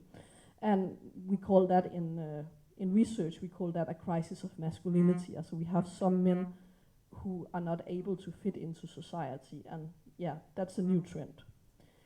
And if you look at just the horizontal segregation in the labor market, that's the biggest single reason in all the Nordic countries between the wage gap between men and women. So the 13% I was talking about before, the singles biggest reason behind that, not the only reason, but the biggest reason, is this horizontal segregation. And if you look at the pictures again, you will see the nurses and kindergarten teachers striking for higher pay in Denmark. It's in rainy day in Denmark, we have a lot of them. And then you will see a campaign from, this is the president for the Danish industry union, not union, from the employers organization. And they have 40 men and 6 women in their board. And he thought, hey, it's the International Women's Day. How can I show that I'm also hip? So he took respect high heels in the boardroom, and he took high heels on, and then he thought he had represented women in the boardroom. That got a lot of backlash in Denmark, but I thought I would show it to you. So, why are we so gender segregated? Yep, of course it's STEM in education. We are not just horizontal segregation in the labor market, we are also segregated in education. And it was the theory in the 80s that women would over time achieve the same as a level of pay as men as the education gap disappeared. But now we have this situation where you see now, and most of you don't read Danish, but the green line is women's length of education as women over 30 that has fulfilled a higher education, and the blue line is men that had done a higher education. And as you can see on this graph, a lot more women than men actually have a higher education, but the pay gap remains. And that's because of the horizontal segregation also in education, where women educate themselves to different professions and work in different professions than men. So the wage gap does not disappear with women's extra education, because women still educate themselves to different professions. So as I say to most women I meet, you can educate yourself to a higher pay, but you can never educate yourself to equal pay.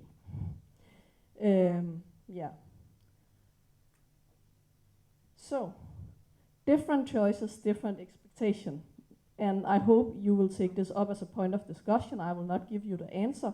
Why are women and men in year 2022 and 2023 still choosing different education and professions? Is it choice?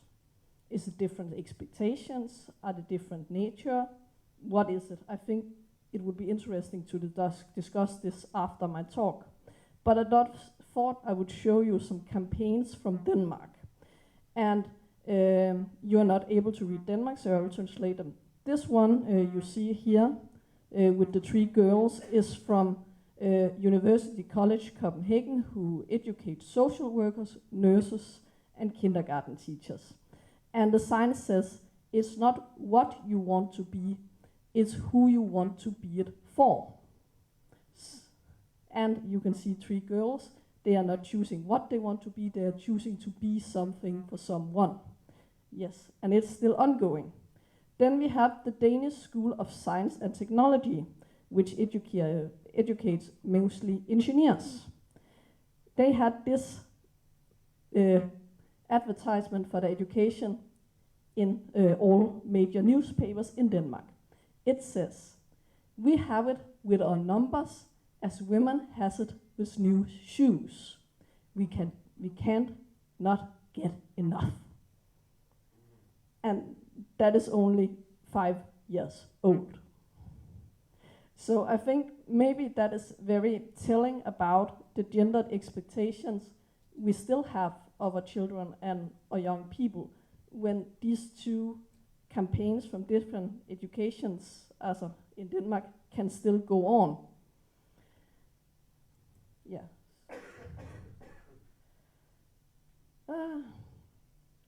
Then I just, because that's my my area of expertise, I will say something that we have a problem with the way we talk about traditional female-dominated professions. Because when I hear initiatives about doing something about gender segregation in education and work, I'm always hearing, oh, girls have to go to IT. And then we have to fix the girls so they can learn how to do IT. And IT is so good with all the job opportunities. But I'm not hearing the same thing about men going into nurses or men going in kindergarten teaching. What I'm hearing instead is, oh, men has to go in nursing or kindergarten teaching so they can be superheroes in the kindergarten and so on. It's like almost men have to go into female-dominated professions to rescue them for themselves. And I think we have to talk about the way we talk about these female-dominated professions.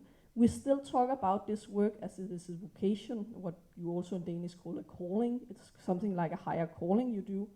We still talk about them as low status. We still see nursing as something everyone can do. In Denmark, it's a university degree. When you get to be a nurse in Denmark, it's a university degree. And we still have a very low pay relative to the education level we expect of these professions. I try when I'm out and teach in high schools, I try to often ask the students, how many of you think an engineer is highly educated? How many of you think an engineer is highly educated? You all think an engineer is highly educated. How many of you think a kindergarten teacher is highly educated? Yeah, now you're feminists, so you are loyally raising your hand. But when I do this questionnaire in a high school class, I will see the feminist in the back row with dreadlocks typically raising a hand, and the rest of the class will not raise their hands. But they are the same level of education, same length of education in Denmark. And I think it's very interesting that there exist those different views of these professions. And I also see that's why we see right now a wave of strikes going on in this profession. I here have the Danish midwives striking over their pay, and I here have the Finnish nurses striking over their pay. Yeah, and I don't think I will use much of det her. I think some of the earlier speakers have touched upon all these points, but we also have gender segregation in family, and I think there is kind of a vice versa feedback effect. But what I will talk about is right now, and something I think will be very important when we talk about gender equality and education also in the future, is we have a care crisis right now in the world. It's a global crisis. All over the world we are lacking carers. Right now the World Health Organization estimates we will need 12 million more nurses in 5 years. So we are short 12 million nurses globally in the next 5 years. That's a lot of nurses, people.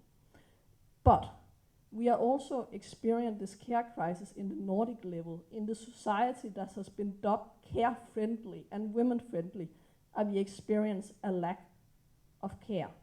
And when I talk about a lack of care, I'm talking about a professional lack of care. We do not have enough nurses, we do not have enough teachers, we do not have enough kindergarten teachers.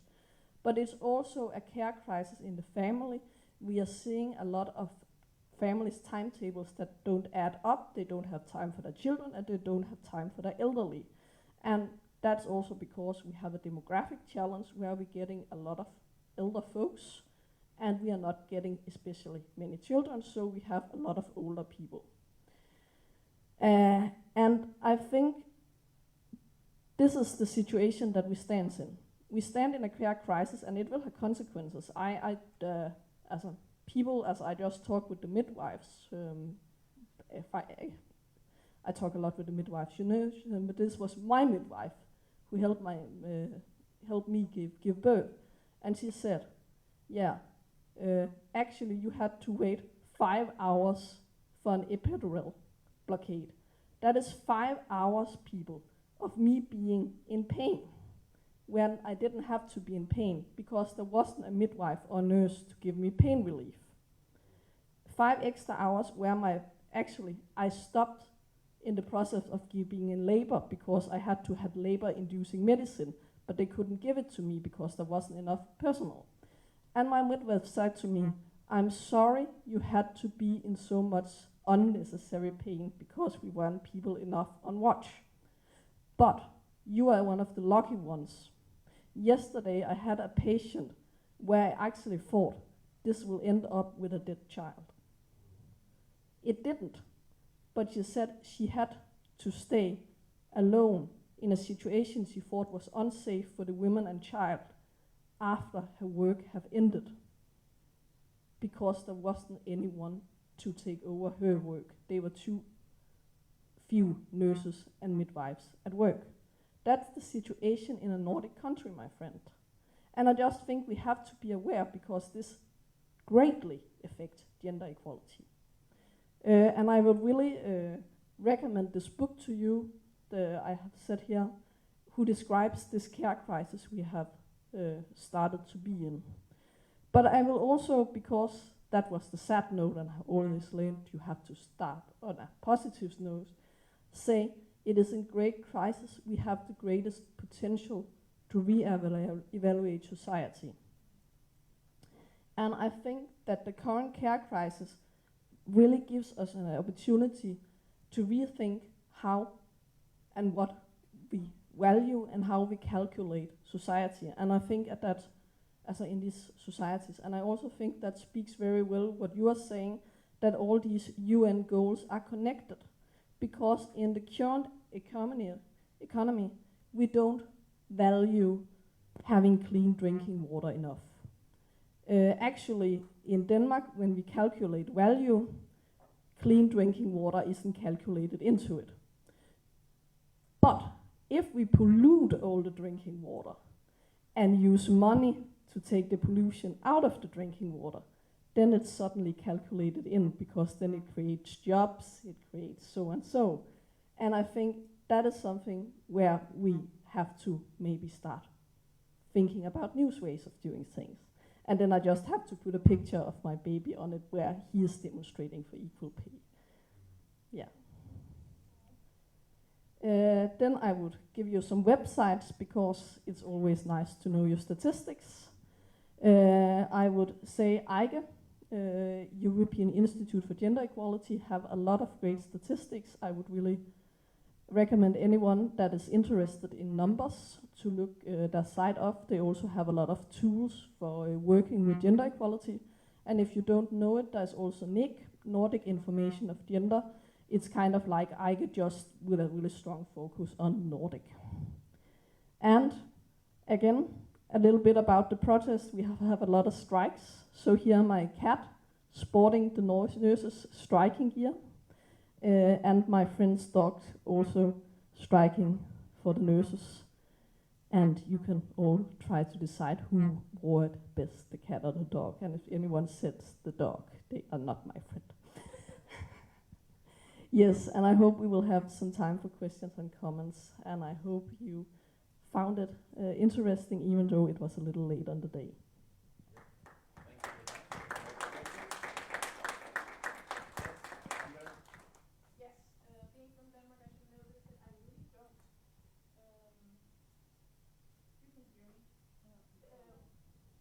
Wash only your own sock. What exactly does that mean? Vask kun din egen sok. Yeah.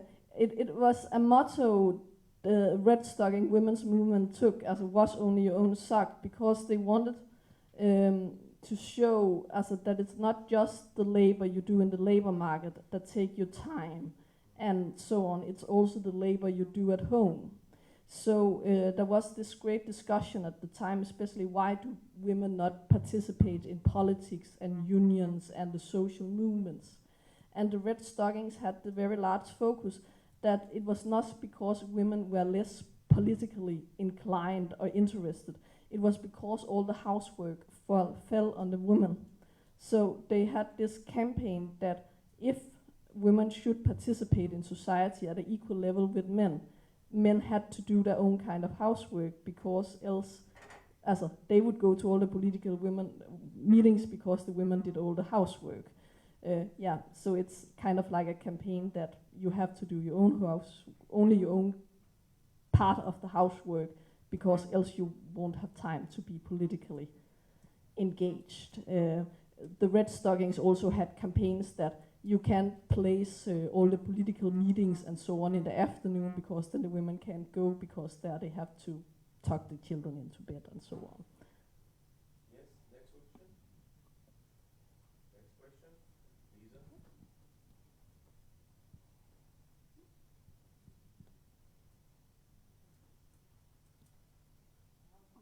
Yes,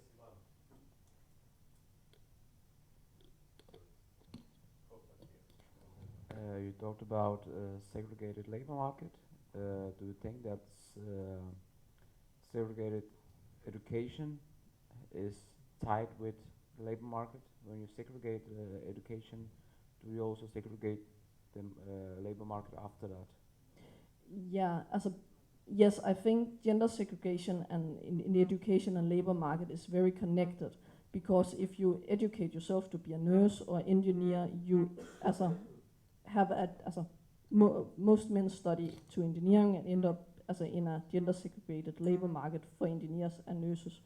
But even if you choose a gender mixed education, then you also see a gender segregation afterwards. For example, history, my own field of education, is a mixed education, but we come out to a gender segregated labor market, because my male students, they will typically go to work in the private sector, while my female students will typically go and work in the public sector. So we also see like a gender segregation afterwards, but we also see it, because many of the education leads to a specific profession that it's either or.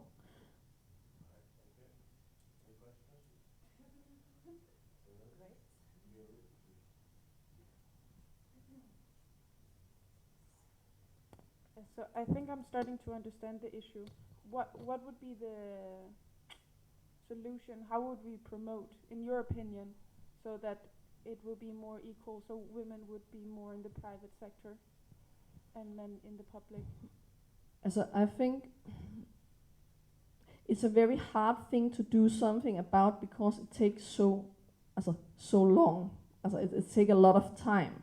But actually, the interesting thing about the gender segregation is we have tried to work with this problem for 50 years, and we have moved so very little. What we have moved is we are actually able, we have been able to get more women into male-dominated professions. We are seeing more women reading math at the university. We are seeing more female doctors. We are seeing women processing data. So we are kind of moving in that direction. What we are not seeing are men going into the female-dominated professions. So it seems to be easier to get women to move into the male-dominated professions right now than it is to get men to go the other way. And I think that has a lot to do with the status of the female-dominated professions and the pay of the female-dominated professions. So I think if you will have, want to have more male nurses, and I think we need to have more male nurses, the care crisis taking into consideration, we have to talk about how do we get a better status for nursing. But you ask how do we get more women to work in the private sector, and I think we are actually moving in that direction. As right now, that is going okay. It's going very slowly. So but we just need the other part of men going in. We actually more need men going into the other direction, and especially we need, as a society's broader kind of sense, we really need to do something about the young men not getting any education at all and not getting any jobs at all, because it is from society, we are losing young men, and that is actually really bad.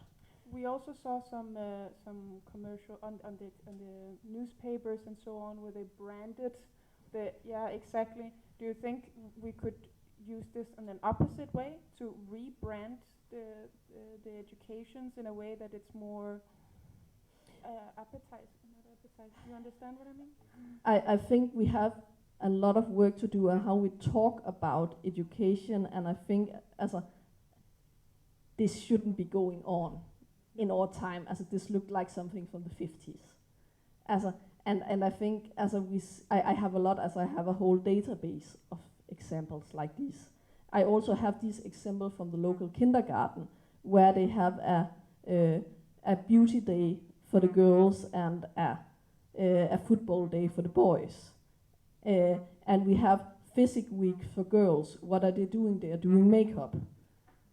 So and that is in 2020. So we still have a lot of these gender stereotypes going on, and it's not because people are evil. It's not because people don't want girls to succeed or boys to be caring and so on and so on.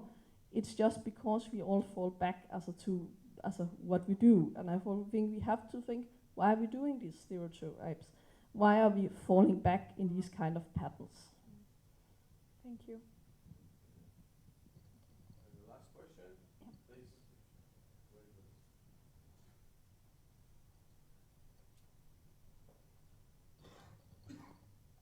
Thank you.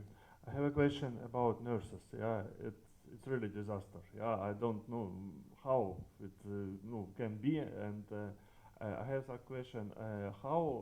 What decision is for to change this situation?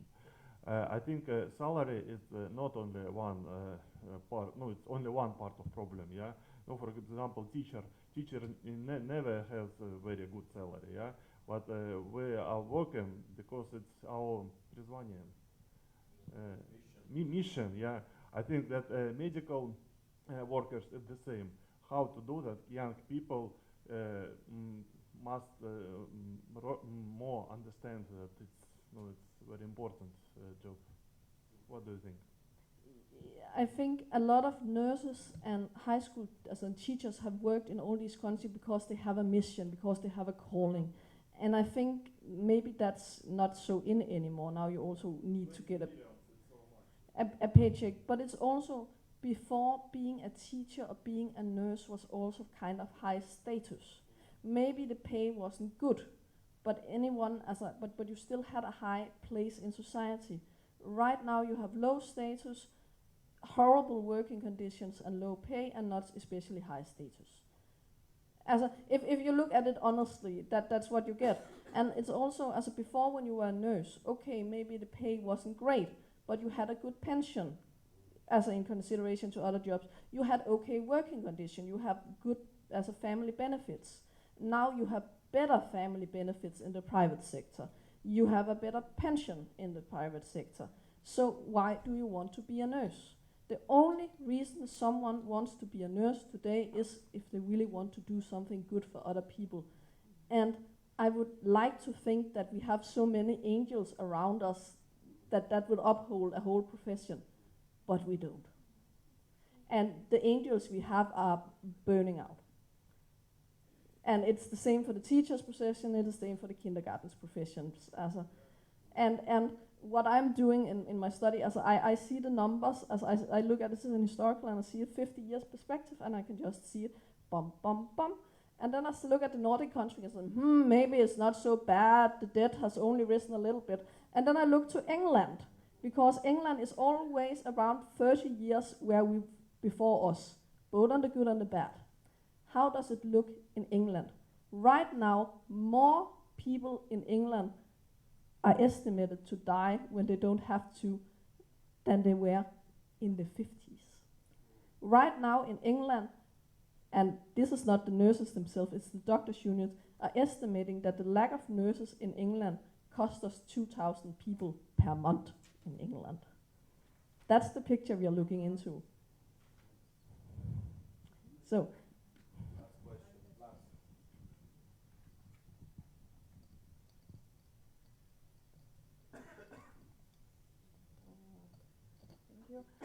you also mentioned that so much less men prefer to go to get a higher education, right? And also because of that, they are remaining outside of society sometimes, and this trend is growing. But what could be a reason why they don't want to fit into any kind of profession or something? Is it explainable somehow? Like what it can be? I can say the theories from society, but I also think that's great something you can discuss for yourself. In science, we talk a lot about crisis of masculinities. That what you had to be as a man 50 years ago was very clear. You had to be a breadwinner, and you had to do so and so. Right now, we have a crisis in masculinity where what you have to be a good man is not as clear as it was 50 years ago. And some men are adjusting well to that fact, some men are not adjusting at all because their masculinity is very much in line with the masculinity from yesterday. They are seeing where their dad could get a job without having any formal education at all, and then he got a family and could provide for that family. Right now, young men are looking into a future where they don't fit into the school system, that they are doing badly at primary school. They will probably not get a family. A lot of men don't get married. A lot of men don't get the children they want, and they won't get a job. But they still have the image of that is the success criteria that they have to live up to. And then you end up in kind of what you can call a toxic masculinity, typically as an answer to that. And by that I do not mean they are toxic, but like a toxic masculinity in response to that, where they feel a lot of aggression against society and a lot of aggression against women.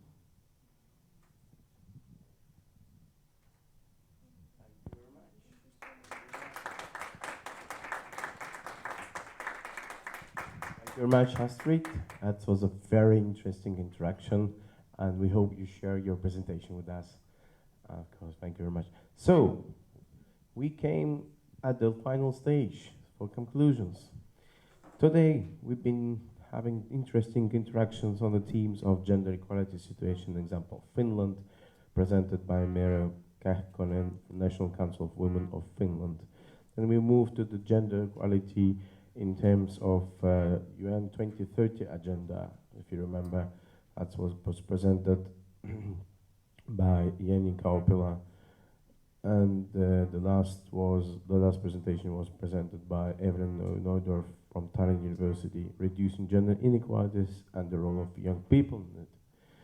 Later on, we moved to the young people opinions on the achievement of Nordic vision of gender equality. That was quite interesting interaction between young people. Thank you very much for them and the moderator, Annalisa Starkova.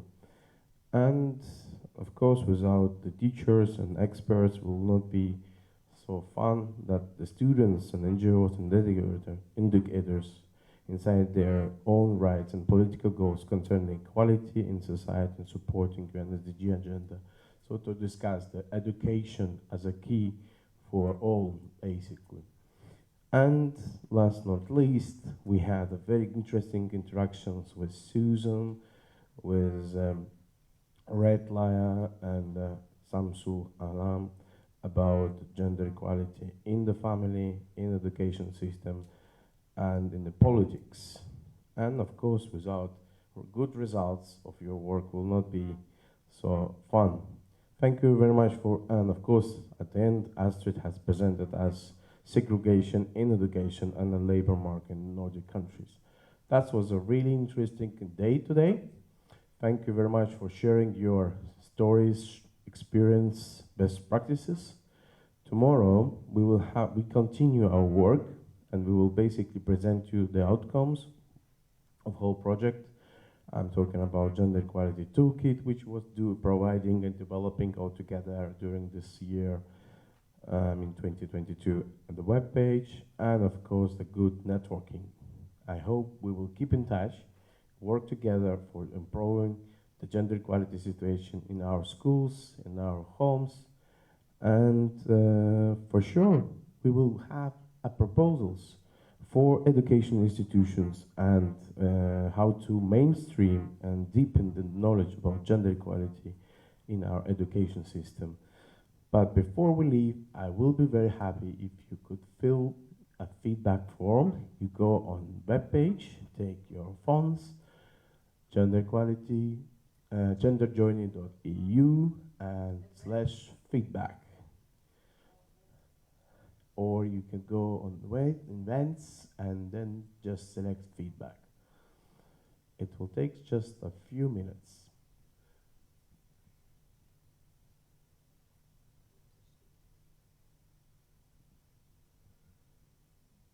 So genderjourney.eu/feedback and fill it out.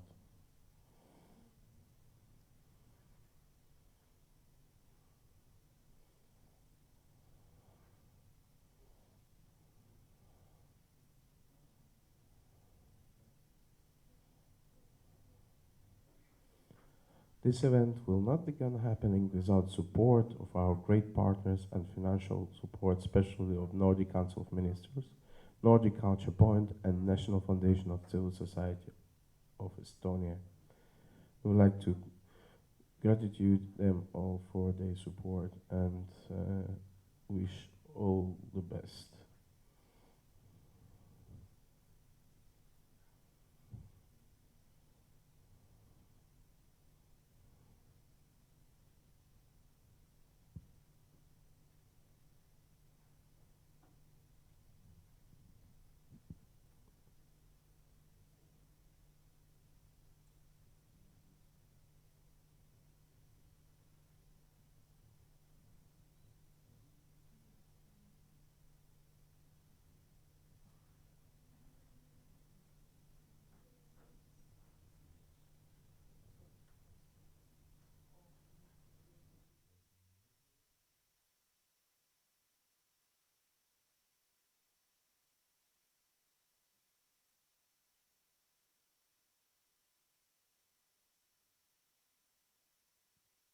Of course, if you're interested to go deeper and discover more about